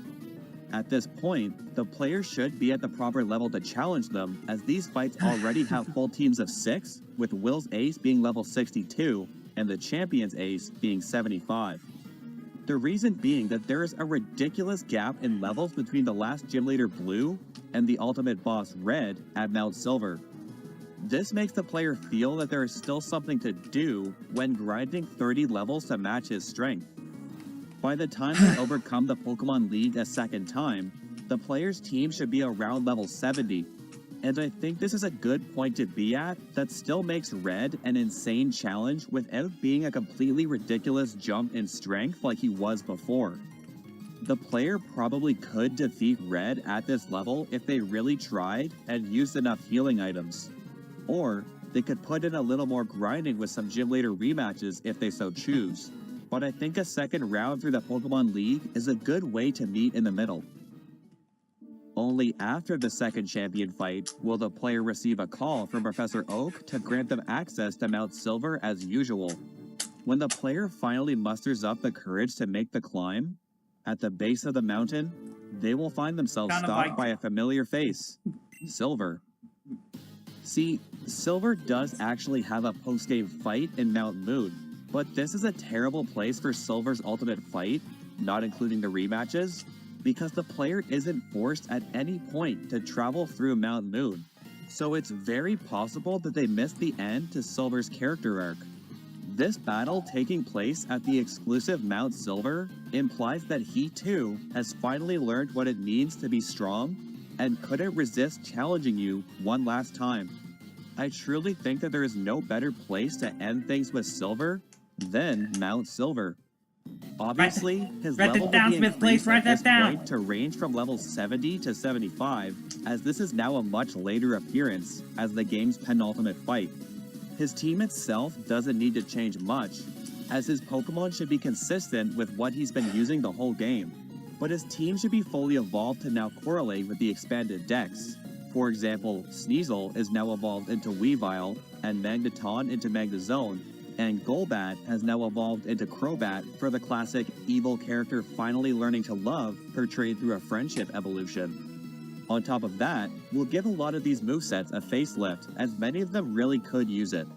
I don't think it's a stretch to give his Pokemon move tutor moves like Ice Punch for his Weavile, or TM moves like U-Turn for his Crobat, as I think it's believable that Silver has learned to put effort into his Pokemon, rather than just expecting them to be strong on their own. This is a much better way to round out his arc, I think, as one final test before facing Red, as the two of you duke it out with everything you've got. And finally, we have Red at the peak of Mount Silver. It's a bit anticlimactic, but I would leave this fight exactly as it is. Sure, I could buff his team if I wanted to, but I kinda like this team, and I don't think it needs to be perfectly optimal. Even though moves like Blast Burn and Frenzy Plant aren't the best, we all probably thought they were as young kids. Remember, this is supposed to be you, the player avatar from years prior. Tell me you didn't use these moves when you were a kid. What works so well about this fight isn't the high levels or the challenge.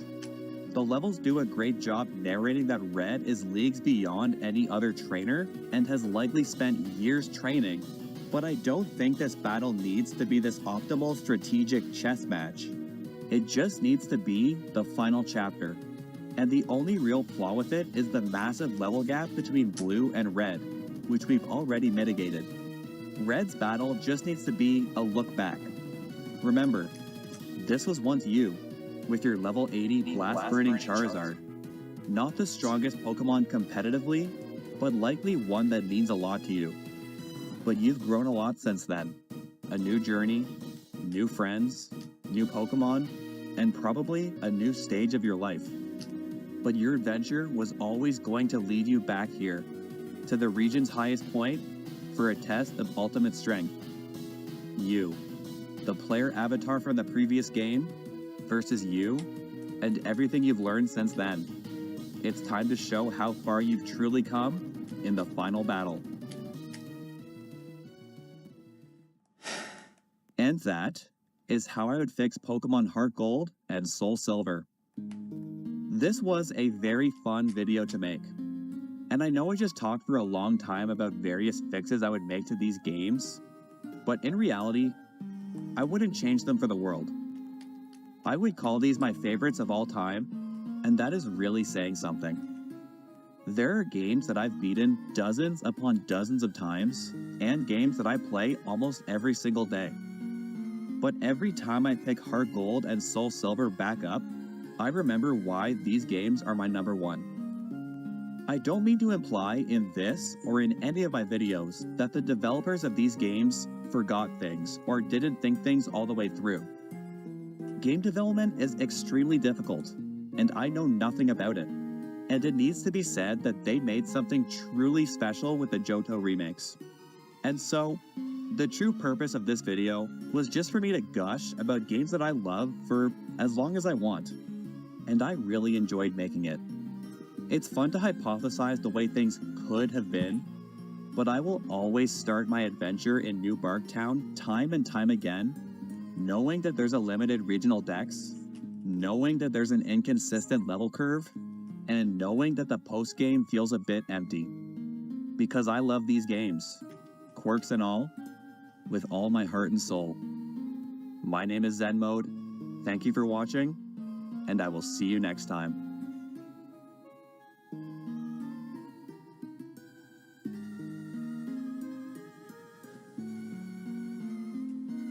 Isn't that just a lovely video? And we've got a whole bunch more to go. Look, and there's also a lot more.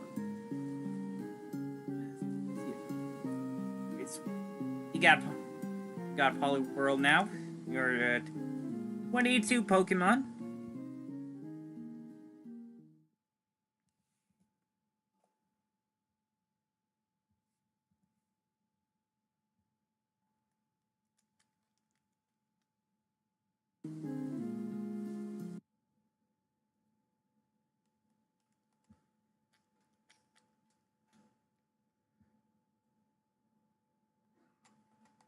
Let's shuffle this playlist.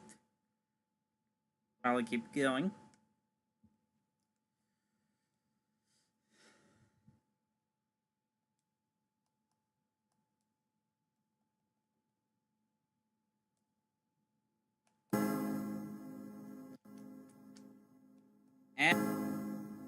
And going into its very first one. Our first one is actually its first one.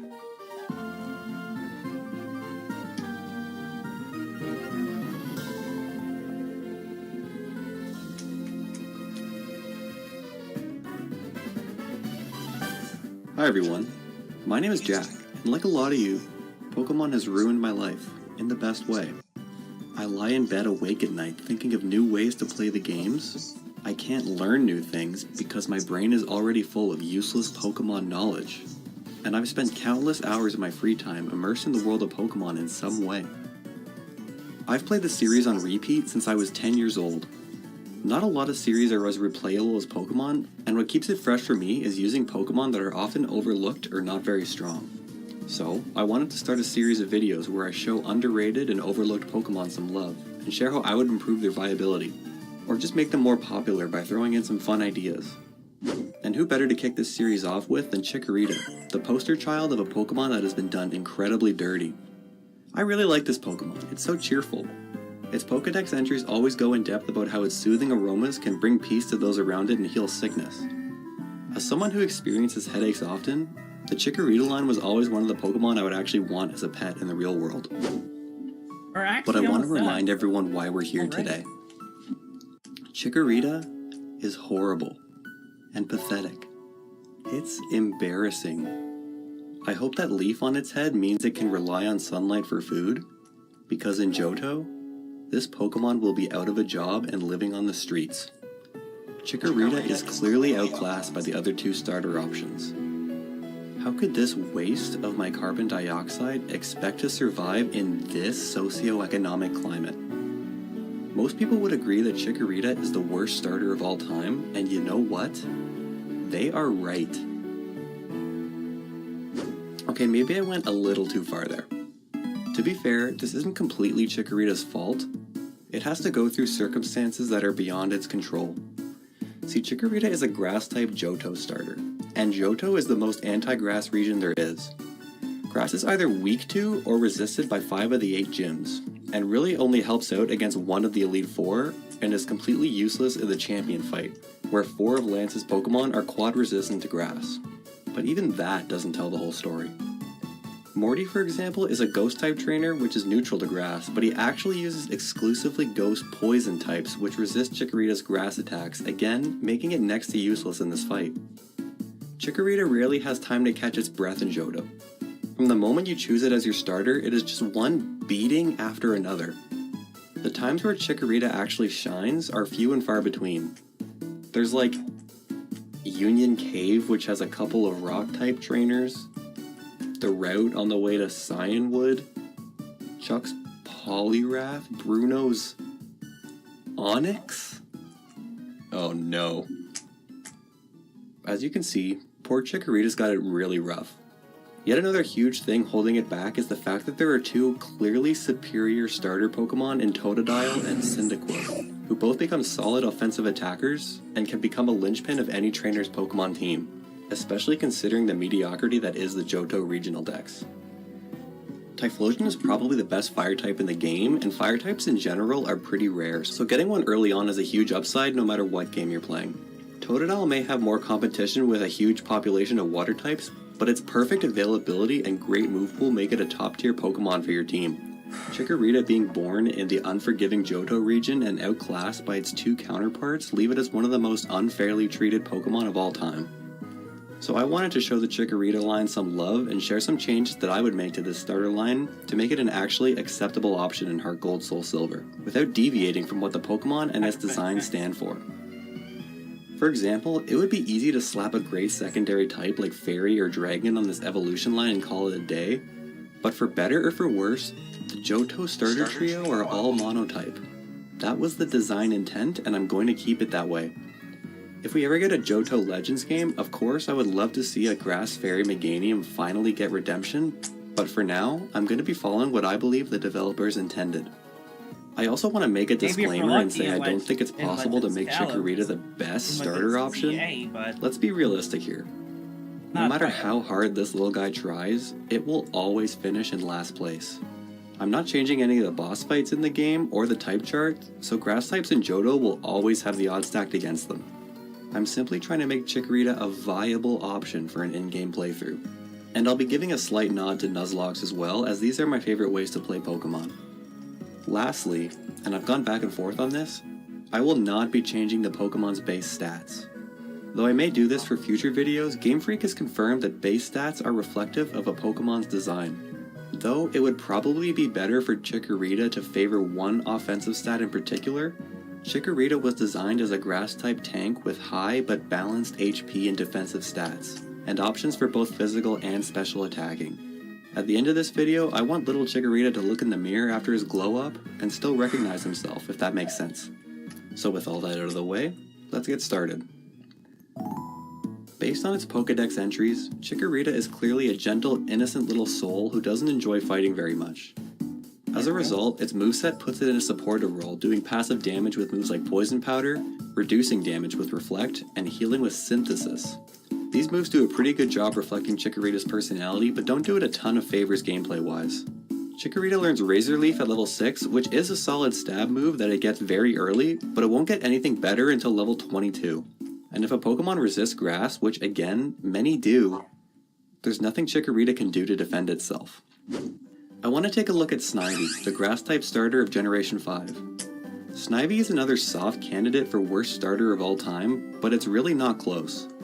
Unova is much less aggressive to grass types, with many boss fights being at least neutral or even weak to grass. But the main difference is that the Snivy line receives the moveset to hold its own even against foes it's weak to, getting moves like Leech Seed, Growth, and Coil, and also strong attacking moves to complement it like Leaf Blade and the early reusable Return TM. With these tools, Snivy and its evolutions are perfectly capable of soloing gyms even in a hardcore Nuzlocke setting, like Charon, Roxy, and even Berg with the right preparation and Leech Seed growth setup. So using Snivy's toolkit as a soft model to buff Chikorita seems like a good place to start. So, I've opted to swap out Poison Powder at level 9 for Sleep Powder instead.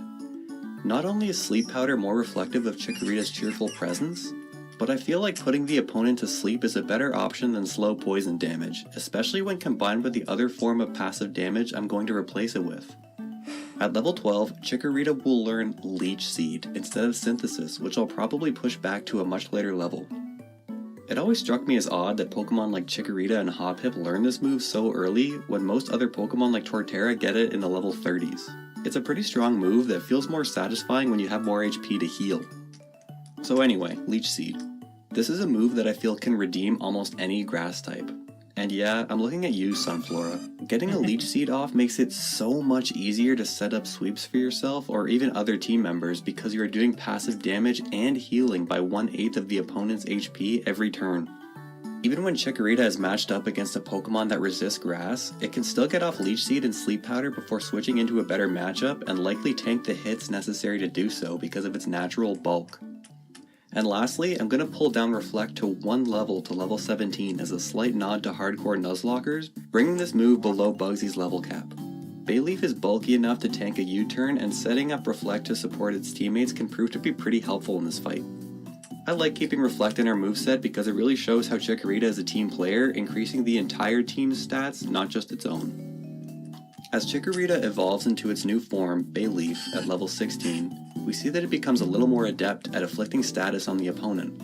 It becomes much larger in size and takes the shape of a dinosaur, giving the implication that this species has been around for a long time.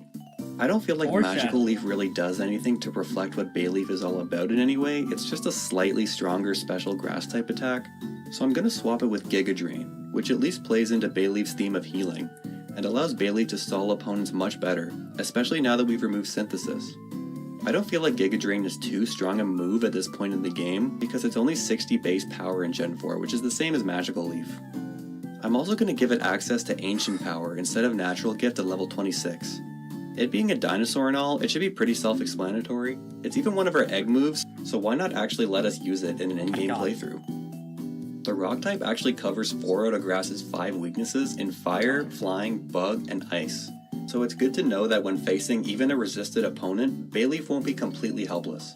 And also, Natural Gift TMs are obtainable in infinite supply at the Goldenrod department store, so if you still want Natural Gift, you can still get it, but expect some side-eye from your family members when you go home for Thanksgiving. At level 32, we evolve into Meganium, a gentle giant with the ability to calm aggressive feelings of those around it. Usually, upon evolving, Meganium learns Petal Dance, which is kind of its bread and butter move, but I'm gonna make a pretty big change here and switch it with Earth Power, a move that Meganium previously could not learn. But I feel that Earth Power is reflective of Meganium's massive size without being aggressively violent.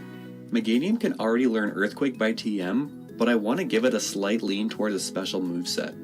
I will push Petal Dance up to level 43 for a stronger grass type option should the player desire it, but at this point I think Giga Drain is doing us just fine. Another massive change for Meganium comes at level 34 when we will swap it out for a much better setup move, Calm Mind. This will allow Meganium to set up and become a true offensive threat, boosting our special attack and special defense, all while doing passive healing via Leech Seed and Giga Drain. I think this gives Meganium a viable strategy for pretty much any boss fight that the late game has to offer.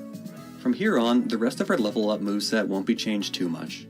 As previously mentioned, I'm going to give it Synthesis at level 46 so it has access to it for the Elite Four, and push Body Slam to level 50.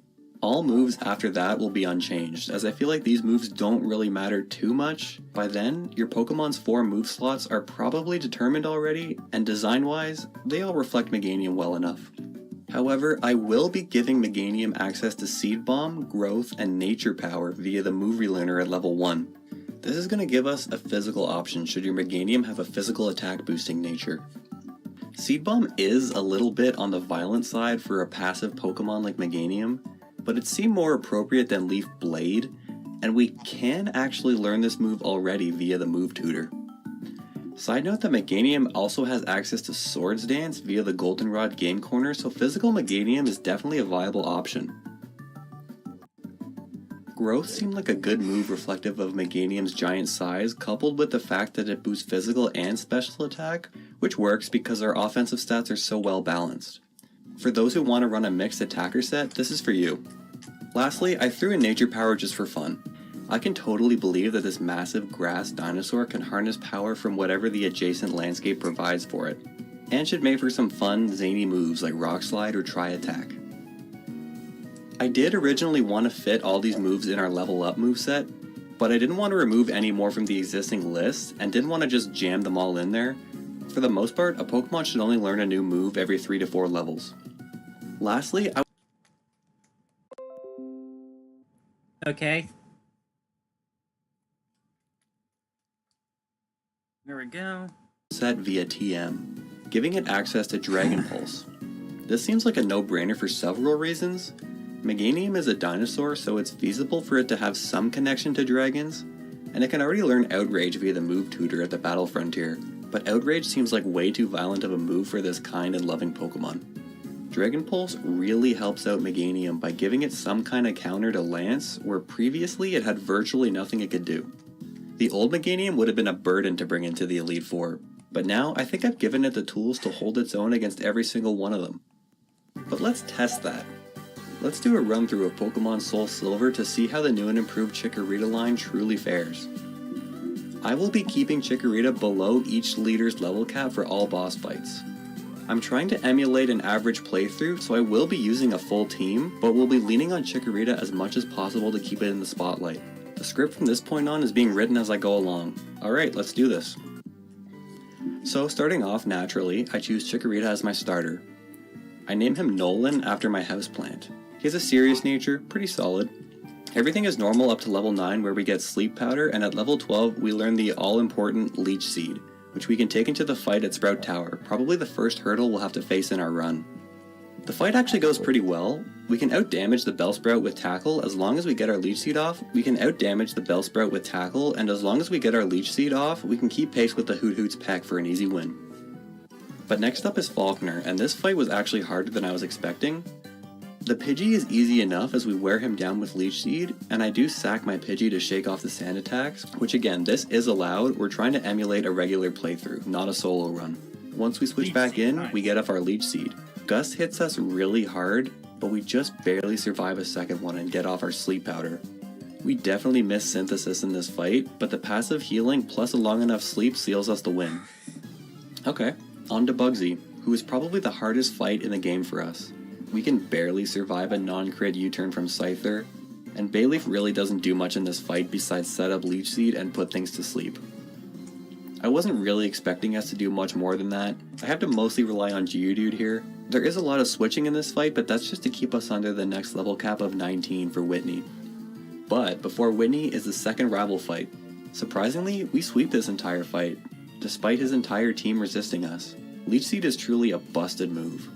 With it, we whittled down his Ghastly and Zubat, and his Quilava just decided to not use fire types even when it had the chance, giving us a satisfying win. Okay, on to the Whitney fight. I decided to ditch Reflect for a Swords Dance TM from the game corner. After getting off Leech Seed on Clefairy and putting it to sleep, I max out my attack.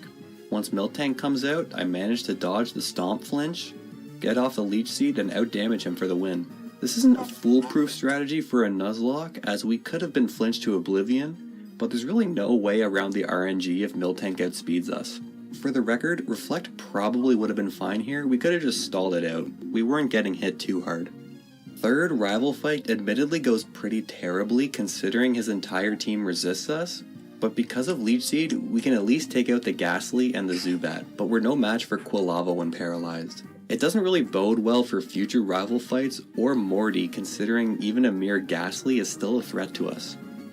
Okay, Morty time. This fight goes okay as we actually take out 3 of his Pokemon, including his Gengar, before his final Haunter finishes us off. We finished the fight with another team member, but overall, I'm pretty happy with how this fight went. Yeah, we had to switch a couple times to shake off curses, but hey, at least this nightmare of an early game is finally over for us. In hindsight, I could have given us Ancient Power at level 25 so we had it before the level cap, but let this be a note that I will be sticking to the learn set I set up before embarking on each run. I will make little notes like this to point out changes I'd make next time though. Nevertheless, we have Ancient Power now and are fully committing to being a special attacker. On that note, the Chuck fight goes pretty well. His Primeape tries to set up double team, but we're holding a wide lens from the game corner so we still hit through. His Poliwrath manages to land one Focus Punch, which does way more than I thought it would. I swear, I thought Bayleaf was bulkier. Regardless, we put him to sleep and whittle him down for the win. Right after that, we evolve into Meganium at level 32 and learn Earth Power. I decided to get rid of Ancient Power since Leech Seed and Sleep Powder are both pretty helpful and I don't want to lose them. I guess Ancient Power didn't really help us much in the end. Oh well. Not every move in a Pokemon's learn set has to be useful. Okay, I immediately regret saying that because next up is the Rocket Hideout where we have to fight a bunch of Zubats and Coughings with Levitate. I definitely wish I had Ancient Power now. I guess we've created the conundrum of wishing we had more than 4 move slots, which I guess is a good problem to have. Anyway, on to price. We have Calm Mind now, so this fight is free. A couple Calm Minds is all it takes to sweep his entire team with Giga Drain. Great. Hopefully we get a lot more fights like this in the late game. And next up is Jasmine, who goes just as well. Earth Power one-shots the Magnemite, but I did get a little cocky going for Giga Drain on the Steelix and had to rely on an Iron Tail dodge. Still an easy fight nonetheless. With our new moveset, Meganium has become a really solid Pokemon in the mid-game. Hopefully we can keep it up, but we've got a lot more Rocket fights and another rival fight on the horizon. The fight against Rocket admin Petrol goes pretty well, although we do end up running out of Giga Drains because his coughing loved to use Smokescreen on us, so I have to switch into another party member to finish off the last coughing, but I feel like we held our own well enough. Next for us is the fourth fight against Silver, and I love how well this fight goes. We use every single one of our new moves against his team, even though, again, every single one of his team members is either resistant to us or has a super effective move against us. We're able to chip away the Golbat with Leech Seed as we set up with Calm Mind and sweep the rest of his team with Giga Drain and Earth Power. I'm really glad we're starting to see progress as the rival fights were the ones giving us the most trouble early on. The fight with Archer goes well too. I probably won't show these Rocket fights in future runs, but I am here because all the fights are usually impossible with regular Chikorita, so I want to show that they are indeed possible now. Pretty much every large fight in this game is a challenge for Chikorita, but now we have an answer to his Houndour and Houndoom with Earth Power, and luckily he sends in his coughing second so we can heal ourselves a bit with Giga Drain. Finally, the last gym leader, Claire. We can set up on her Gyarados since Dragon Rage doesn't really do too much after Leech Seed. Her Dragonair does paralyze us, but they still can't do too much since they're special attackers and we've already boosted our special defense with Calm Mind. Even her Kingdra can barely touch us unless it gets a sniper crit, which it doesn't. So we win. Great. Hopefully Lance goes just as well, but I am a bit skeptical. After the Dragon's Den storyline, Claire gives us the Dragon Pulse TM, which again, we can learn now and hopefully it'll come in handy later. On to the final rival fight. This one unfortunately isn't as easy as the last one because he leads with Sneasel now, who lowers our speed with Icy Wind, so his whole team outspeeds us. That means they can do really annoying things like confuse us and inflict Curse. We managed to hit through confusion enough times though and seal the win. Okay, time for the Elite Four. My level cap going into this is 47 to match Karen's highest level Pokemon. The odds are definitely stacked against us for each of these 4 fights, so this is going to be our toughest challenge yet, but let's see how it goes. First off is Elite Four Will, and we are not off to a good start.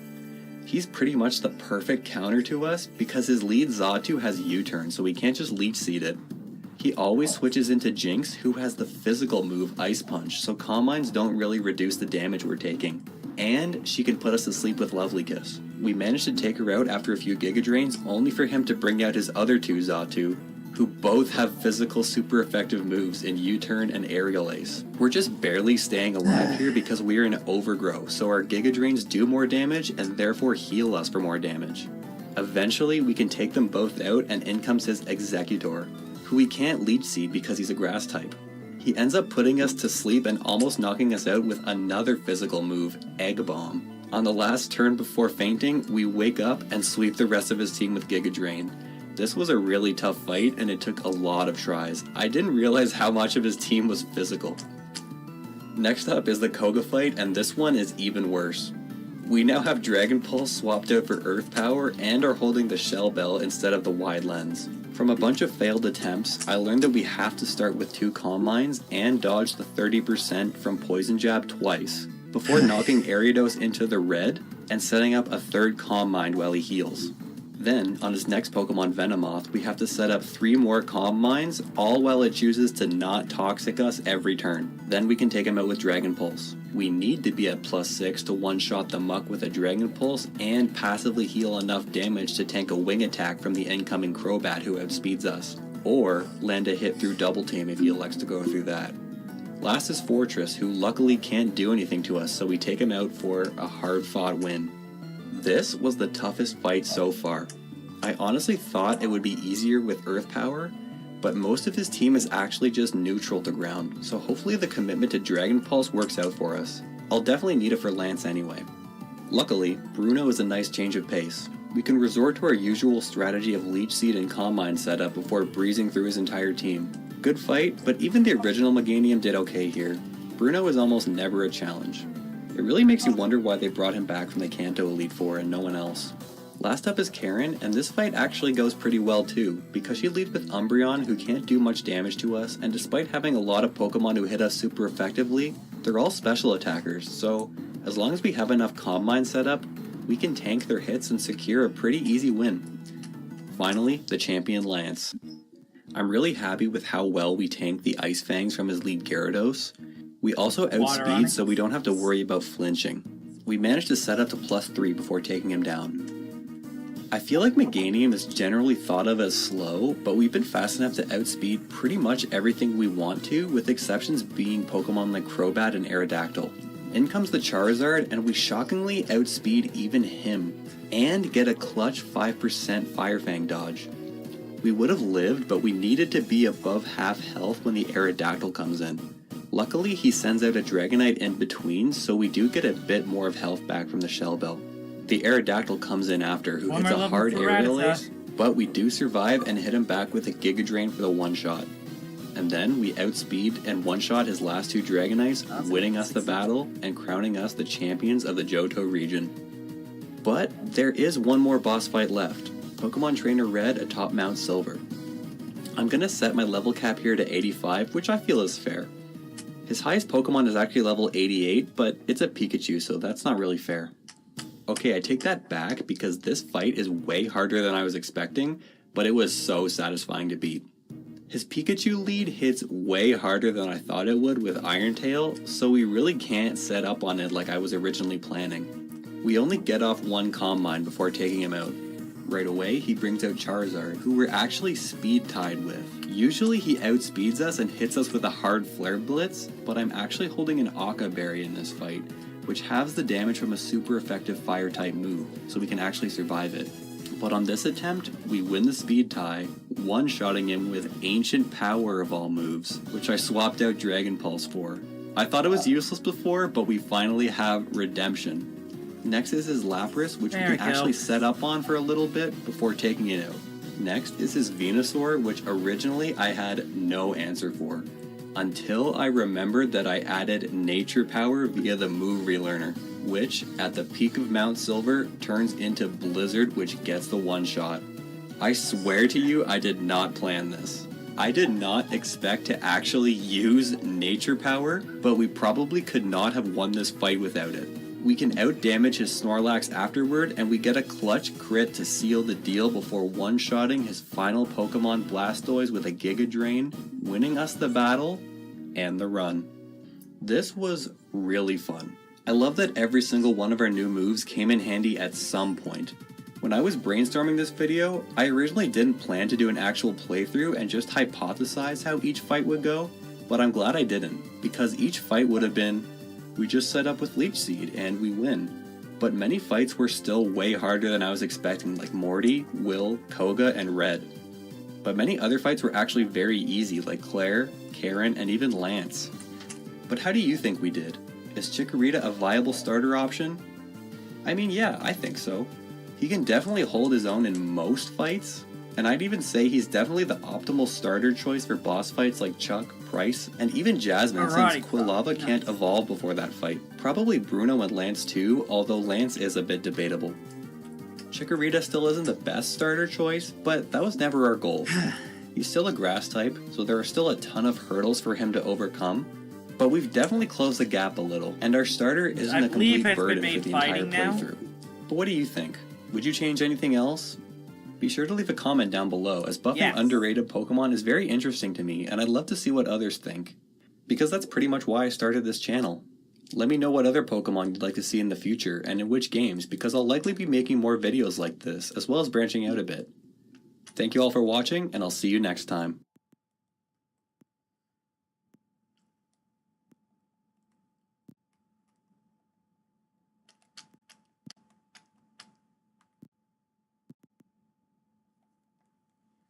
Hello?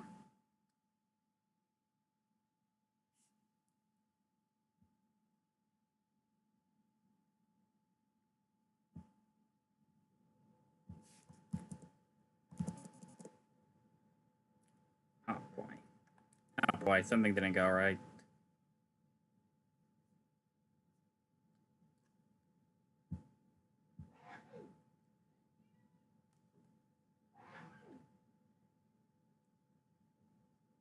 Double bless you, Mom!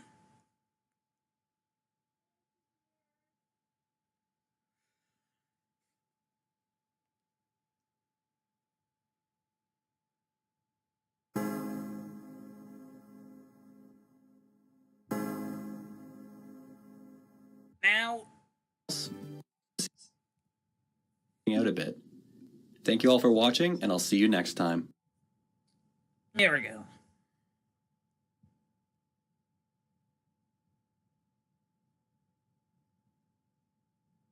So Game Freak have canonically... Hey, what the hell is that down there?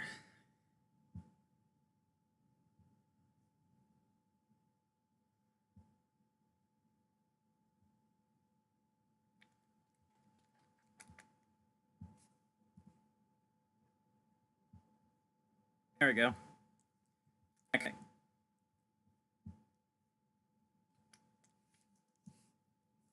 So Game Freak have canonically stated that a Pokemon's base stats are reflective of their design. If there were ever a Pokemon to make you question that notion, it's Onix. When we all saw this giant hulking rock snake in the anime, I'm sure we all imagined its awesome power would be matched in the games. But...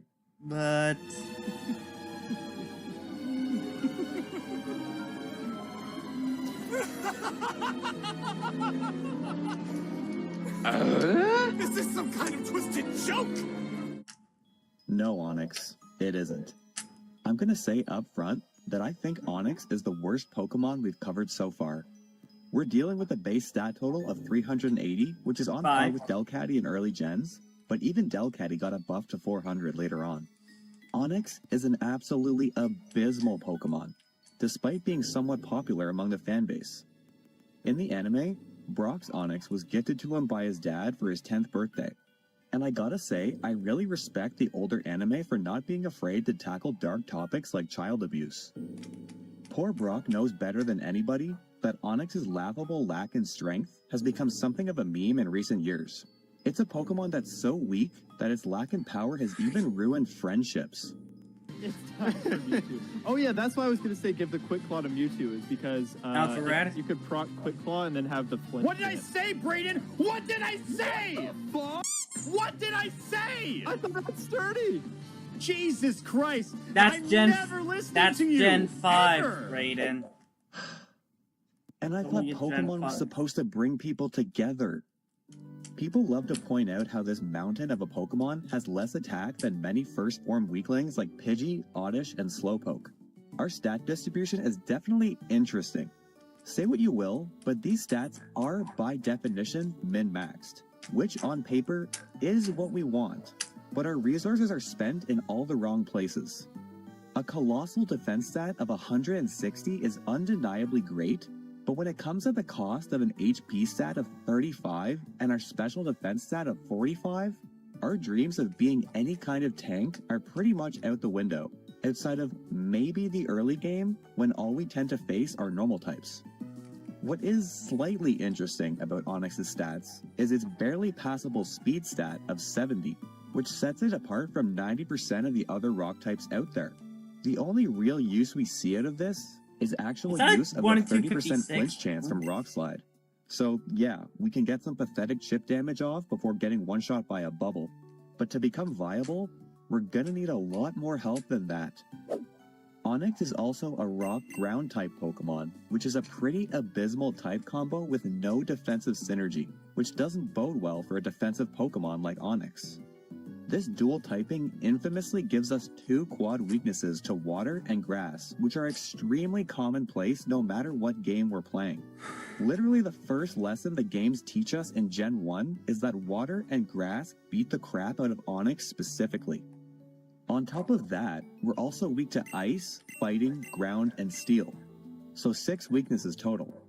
Now this may be kicking Onix while he's down, but I would go as far as to say that we're also weak to pretty much any special attack due to our stat distribution. You would not get very far bringing Onix into, say, a Psychic Gym.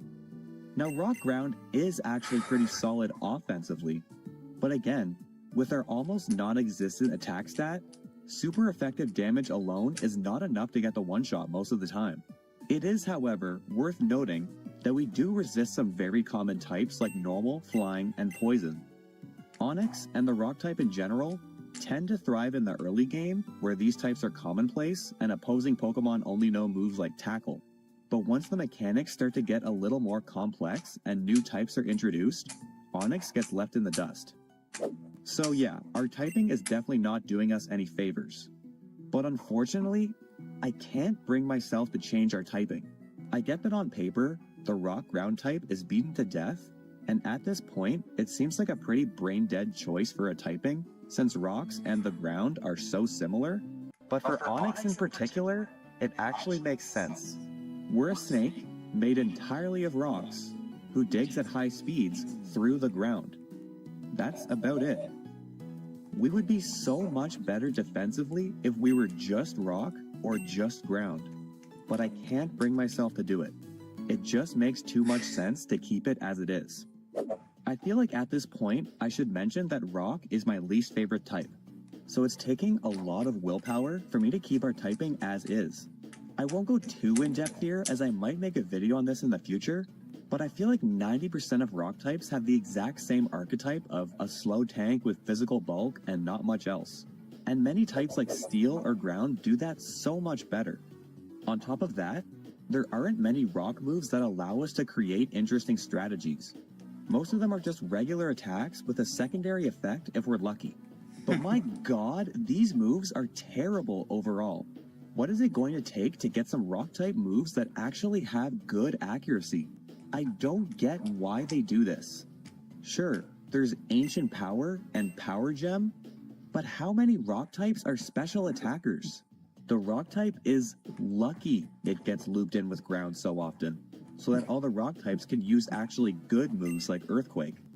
Say what you will about bad types like 100% ice, accurate, but even strong though you may rock not type want an ice type Pokemon, you definitely want an ice type move for all the dragon types you will inevitably face in the game's climactic fights. And I think that's worth a lot. In game, I personally don't think ice is the worst type like most people think it is.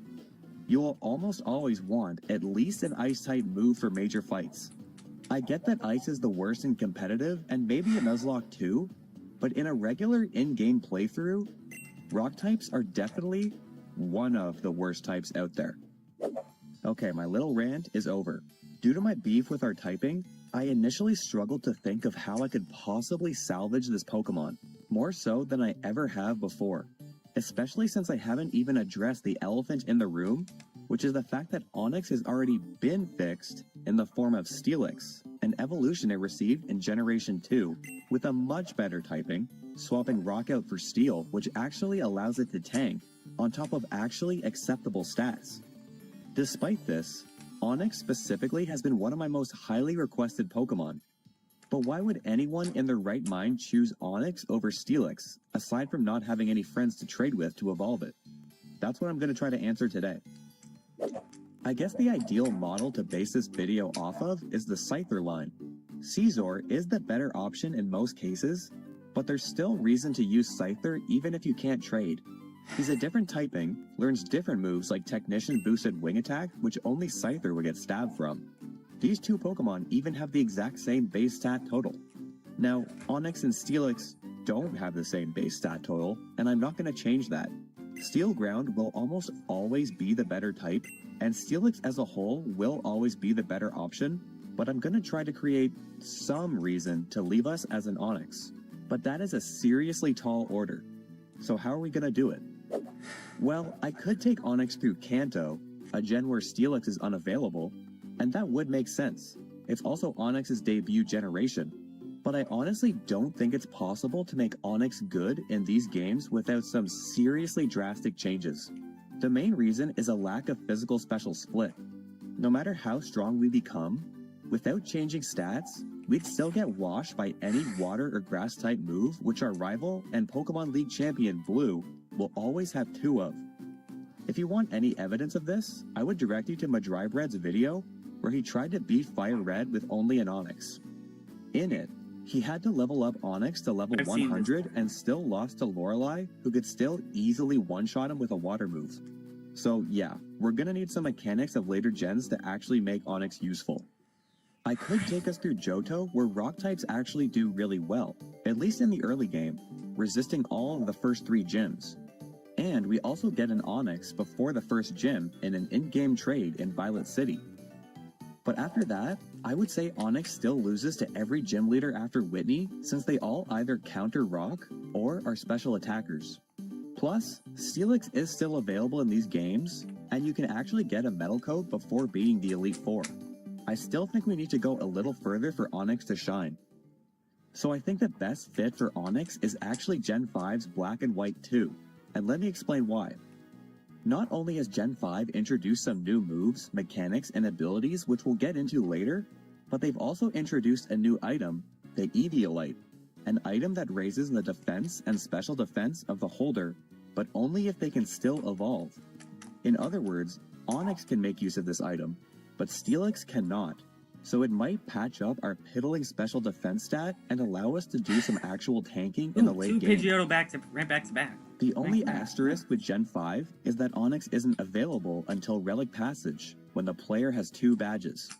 Now this availability isn't bad at all, it's actually pretty solid. But when Rock Ground is such a great answer to both of the gyms before Onix is obtainable, it would be a crime to not include him in the adventure a little bit earlier. So for the first time in this series, I'm going to be tweaking a Pokemon's availability. But there aren't any routes early on that make sense for Onix to show up in. So what are we going to do? Well, remember that NPC from Johto who trades you an Onix in Violet City for a Bellsprout? Well, let's say that this same guy has moved to Flockacy Town in the Unova region, and he still gets off on manipulating young children into trading for the terrible Rock Snake Pokemon. But this time, we'll show him just how strong Onix can be. Hypothetically, I would say that he'd ask for a Sunkern in exchange, which is available in the adjacent Route 20. He asked for a Bellsprout in the Johto games, so maybe he's a little bit nostalgic for a Grass-type Pokemon, this time from his home region. Now I will say that I'm not smart enough to actually program this NPC or an in-game trade into the game, so I'm just going to be giving myself an Onix once I reach that point. This means that I'll still be able to nickname him, and I won't get that 50% experience boost from traded Pokemon. I'll say that this change in availability isn't really necessary, and we may be overpowered in the early game, but it's mainly for the purposes of a YouTube video. To go about a quarter of the game without our project Pokemon is too long in my opinion. I'm curious what your thoughts are about how I'm implementing this and if I should change anything for Pokemon with late availability going forward, so let me know in the comments. With all of that out of the way, since we're not changing our typing, I want to first take a look at our abilities. First up is Sturdy. Now that we're in Gen 5, this ability is actually useful. Another reason why we've set our sights on the Unova games. Basically, we can't be taken out in a single hit, which will come in handy if we're ever facing a water or grass type, which, inevitably, we will be. Other than that, we have Rockhead, which, in earlier gens, was probably the better choice since Sturdy had little to no use, because it used to only apply to one-hit KO moves like Sheer Cold, which are extremely rare. This ability prevents recoil damage, which, for Onix in particular, is next to useless. We only learn one recoil move at level 49 in Double Edge, but I'll remind you that our attack stat is only 45. Making good use out of Rockhead would imply that we're actually doing real damage in the first place. When we do like 3 damage to the opponent with Double Edge, we're only preventing 1 HP of recoil in return, which obviously... I do not understand why OBS is continuously cutting out like this. First place. When we do like 3 damage to the opponent with Double Edge, we're only preventing 1 HP of recoil in return, which obviously is not worth a lot. Both of these abilities make sense for our character, but we'll need to go a bit farther to make Onix viable. And I think Rockhead is the one I want to get rid of. An ability that plays off of our offense will not be of any use to us. Luckily, there are a lot of decent rock-type abilities that make sense for pretty much any rock type. Take Solid Rock for example, which reduces super effective moves by 25%. Basically, it can turn any 4 times weakness into only 3 times. All Pokemon who have this ability have a quad weakness, and so does Onix, so Solid Rock is a pretty good option. Shell Armor, or Battle Armor, is another good one that's used by many defensive Pokemon. This one prevents all critical hits, which is very useful in a Nuzlocke when trying to set up or just get a reliable switch in. But for a Pokemon as feeble as Onix, we're going to need to bring out the big guns. There is one ability that I feel can salvage any rock or ground type: Sandstream. This ability triggers a sandstorm as soon as the Pokemon switches in. Sandstorm does chip damage of 1/16 HP of all Pokemon on the field unless they are rock, ground, or steel types.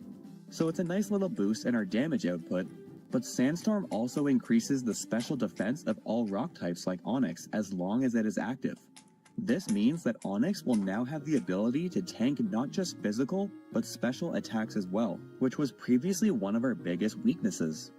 Coupled with the fact that weather effects are permanent in Gen 5, and I feel like we've got a really good starting point here. Weather-inducing abilities are pretty overpowered, hence why they were nerfed to only lasting 5 turns in later gens. But if any Pokemon needed this level of help, it's Onix. I don't think Sand will be as overpowered as its counterparts Drought and Drizzle are for their respective weather conditions, since it doesn't actually power up rock-type moves. And giving these overpowered abilities to weak Pokemon isn't unheard of, so why not Onix? I also think Sandstream fits with our character. Take a look at the other Pokemon who get it: Hippowdon, Tyranitar, and Gigalith. The through line here is that all these Pokemon are pretty gargantuan in size, and size is actually one of the only things Onix has going for it. I feel like this colossal monster emerging from the ground would cause an explosion of sand everywhere, so I think I've convinced myself that this ability, despite being pretty broken, makes sense, because this ability alone still isn't going to be enough to get Onix out of the hole that Game Freak has dug for him. Let's take a look at our moveset, and I gotta say, this is actually pretty good. We get almost everything a rock type would ever want and learn a new move about every 3 levels. This must have been Game Freak's attempt to patch up how dirty they did Onix when they created it. It didn't work. For a Pokemon with as many weaknesses as Onix, this still isn't enough, and there's a lot of overlap with moves like Rock Throw, Rock Tomb, and Smackdown, for example, which are all 50 base power rock-type moves. It's a big moveset, so I'm only going to highlight moves I'm changing, and I'll brush over the ones that I don't. I think it's more interesting if these moves are exclusive to Onix because it offers the player the choice on when to evolve. Most moves make sense on Steelix as well, and many are by TM too, but again, let's try to give us some reason to stay as an Onix. We learn 4 moves off the get-go in Mudsport, Tackle, Harden, and Bind. The only move I have a problem with here is Tackle. I think I want to pull Rage down from level 10 to learn here. It's not specified in the Pokedex anywhere, but our moveset kind of implies that Onix has a bit of a temper and might go on some temper tantrums. We've definitely got the bulk this early on to take the hits required to build up this move's power, so it should be pretty good. I'm just trying to create a little bit more space down the line. I think the anger aesthetic is what they were going for when they added Curse at level 4. This move allows Onix to say words like heck and damn, and I'm just quoting what he says, by the way. This is an insanely good move to get this early on, and despite it probably being our best move, I'm going to get rid of it in place of another move that we're going to add later. More specifically, I'll let Steelix have it as a level 1 move since I feel it's more fitted for a Pokemon that doesn't care about sacrificing speed. This is what I mean about these 2 Pokemon being 2 completely different experiences. Onix cares about the drop in speed, but Steelix doesn't because he's slow as hell anyway, and it powers up his Stab Gyro Ball. Again, we'll come back to this decision in a little bit. I swear I'll make up for it. To fill the slot at level 10 originally filled by Rage, I'm gonna pull down Sand Tomb all the way from level 37, which is way too late for such a trash move. I thought this was a special attack for some reason, but it's apparently physical, which is a good thing, so I guess I'll keep it. Sand Tomb gives us the opportunity to get some decent chip damage on the opponent since we definitely aren't one-shotting them. Next, I'm gonna get rid of Rock Tomb entirely at level 13. Like I said, we have so many rock types already that do pretty much the same thing. This one does drop the opponent's speed, but it's also available via TM anyway, so it's a bit of wasted space. I'm gonna fill with Rollout, which gives us a chance at doing some actual damage. We're bulky enough to stay alive for 5 turns for sure, at least in the early game, and on turn 5, this move has a base power of a whopping 480, which is insane. Now some of you might ask the question, can Onix roll? And to you I say, just roll with it. He could probably lie down and roll sideways. See, we can already learn it by breeding. The next change will come at level 22, where I'm going to be swapping out another 50 base power rock move in Smackdown for Bulldoze. We'll get this via TM later anyway too, but it is useful to have a decent ground move for the electric gym, and we haven't learned too many ground moves thus far. After that, we usually learn Dragon Breath at level 25. Now Onix has always had some sort of homage to dragon types, but choosing this one out of all of them is a missed opportunity, at least in Gen 5. I think that Dragon Tail is more appropriate and could combine well with Stealth Rock, which we also learned at level 16, since the AI never switches on its own. Not only is it physical, this Pokemon is definitely more known for its tail than its breath, learning moves like Iron Tail later on. The next change feels a little bit weird to say out loud, but I'm going to be swapping out Slam for Body Slam, which is objectively better at level 28. We could use some moves that are 100% accurate, and this is also a stronger option with a 30% chance to paralyze. But our next change is at level 31, and it's the one I'm most excited about. We're going to be swapping out Screech for a much better option. Out of all the heinous crimes ever committed against Onix, it is an absolute Greek tragedy that they did not give the Rock Snake Pokemon the move Coil, an insanely good move learned by most snake Pokemon that boosts our attack, defense, and accuracy.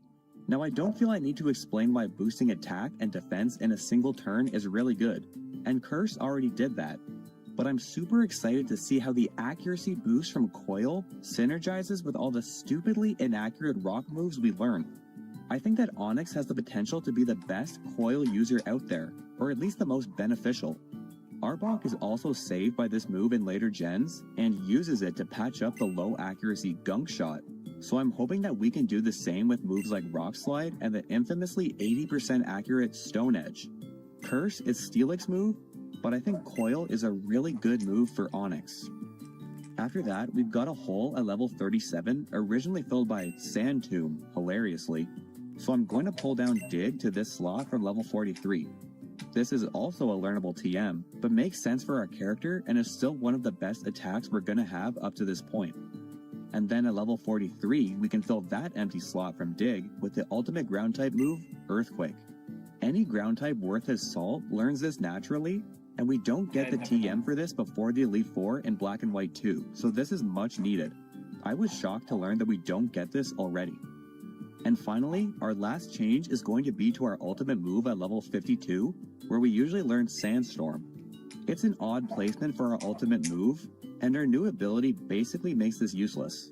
Plus, if your Onix still has Sturdy and you still want this, you can pick it up via TM already at the Mistralton City Pokemon Center, so I'm gonna fill it with another Dragon-type move.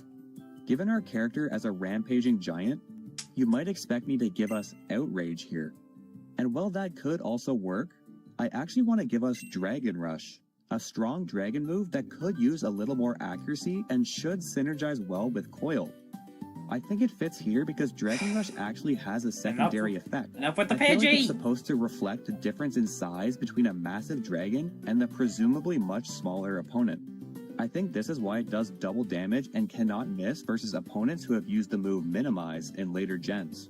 We won't get any use of this mechanically since this secondary effect wasn't introduced yet in Gen 5, but I just want to use it to justify it for our character since we are such a giant Pokemon. Ultimate moves are usually next to useless since they're after the Elite Four level cap, but this is not the case here as we will have this when we challenge the League, and it will probably come in very handy against Iris and her dragon types. Okay, that was a lot of changes, but poor Onix needed a lot of help to become viable. It's a rocky road ahead. Does Onix have what it takes? It's time to find out. As usual, I'm going to be building a full team to complement Onix and the changes we've made to it. I'll be playing with level caps that are based around each gym leader and Elite Four member's ace. I will only be using held items in battle, no items from the bag, and I will be playing on set mode. Onix, it's time to prove to the world that we're not some kind of twisted joke. Let's rock and roll. So to start off, I choose Tepig as our starter, but I'm not actually going to be using it in the run. I've got a whole team in mind that Tepig sadly won't be a part of. Sorry buddy, next time. I mostly just want Hugh to pick Oshawott to give us more of a challenge since we're quad weak to water. I could let him pick Snivy as well, but Oshawott is a special attacker, and I want to see if we can actually tank the special attacks. Plus, this way, Hugh will also have the grass-type Simisage on his team, so this is definitely the hardest option. I'll note that I won't always pick the hardest option for our runs, only when I feel like it's most interesting. In this case, we buffed our special defense with Sandstream, and I just want to see if it'll actually come in handy. Once we reach Flockacy Town and Route 20, I can add Onix to our team. Again, I can't program an actual in-game trade, I'm just giving myself an Onix once we reach this point. Even though it's a female Onix, I name her Brayden, after a man who will be proven right today. Now because this is a Pokemon I generated myself, I'll note that I just randomized our nature and IVs. We have a gentle nature, which is pretty interesting. It's a net negative for sure, as we're losing 10% of our colossal defense, but we still do have defense to spare, and we could use some more special defense. Our ability is Sandstream. I didn't randomize that, as I always tend to go with the new ability I've added. I'm hoping that this is going to be our saving grace for pretty much the whole run, and it'll be some nice chip damage in the early game too. Our moves at level 5 are Mudsport, Rage, Harden, and Bind. Mostly the same as usual except for Rage. It doesn't really matter what our moves are at this point, as I think we're gonna destroy the first 2 gyms since we resist them super hard. Next up is Flockacy Ranch, where I catch 2 new Pokemon to add to our team. The first is Lillipup, but unlike most Lillipup users, I make sure to catch one with the pickup ability, the one that notoriously does not become Intimidate. Instead, we'll get Sand Rush, which will give it some fun synergy with Onix's Sand Stream. A fun use for Stoutland that probably doesn't get seen very often. And the other team member is a familiar face, Psyduck. Now to be clear, this is not the Psyduck I used in my previous video. It's just a plain old Psyduck. It won't have any new moves, or the psychic typing. But in this case, I actually want a plain old Psyduck with the Cloud 9 ability, which negates weather effects so long as this Pokemon is on the field. Basically, it's a water type that won't get buffeted by our own Sandstorm, and that sounds like synergy to me.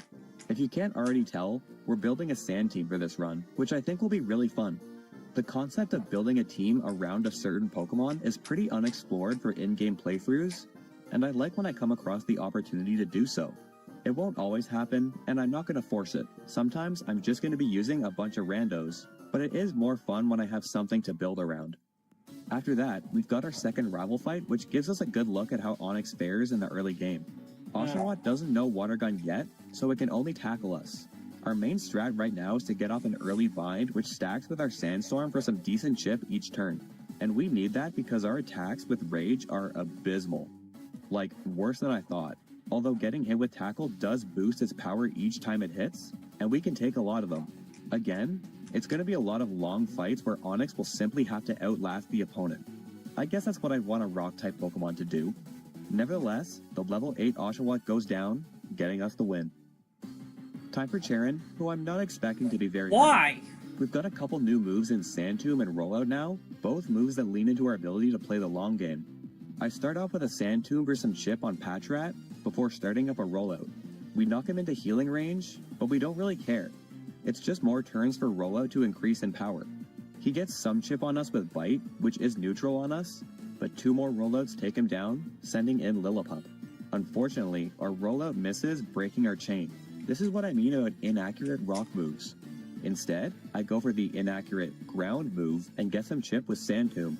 Lillipup is actually getting some decent damage on us with Bite, but moments like this are why I really value Onix's speed, because flinching isn't a danger here, which is actually really nice. Eventually, I take it down with a couple more attacks. That was pretty free, as I expected, but not game-breaking, because Charon's team at least has Dark-type moves that can do some damage to us. I'm not awarding too many points for this win, as again, I'm only giving us Onix this early for the purposes of this video. We already know Rock types are good early on, so we'll see if this holds up. Once we reach Burbank Complex, I catch another team member, Magnemite. Not a ton to say here really, it's a Steel type so it won't take damage from Sandstorm, and it can counter both our quad weaknesses in Grass and Water. Just a solid addition all around. Time to face Roxy and her Poison types, who we also resist, but if we can't take her out fast enough, we can still go down to Poison. She leads with Coughing, and I decide to go for Stealth Rock for damage on her ace Whirlipede upon switch in. This move is almost never useful in-game, but might come in handy here and against the next two gyms. But really, Rollout is all we need here. Since we resist poison, the AI Coughing decides to only go for Assurance, which we easily tank and can get our Rollout chain going, which takes out the entire rest of her team. Rollout might seem pretty busted this early, but that's because Onyx is actually a good user of it, since she can actually survive 5 turns needed to max it out. Plus, we easily could have won these first 2 gym fights without it. Oh, thank you for wasting my Pecha Berry, by the way, Whirlipede.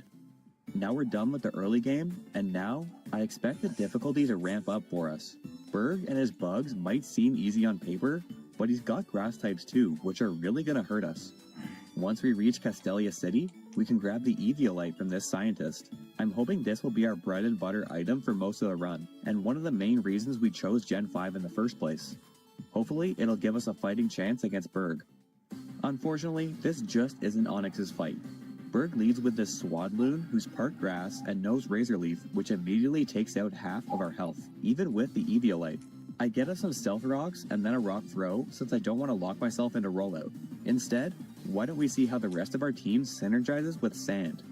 I bring in Sand Rush Herdier first. I didn't teach this thing Return, and Tackle doesn't take him out, so Berg uses a Hyper Potion. Our takedowns do surprisingly little damage, but Sandstorm is doing some nice chip, and we don't get buffeted because of our ability. Eventually, we win the War of Attrition and take it out, bringing in Dwebble, who's part Rock type, and therefore won't get buffeted by the Sandstorm, but instead gets a +1 special defense boost just like Onyx does. That is, until we bring in Cloud9 Psyduck, who clears all weather effects so long as he's on the field, meaning our Water Pulse is easily enough to take it out with some Stealth Rock chip to break Sturdy. And in comes his ace, Leavanny, and I switch into Magnemite. Once Psyduck is off the field, Sandstorm effects are back in play. But since we're part Steel, we don't get buffeted, but Leavanny does. I decide to paralyze it first with Thunderwave and start chipping away with Sonic Boom, and eventually we take this thing down. That was a really fun fight. I don't think I want Onyx, or any Pokemon really, to solo every single fight in the game. Sandstorm alone was extremely useful and created some fun strategies that our whole team was able to use effectively. I really like that when Onyx can't handle a situation, the rest of our team has our back. Good work, team.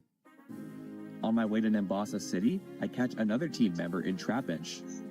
I know we already have a ground type in Onyx, but I needed something that could learn Fly and didn't get buffeted by Sand, and Flygon is really cool.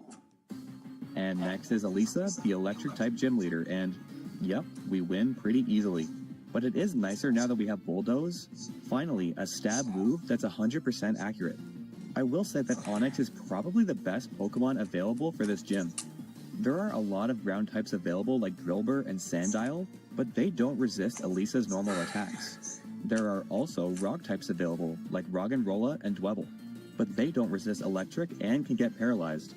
Onyx being the only rock ground type available by this point is one of the few times I would rather be a rock and a ground type. Just figured I'd point it out since it is a nice little win. Alright, we've done pretty well so far, but the early game is definitely over, and Clay is going to be pretty tough coming up.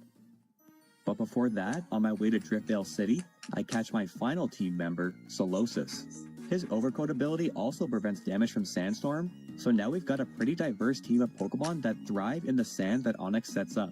Sand overall is a pretty diverse weather condition compared to the others, with 3 types that are automatically immune, as opposed to, say, Hail, which only really synergizes with Ice. Sand is one of the more fun teams to build around in my opinion for this reason. After that, we've got this fight against former Team Plasma Sage, Rude.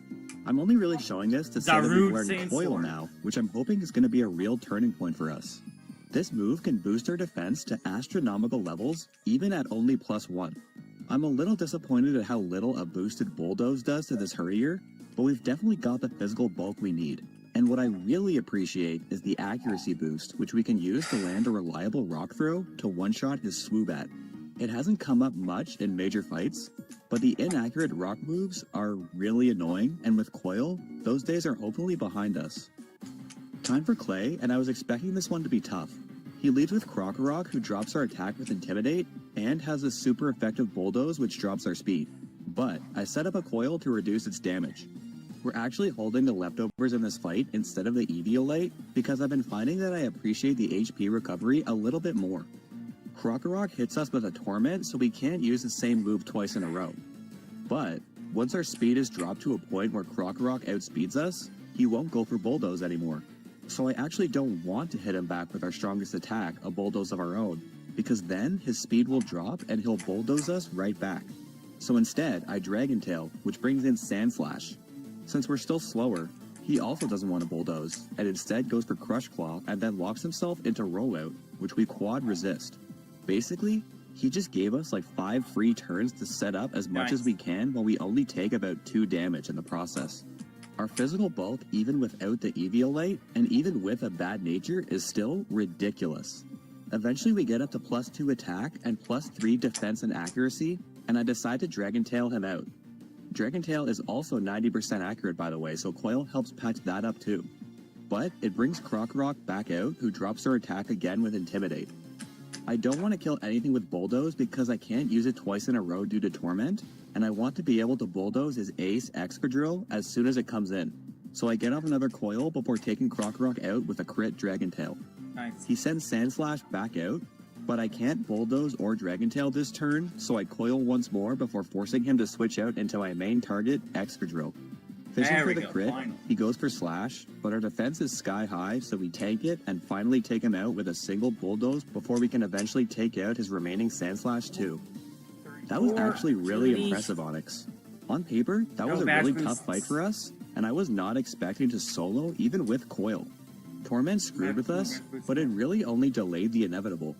I feel like we could wall anything physical even if it's super effective against us, and that's a really scary thing. Watch out, Unova. On my way through Chargestone Cave, I pick up the Metal Coat, which is the item that can allow us to evolve into Steelix. And sell it, because we don't need Steelix or any friends to trade with. Onyx all the way, baby. Time for Skyla, and this fight isn't as easy as it might seem on paper. She leads with Swoobat, who outspeeds us and can flinch us with Heart Stamp. But we do dodge a flinch and get off a Rock Tomb, which I swapped out via TM with Bulldoze.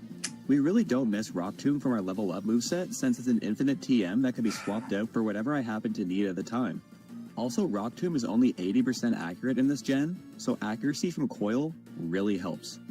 Now that we don't need to worry about flinch, I get off a Coil and take it out with our new attack, Rock Slide.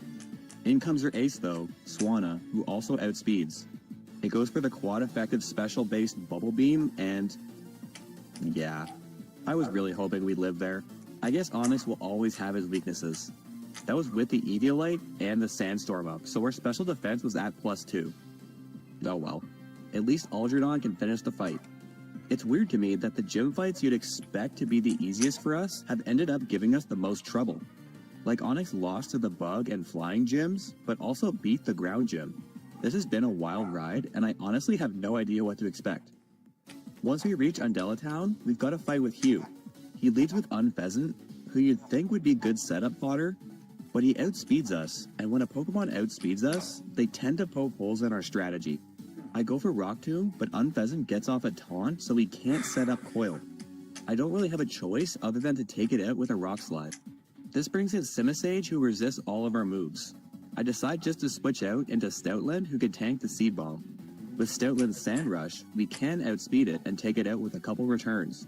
Last is Samurott, and I get off some chip with Return, and then Crunch, but he takes us out with a super effective Revenge. I decide to let Onyx finish the fight, forgetting that Samurott has Aqua Jet here, but we do survive and then take it out with an Earthquake, which we've now learned by level up. That might have seemed like a lot of damage on us, but he was in Torrent range. Sloppy fight, but a win's a win. Time for Drayden, and this is a pretty messy fight too. He leads with Druddigon, and I figure we're just gonna get Dragon-tailed once we try to set up, but we do get up to +2 before hitting him into healing range with a Stone Edge that we just learned.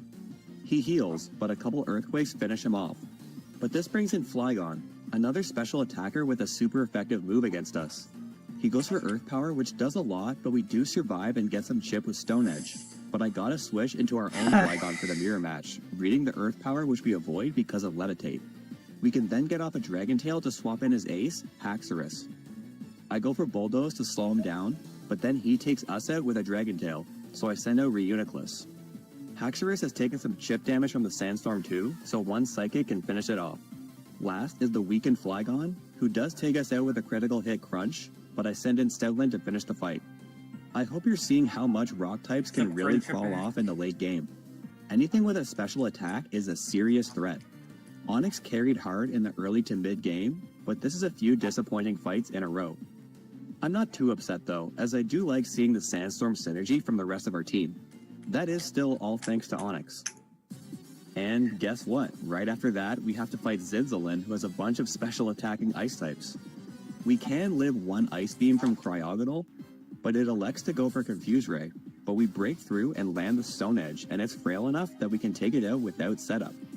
The next Cryogonal comes in, but this one just goes for Light Screen for some reason, and we break through again and take it out with another Stone Edge. Last is Weavile, who is a little bit less scary since it's a physical attacker. It gets some chip with Ice Shard, but we live again and clap back with one more Stone Edge. I just want to congratulate myself for being the only gamer alive to ever land 3 Stone Edges in a row. We got really lucky there. I think it's safe to say that the late game is a real challenge, especially with Marlin and his water types on the horizon. Speaking of, time to face the final gym leader. And yeah, this is one we're gonna need some help with. He leads Caracosta and I go for Earthquake while he goes for Shell Smash. But we do still outspeed even when Caracosta's speed is doubled, and the defense drop allows us to take him out with another Earthquake. In comes Wailord though, and I set up a coil while he goes for Scald. Hey, we lived. That's progress, right? But he does get the burn, so Onix's time in this fight is over. I swap into Reuniclus and start slapping him with energy balls. It takes a few turns, but eventually it goes down, bringing in his ace, Jellicent. I read the ghost move and bring in Stoutland, who's immune. I get off a Crunch, and then he gets the Scald burn on us, meaning our second Crunch doesn't kill even after Sandstorm. And it triggers Curse Body, disabling Crunch, the all-new move on Stoutland that affects him, so I have to switch. I then misplay and switch into Golduck, who removes Sandstorm when he takes the field, when all we needed was one turn of chip to finish the fight. Whatever, I use Confusion and finish him off. Geez, tough luck. I feel like we really lost our momentum. Deciding we need a shot in the arm, I backtrack to Castelia City and grab the TM for rest. Hopefully the ability to heal will give us some more longevity for these big fights coming up. I also head to Mistralton Cave and grab the TM for Rock Slide. We're about to learn Dragon Rush, and we may want to swap moves around in between fights, and this makes it a little bit easier to do this. We already have Stone Edge, but that TM is not available until the post-game, and I don't want to waste my heart scales yet. We've got a double battle with Zinzolin next, and they send out Cryogonal and Liepard. Again, I'm worried about Ice Beam, but it targets Hugh's Samurott instead, allowing us to set up a coil, while Samurott takes out Liepard with an Aqua Tail. But next turn we do get hit with an Ice Beam for about half, and then we can take it out with a Stone Edge, and Samurott gets another kill on Watchog. Another Cryogonal comes out, but again it elects to can take it out with another Stone Edge. But the Solipede does get off a Toxic on us, so we've got to end this fight quick. Samurott lands an Aqua Tail, but it doesn't kill, and in comes his ace, Weavile.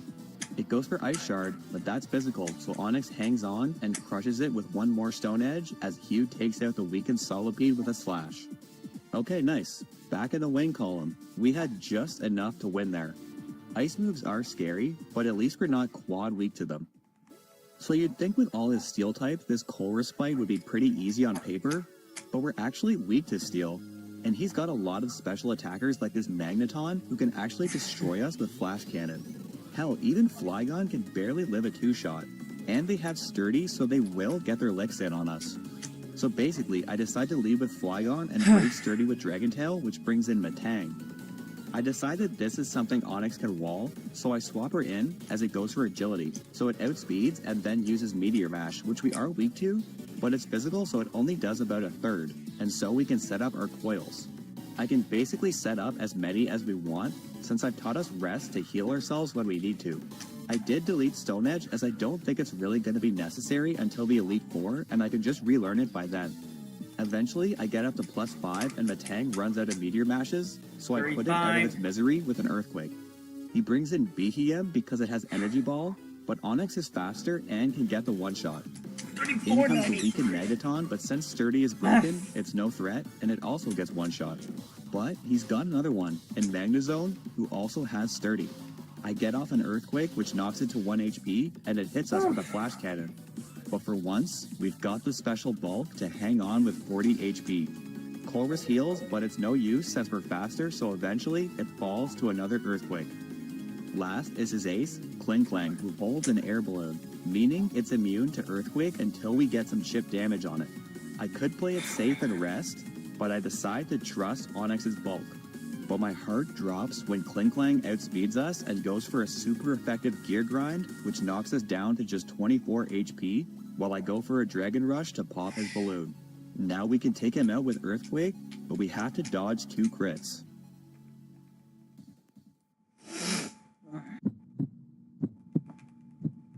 Our girl holds and finishes the fight with one last Earthquake. Sure, we needed a little help from Flygon there, but this is a really well-designed fight that not many Pokemon can solo. I'm happy to see Rest coming into play to give us some longevity. Time to face the big baddie, Getsis. He leads Cofagrigus, who loves to spam Toxic Protect, but Rest is always a really good counter to Getsis, even in Black and White 1. He loves to waste turns with Protect, which basically just gives us free turns to set up more coils. I'm actually holding the leftovers in this fight, since I don't think we're gonna need to tank that many attacks for that reason, and I'd rather more HP recovery with leftovers. I'm at +4 when I have to rest, which cures my poison, and he goes for Protect that turn too. We just need to tank 2 Shadow Balls until we wake up, which don't do a ton. We're only at about half health when we wake up and go for an Earthquake. But it doesn't kill. Yikes, +4 Onix? Really? We get hit with another Shadow Ball down to about a quarter health. But I know he's gonna heal, so I do go for one more coil, healing passively with leftovers in the process. And Earthquake at +5 is enough to take it out, but I'm really questioning if we can take out the rest of his team.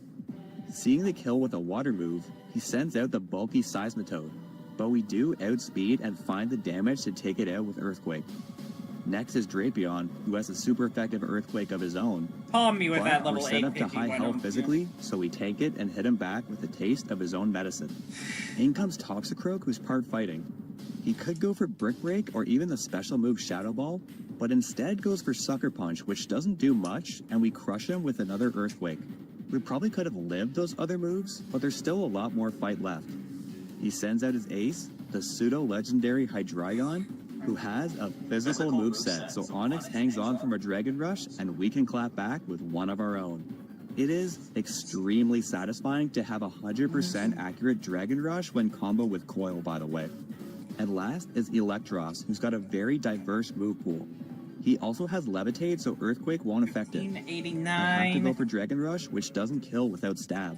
He goes for a special move in Flamethrower, but Onix the Eternal hangs on and finishes the fight with one last Dragon Rush. That was a really good fight. Black and White 2 have so many well put together boss fights with a lot of diverse teams like this one. We've given Onix the tools she needed to put up a fight, and she didn't let us down. It's easy to overlook Onix's speed, as most rock types would have gotten outsped and one-shot by Seismitoad at the very beginning. Shout out to getting great use out of Dragon Rush too. Really great work, Onix. At the end of Victory Road, we've got our final rival battle against Hugh. He leaves with Unpheasant, who again might seem like good setup fodder, but he pivots out with U-turn into Samurott, who can one-shot us with Surf, so I have to switch out into Golduck. But he isn't really a good answer either, as all we can really do is use Confusion, and eventually we get out-muscled and Golduck goes down. I send in Magnezone to take it out with a Volt Switch and pivot Onix back in, as he sends out Simisage.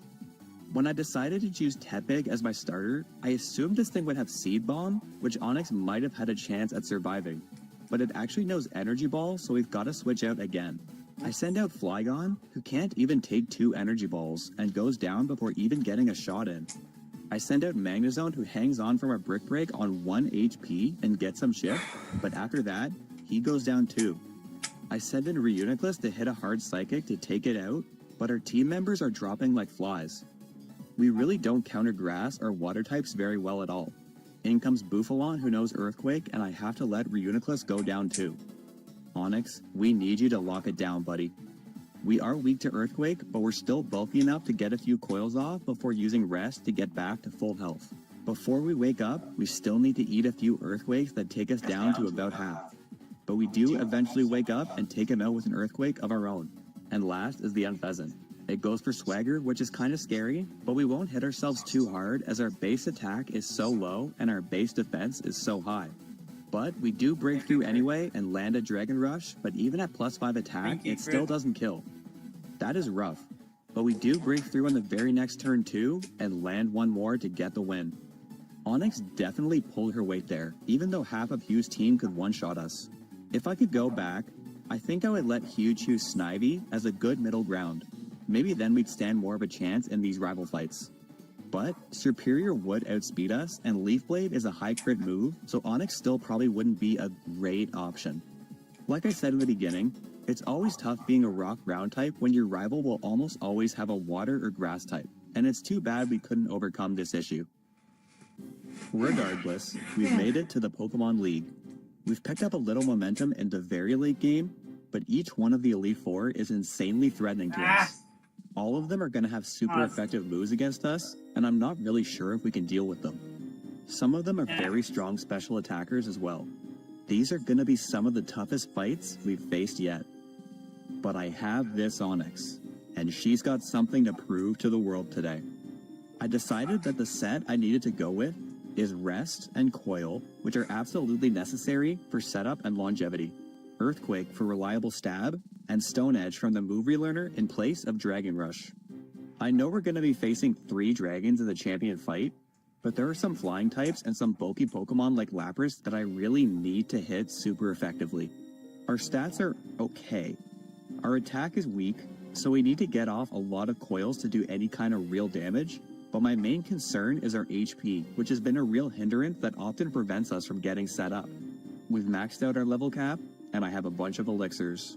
No turning back now. Let's rock their world. How do you Onyx. have a lot of elixirs? I decide that Grimsley is probably the easiest. We were lucky to pull a female Onyx because his lead Liepard can't attract us, so it's pretty easy to set up on it with Coil and Rest. Night Slash is a high crit move, but even when it does crit, it's not that scary. We're at +4 when we take it out with an Earthquake. But I probably should have set up all the way because in comes Crocodile, who packs a Stab Earthquake. One poorly timed crit, and we're a goner. Onyx, I need you to hold. I sneak in the last couple coils as Crocodile hits us at low health.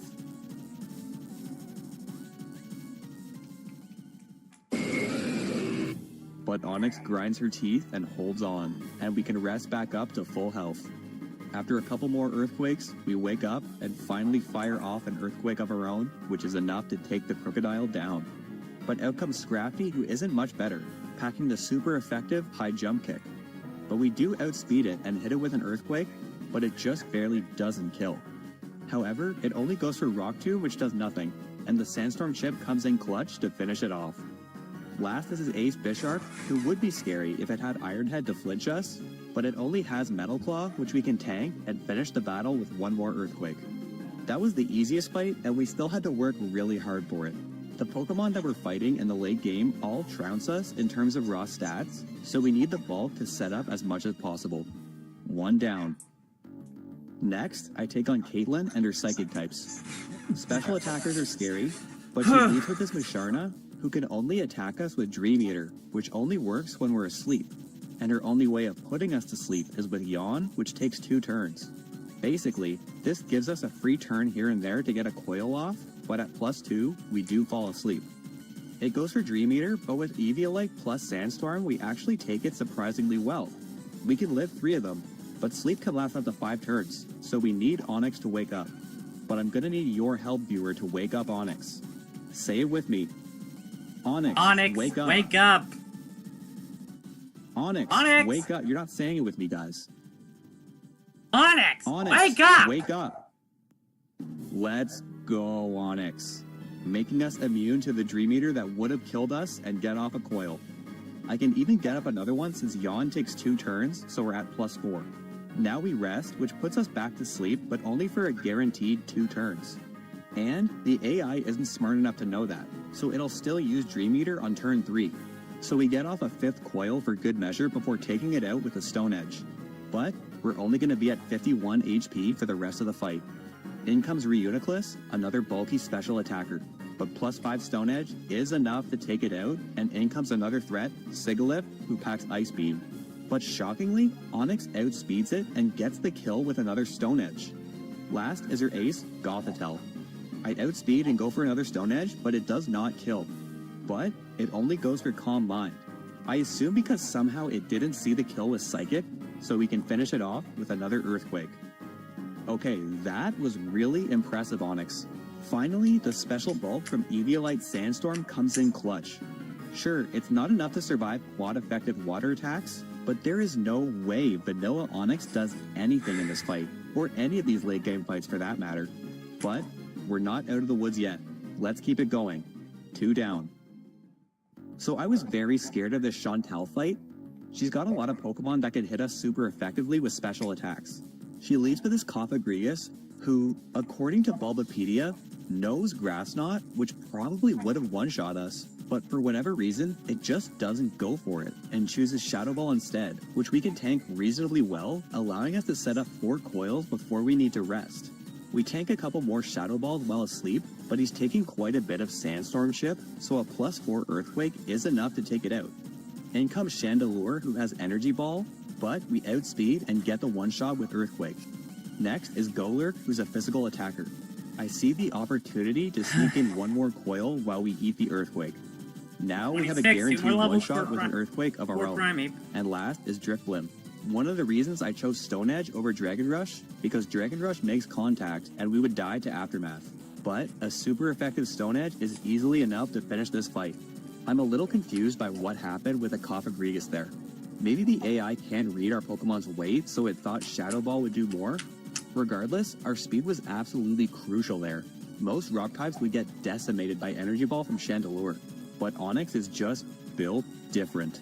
3 down, 1 Elite Four member left. Can Onix complete the gauntlet? On to our greatest challenge yet, Marshall, the fighting type master.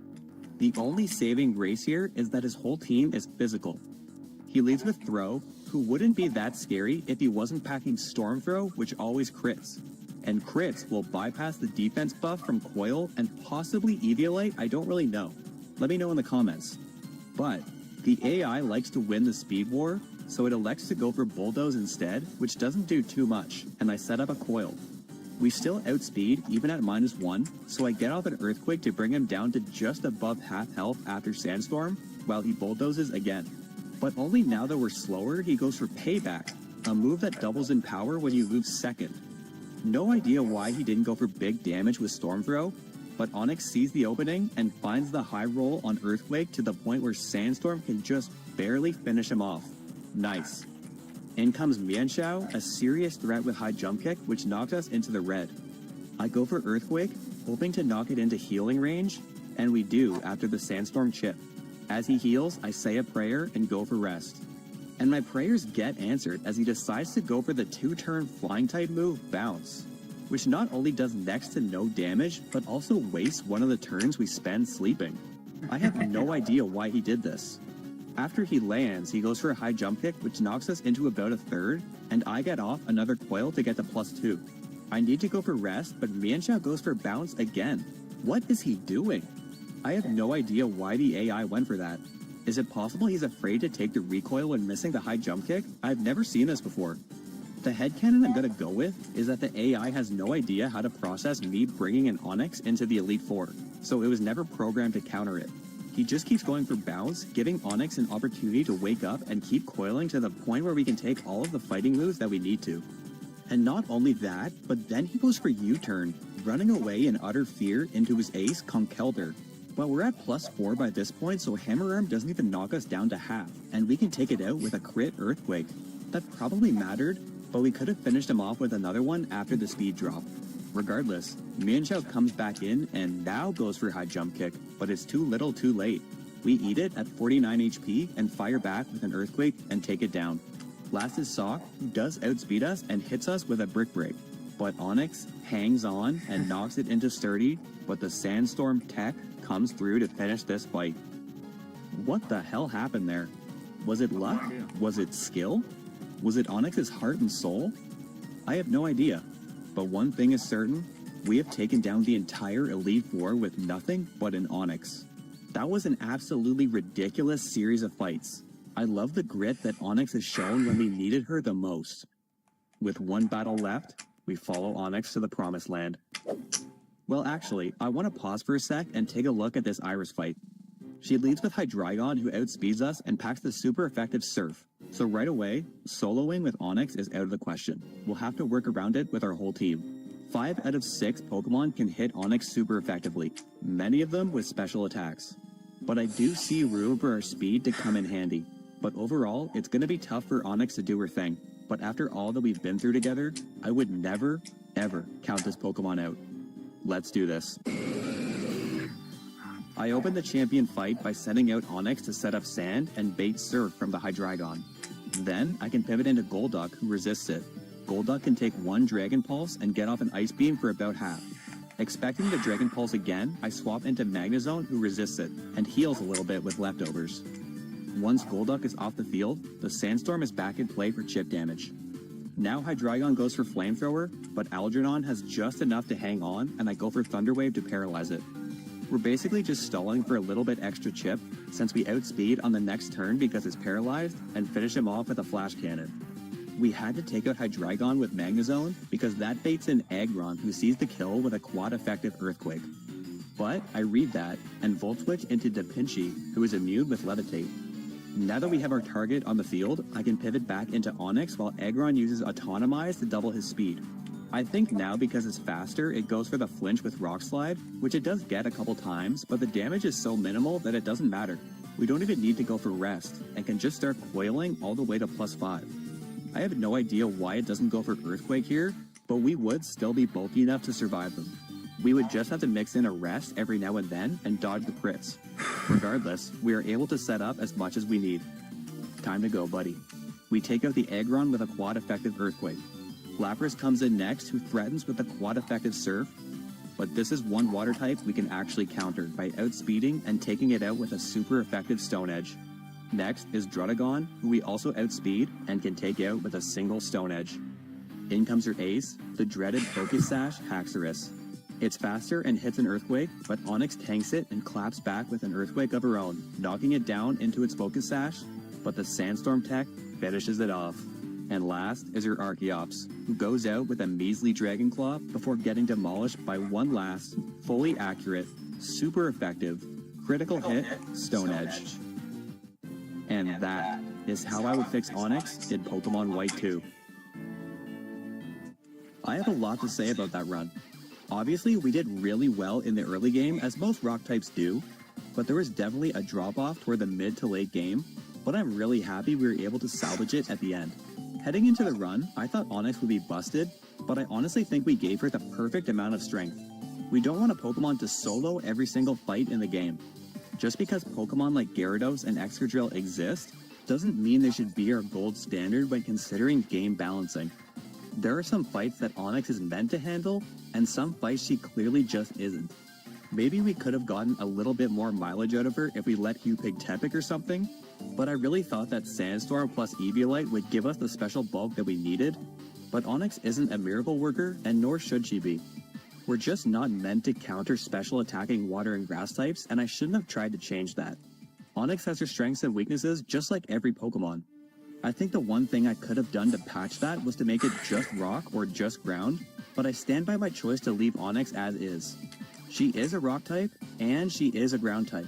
Yeah, Steelix is still better in pretty much every way, but some people can trade for Steelix, and for those people, Onyx is by no means useless anymore. It's easy to forget just how much of a burden vanilla Onyx was. No way would we be able to use her in any fight after Elisa without any of the tools that we gave her. And Gen 5 was the perfect place to bring Onyx to her full potential. She needed a lot of help. We needed the Eviolite, we needed Permasand, we needed Coil, we needed Infinite TMs, and we needed the physical special split. I was really happy with how everything came together for us this gen. Coil was the perfect answer to so many of our issues, and helped me actually enjoy using a rock type when I don't miss every single attack. Sandstream was vital too. Sure, weather abilities are pretty busted, but if anybody needed this kind of help, it was Onix. And it allowed for some really fun team building that allowed other Pokemon to thrive around Onix too. That was really cool. So yeah, we had our ups and downs, but I'm really happy with how this run turned out, because I care. I care about Onix, and she deserved better. It's a cool Pokemon, and it shouldn't be laughed at. So I hope you enjoyed salvaging this fallen Titan with me.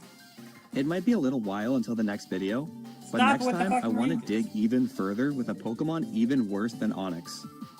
Yup, such a Pokemon exists, I swear. If you think you know who it is, leave a guess down below. If you've got an underappreciated Mon that you want shown some love, let me know in the comments too. Thank you all so much for watching, and I will see you next time.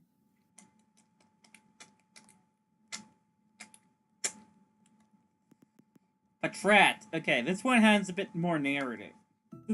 Generation 5 was a breath of fresh air for the Pokemon franchise.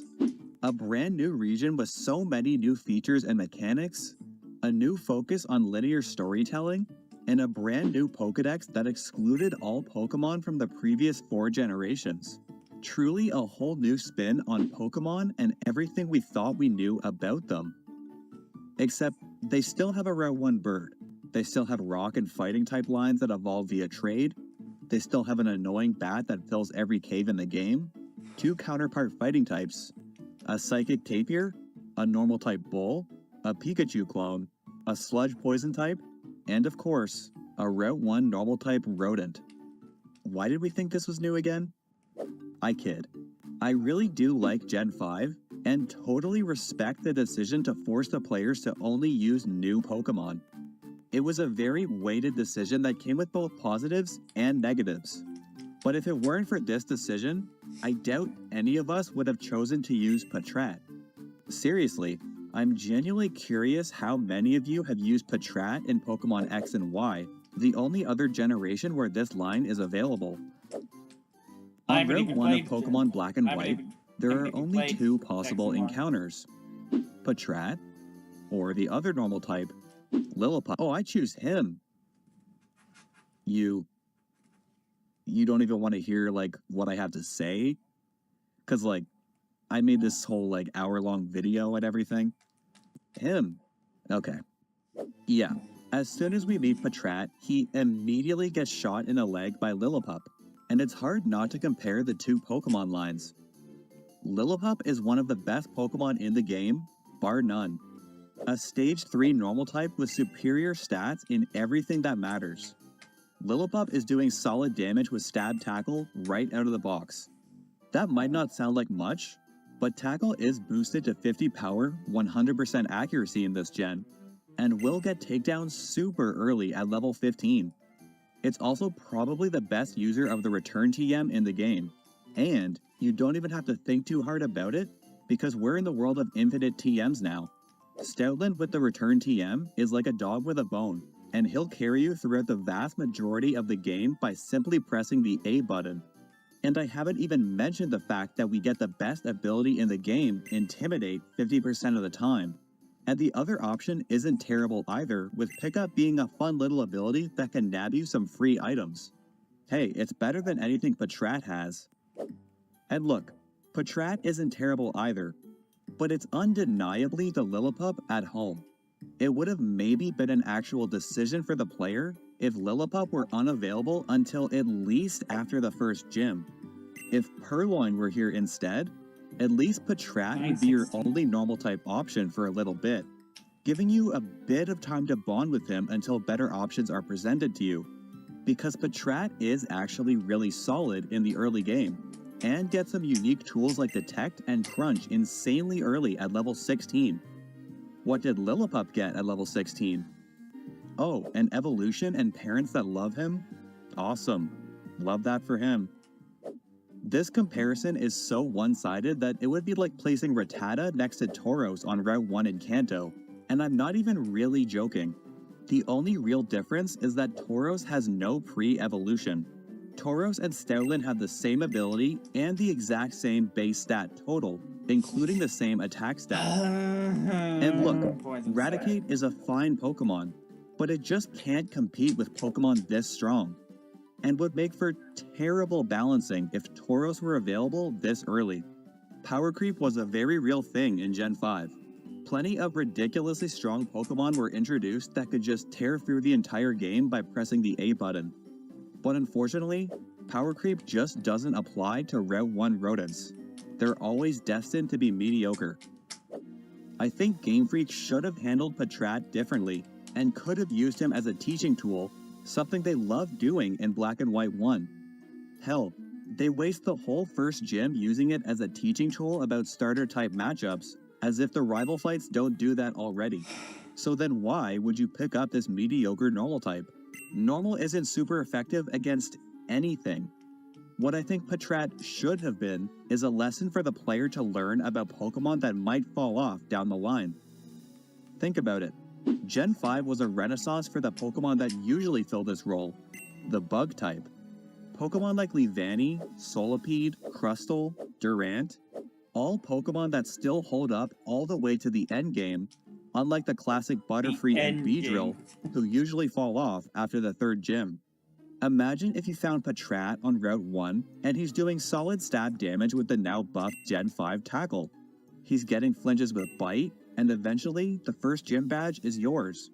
But then on Route 3, a new cute normal type puppy is introduced and you're forced to question your choices a little bit.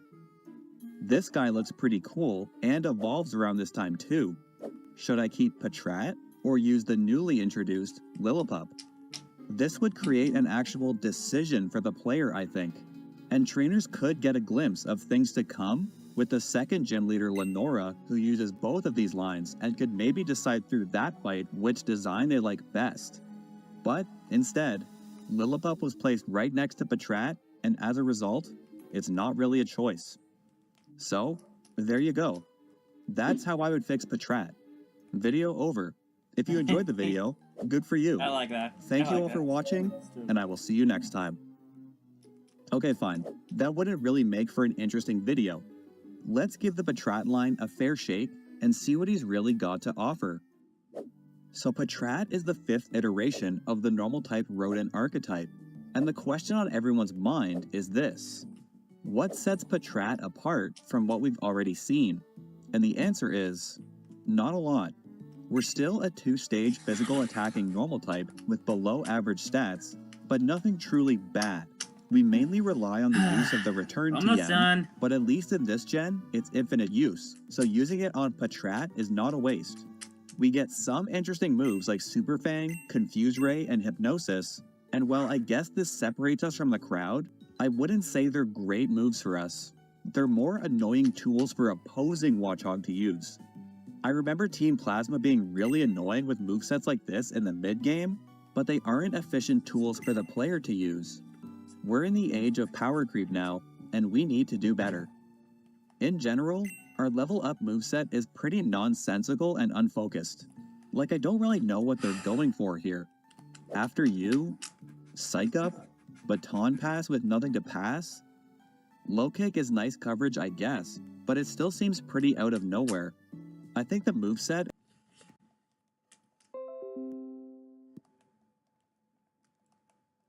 I can see the light at the end of the tunnel. pass? Low Kick is nice coverage, I guess, but it still seems pretty out of nowhere. I think the moveset is where the Patrat line got shafted the most. See, perhaps the greatest strength of normal types is their ability to learn a wide variety of TMs, right? So the rodents in every game can learn pretty much every move you would want them to patch up their mediocrity. Raticate might have a pretty shallow level up moveset, but maybe you've got some extra TMs in your bag to fill its empty move slots. The Patrat line, on the contrary, gets shafted pretty hard here, as in the extremely linear world of Black and White 1, many crucial TMs are only accessible in the post-game. So at a glance, Watchog's TM learn set seems as diverse as any other normal type, but consider the fact that moves like Flamethrower and Ice Beam are locked to the post-game.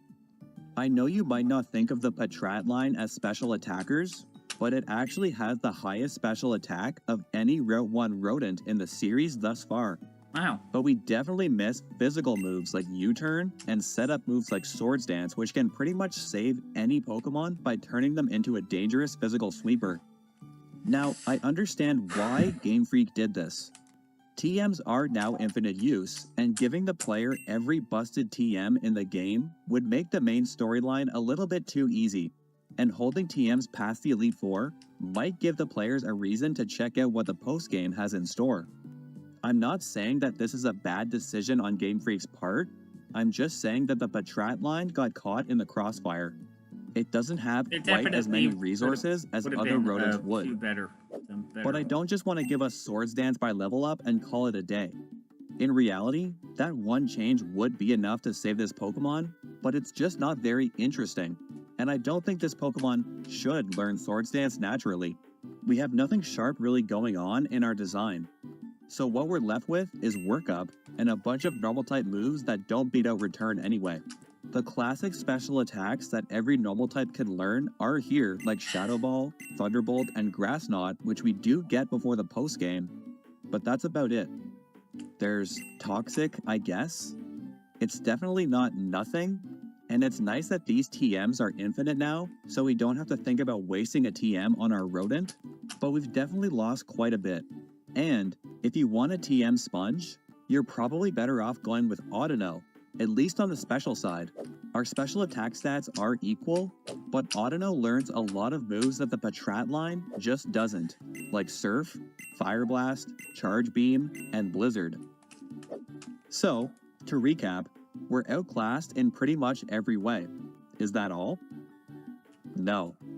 We're outclassed in pretty much every way, and we're ugly.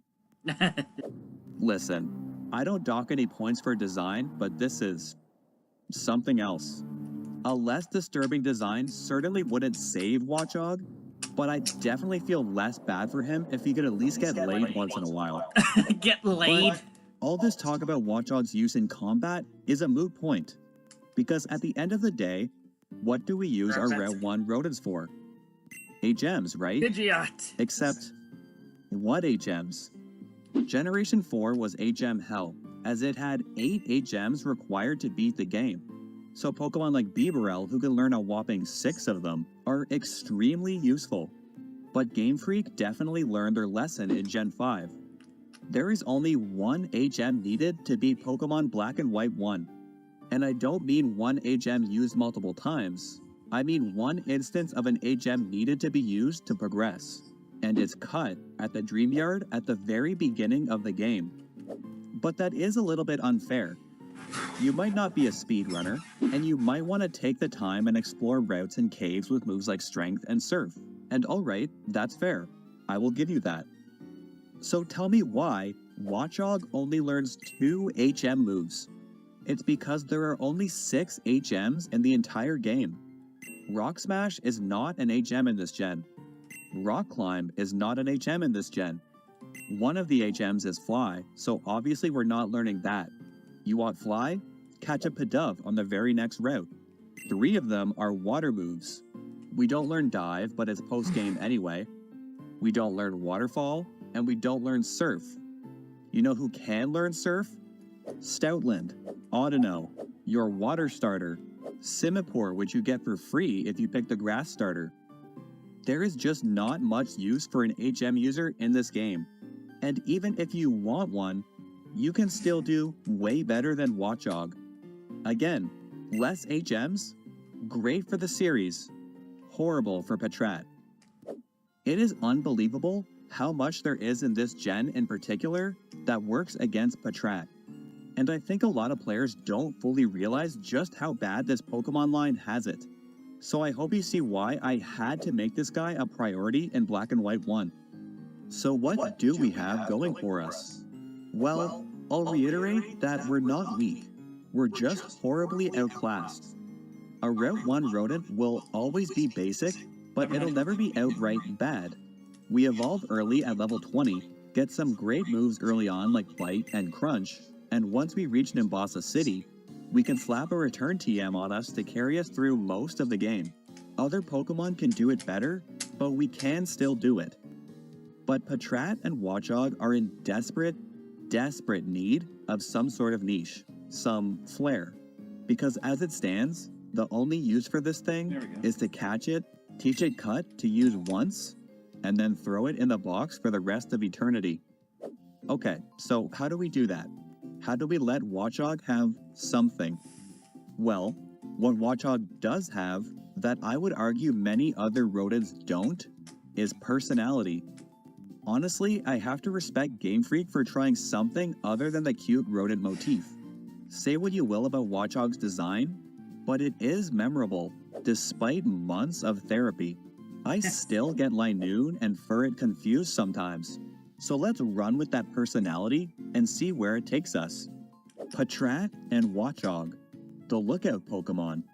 Very timid, very cowardly, always on its guard, right? Not exactly a risk taker. Stickler for safety and sticking to what he knows. And I want to give Watchog an ability that reflects this. Many early game rodents tend to have their subpar stats salvaged by a great ability like Guts, Simple, or Pickup. But Watchog again got completely shafted here with Keen Eye and Illuminate, which is outright detrimental in most cases, so I think Illuminate is the one that has to go. And I want to replace it with Adaptability, an ability that boosts the Pokemon's stab moves by an additional 50%. Now the name Adaptability isn't really reflective of what it actually does. Watchog is not a very adaptable Pokemon, but Patrat and Watchog would hit harder when playing it safe, when going with what they know. You want him to mix in Crunch for some coverage? That sounds way too risky. Let's go with the tried and true Return. I feel like this kind of justifies how we're lacking in the TM department compared to other normal types. And it'll definitely give us a great boost to our damage output, and I'm really excited to see if we can last right up until the end game. And that means the only thing left is our learn set. And honestly, I don't have many problems with our level up moveset. A lot of our moves are fine and fitting for a basic mammal like ourselves, but there are a few status moves here that leave me scratching my head. We'll get into the details in a little bit, but for now, let's start from the beginning. So I actually have no issue with most of our moves that we learn as a Patrat. I usually don't like Tackle as an initial move, but it has been buffed to 50 base power and 100 accuracy in Gen 5, so it's not as bad as it used to be. And we're definitely going to need to keep up with the Lillipup that we fight in the early game. Leer at level 3 is also fine. I thought about swapping it with Tail Whip, which does the exact same thing, but in a less aggressive way. But then I remembered that we looked like this, so I think Leer is fine. And Bite, as early as level 6, is very nice, so I'll leave it where it is. We won't really be facing many Dark or Psychic types this early, but the 30% flinch is definitely appreciated with our passable speed. But I don't think I like Bide at level 8. I find it hard to imagine that this extremely safe and skittish Pokemon would just let itself get hit for 2 turns. So I'd like to swap it out for some priority in Quick Attack. I know I just commended Patrat for its acceptable speed, but we are still a tier below a lot of common Pokemon like Purloin, so giving us the opportunity to strike first when necessary should do us a lot of good. I like that we learned Detect naturally at level 11. I can't imagine a lot of scenarios in the early game where stalling out a turn is that useful, but it's a great character pick. Protecting ourselves for 1 turn is a very safe and smart thing to do, so I'll leave it where it is.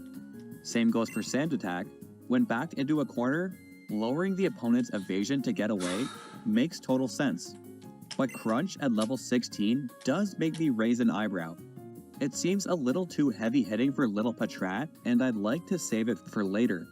Let's stick with Bite in our first form and get the upgrade when we evolve.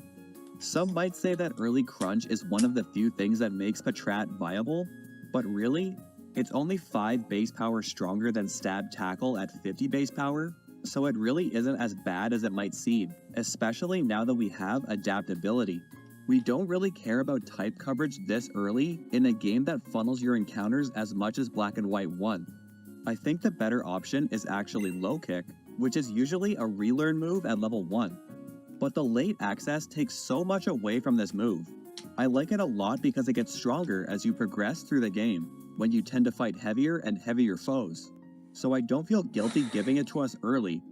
It's generally going to be a 40 to 60 base power move at this point in the game, and with all the normal and dark types we're going to be facing, fighting is much more valuable type coverage than dark, which we already have with Bite anyway. Our next two moves would usually be Hypnosis and Confuse Ray at levels 18 and 20, but I don't think we need two status afflicting moves. I know these can stack, but I don't think we'll really want to devote half of our move slots to statuses, especially when they're so RNG dependent. That's just too big a risk for such a calculating Pokemon. So I want to get rid of Confuse Ray and pull down Super Fang from 22 to fill this slot, because these two moves do work well together for catching Pokemon, which is some sort of niche for us since we're not much of an HM user. At level 20, we evolve into my Sleep Paralysis Demon, and it couldn't have come at a better time, as we're right at the level cap for Lenora, which gives us a fighting chance in a pretty difficult battle. At level 22, we've got a hole originally filled by Super Fang, and I'd like to fill it with Fake Out, in a similar vein of Detect. This is a good character pick to buy us a free turn, and get us some free chip damage every time we switch in. A good way to buy this Pokemon some time, as he carefully plans out his next move. Our next move would usually be after you, at level 25, but I think this is where I'll bring back Crunch. We definitely don't need it before the Bug Gym, but it might come in handy for all the Psychic and Ghost types we'll face at the Desert Resort. After You is a cute character pick, as I see it as Watchog being very scared and saying, "You go first," but it's just not viable, and Crunch is definitely the better pick in-game. Realistically, this is about the point where we'd be slapping the Return TM on anyway in Nimbasa City, and this will be our bread and butter stab option for, most likely, the rest of the game. It's a big power spike, especially with our new ability, but it won't last forever, and we'll need some better options to get us to the finish line. But for now, at level 28, I want to get rid of Psych Up. It's not a very good move, and I don't really understand why we learn it. In our pre-evolve form, we actually learn Work Up here instead, but I don't love that either since it's a TM anyway. What I do want to add here is U-Turn, a great all-around move that reflects our personality very well, getting a quick hit in before running the hell away. Return can probably get us through a lot of fights, but when it can't, it's always a good idea to have an escape plan. Even though we've got Return via TM already, I will still keep Hyper Fang at level 32. Return is stronger and more accurate, but I think it's important to keep some homage to the fact that we're a rodent. I can't just assume you're going to be teaching this Pokemon Return and not give it a new stab move afterward. Plus, it's possible you catch this Pokemon much later on Route 7, so the Pokemon won't be friendly enough to get much power out of Return. I'll keep Mean Look as well at level 36. It's not an amazing move, but again, since we're not a great HM user, we'll take the secondary niches where we can get them, and trapping roaming legendaries might be useful to some players. Our next move is usually Baton Pass at level 39, but like I said earlier, we don't have anything to Baton Pass, unless we teach Work Up or something via TM, but I still don't think we're getting much use out of this. I get the Scaredy Cat switch out thing, but we've already got that covered with U-Turn. A move that I'd like to add in a similar vein instead is Substitute. Similar deal, instead of taking the hit, we hide like a coward behind this dummy so it tanks the hit for us. A move that we can probably get a lot of mileage out of if used correctly. Lastly, we've got a pretty anticlimactic ultimate move at level 43 in Slam. Really, Watchog? This is the best you can do? Slam? Not even Body Slam? This is obviously pretty useless since we'll have Return already, but at this point in the game, even our damage with Return will probably start to fall off. So we've been playing it pretty safe thus far, as we should be for a Pokemon like Watchog. A lot of moves that either buy us some time or get us away from the fight altogether. But what if the battle was unavoidable? What if everything was on the line and Watchog's friends were in trouble? If Watchog absolutely had to partake in combat, what would you call it? Maybe a last resort?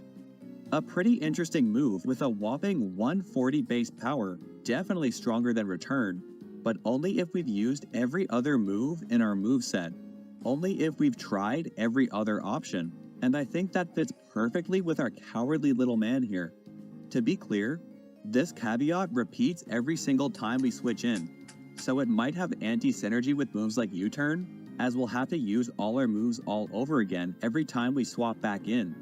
But I think if we come prepared, we can make pretty good use out of this, especially with the 50% boost from adaptability, and I think this puts a nice little bow on our level up moveset.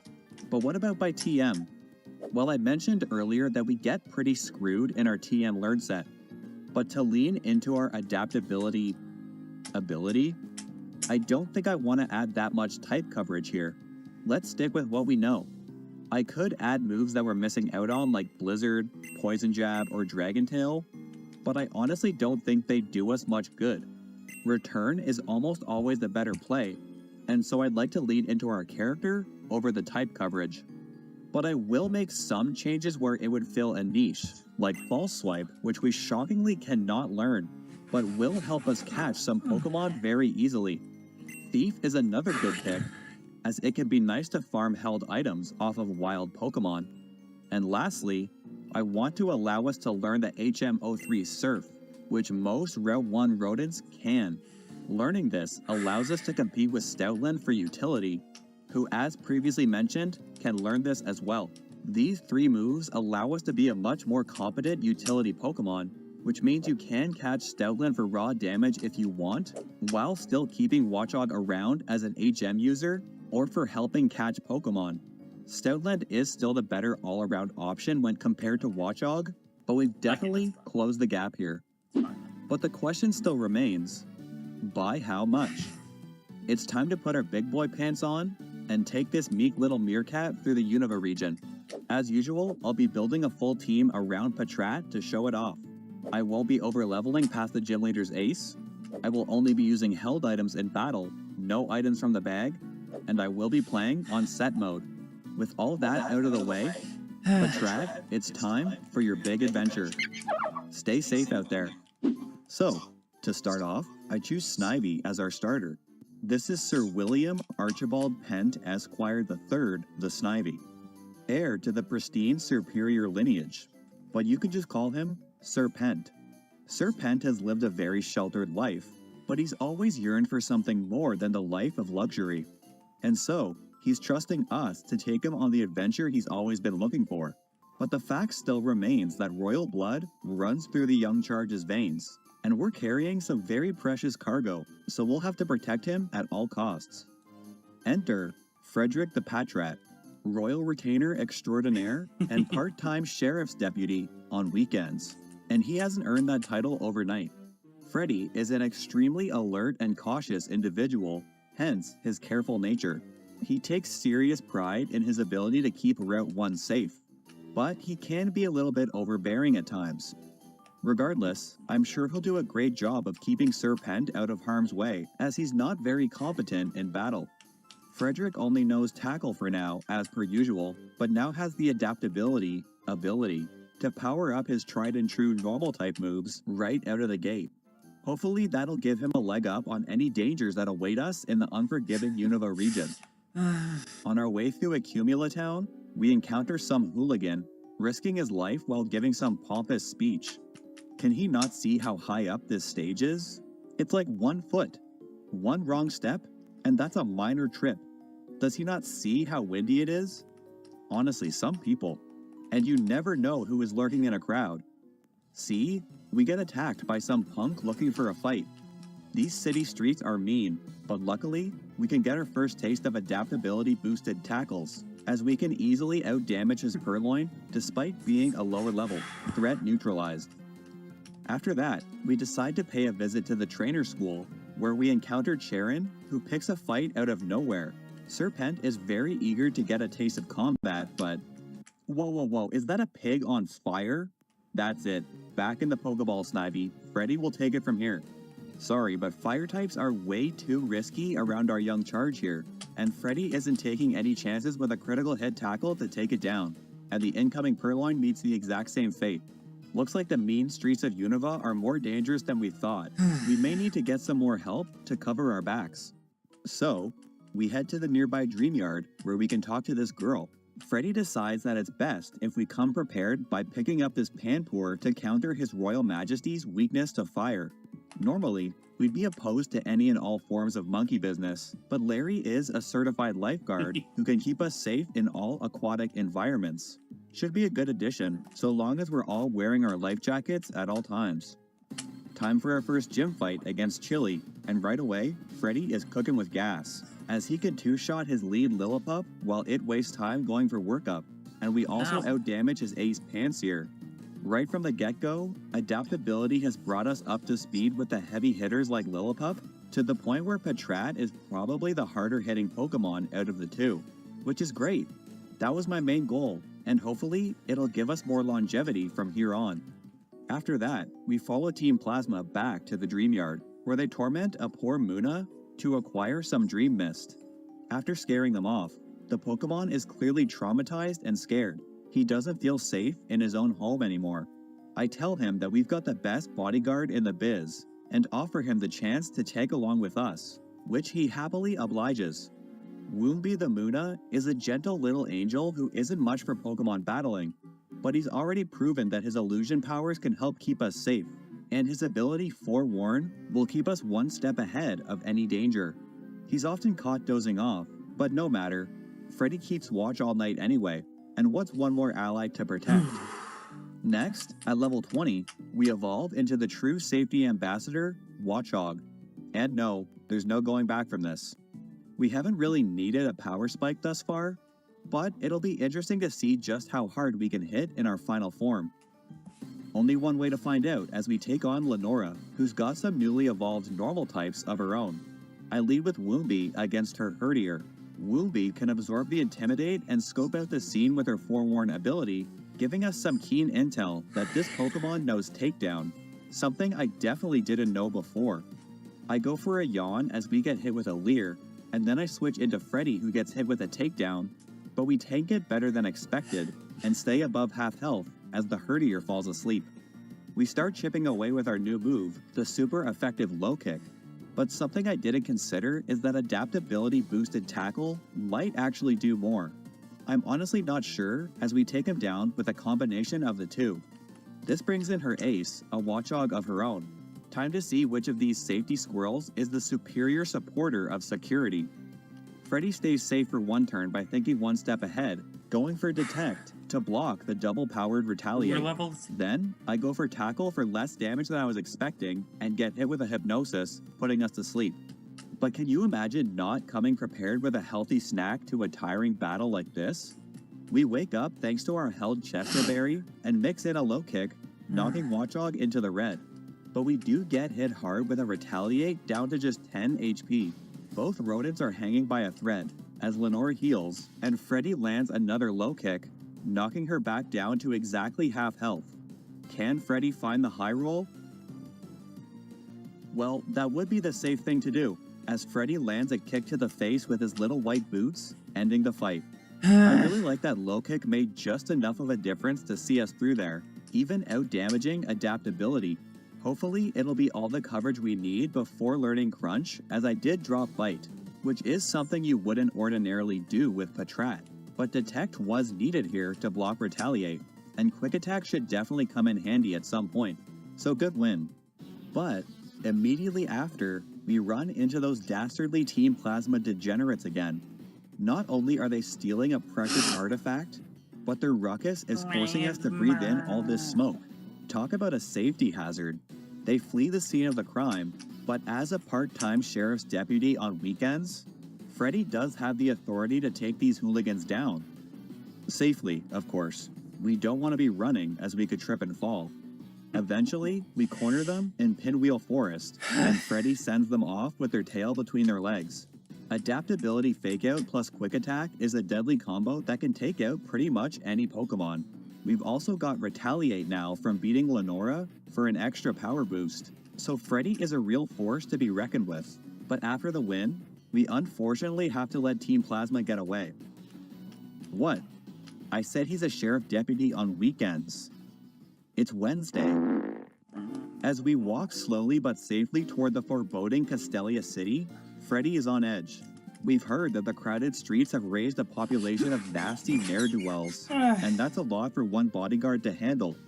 Don't worry, Freddy. I'm sure Serpent and the rest of our team are perfectly capable of fending for themselves. But, as soon as we arrive, Freddy's concerns are proved to be warranted as we immediately find out that Team Plasma has taken Bianca's Muna. That really hits home, as this could just as easily have been Little Wooby. So Frederick tracks them down and hits them where it hurts to get back the stolen Pokemon. If it weren't Thursday, we'd have the authority to arrest these rotten scoundrels. But alas, they get away once again. But next up is Burr, and our team is incredibly weak to bug and grass. So I gotta lead Watchog against his Whirlipede, who we can hit with a Fake Out and then a Retaliate to just barely take it down. This brings in Dwebble. Its rock typing means that Freddy can't do much to it, so we tag in little Larry the lifeguard to guide us through these choppy waters. Larry gets hit with a sand attack on Switch In, but he finds his mark, landing a Scald to take the Hermit Crab down. Last is his ace Leavanny though, and Larry is in trouble, so we tag Freddy back in to tank a Razor Leaf pretty well. This means we can hit another Fake Out for some chip, and then land a Retaliate for some solid damage, while eating one last Razor Leaf, which doesn't crit, meaning we can end the fight with one last Retaliate. That was a good fight. Retaliate and Fake Out don't synergize particularly well, on top of Freddy's unwillingness to let his partners fall, but it is great normal stab for this point in the game, so I'm glad that it's been enough to see us through so far. After that, we get ambushed by Charon on Route 4. We've hit level 25 by this point, but I've elected not to learn Crunch. I might relearn it later, but it actually does the same amount of damage as Adaptability Quick Attack, so I think I'll take the priority over coverage for Ghost and Psychic, as I don't think we're going to be facing too many of them in the mid-game. We're also about to upgrade Retaliate for Return, so Crunch is going to be blown out of the water, and Low Kick and Fake Out are just too valuable. Anyway, Charon sends out Pignite, who has grown into a pretty good answer for Freddy, so I put my faith in Little Wooby here. He takes a Flame Charge and then goes for a Yawn to get this thing to sleep, while it wastes time going for Defense Curls. Eventually, a couple Psybeams plus Sandstorm Chip are enough to whittle it down. But out comes Liebird, a big threat to Woomby with its dark typing. We need to get this little guy out of here when...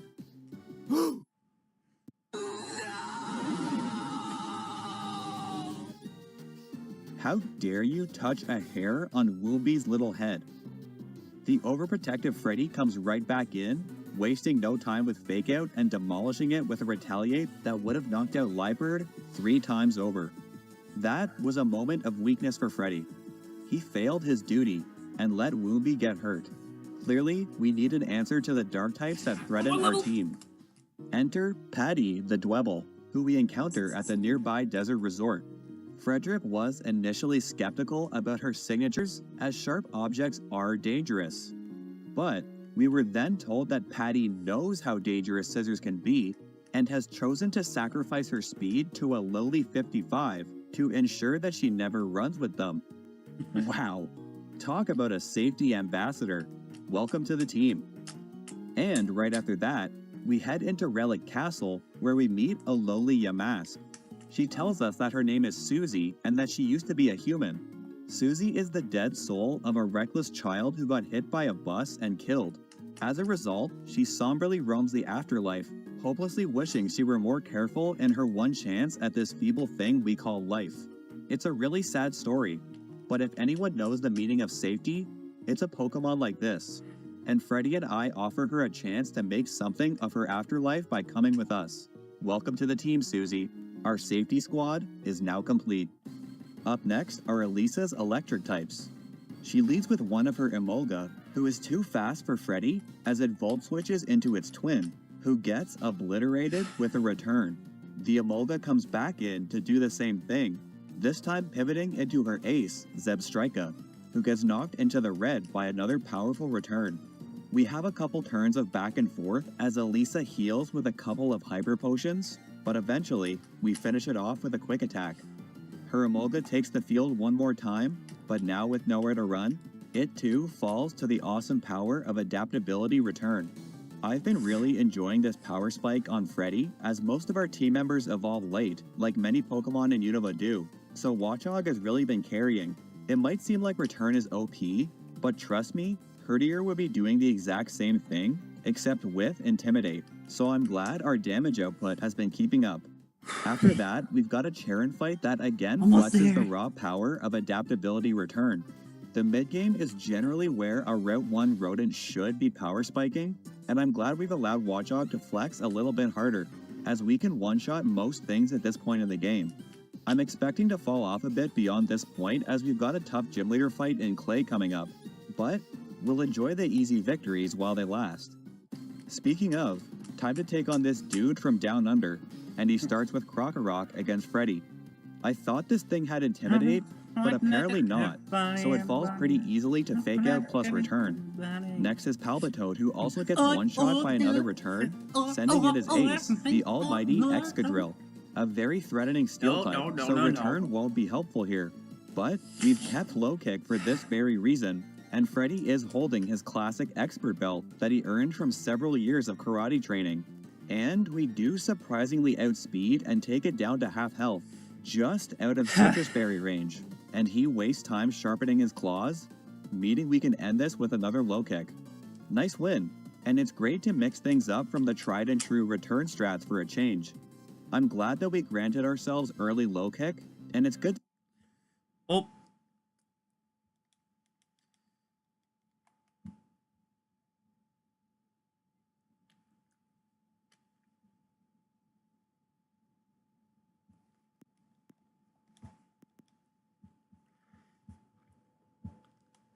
Just about there.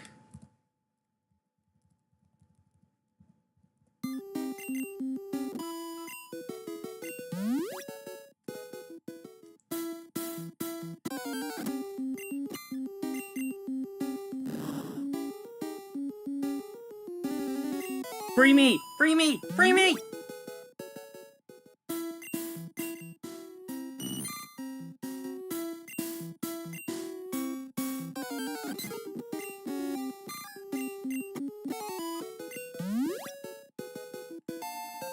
Yes!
Where's Brock?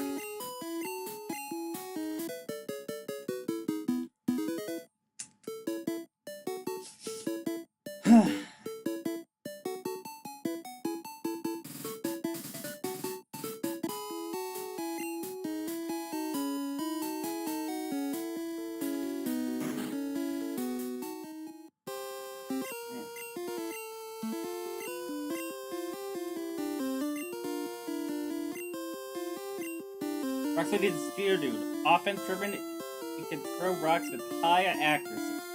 Sonic is all defense. Watch out for its bind. For your Pikachu. Attacks are ground with the rock's ground type Pokemon. He doesn't have bind anymore. Can't waste. 27 Pokemon! Saving in front of Brock with a ton of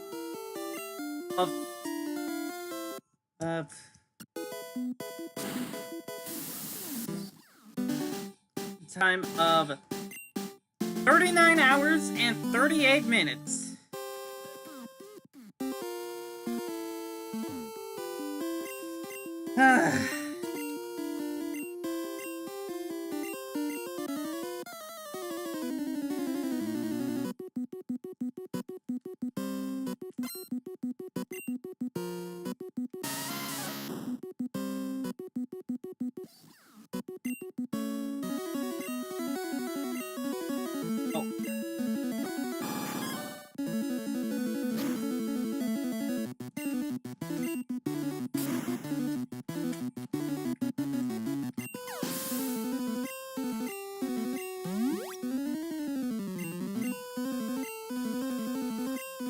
I want to keep Pikachu up, leveled up.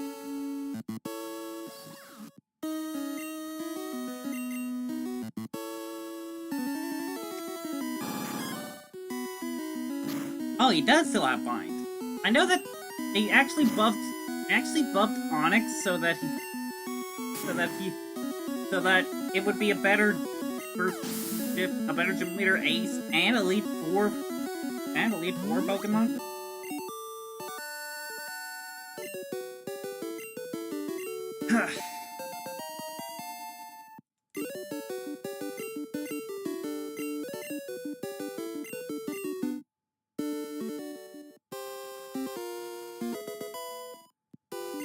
And TMs also have what they're moving. Also have abbreviations of what their move is.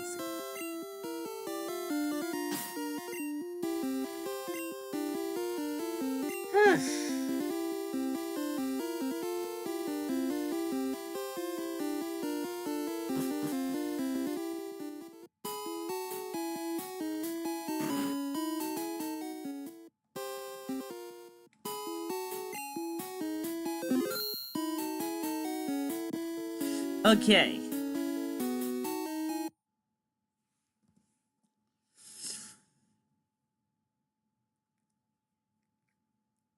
So yeah, that's basically what this challenge is. All this. That. I'll see you guys on Friday for Clune Drone in the Danger Zone. But don't worry, we will continue the Professor Oak challenge. What is it? Next week on Wednesday. Toodles!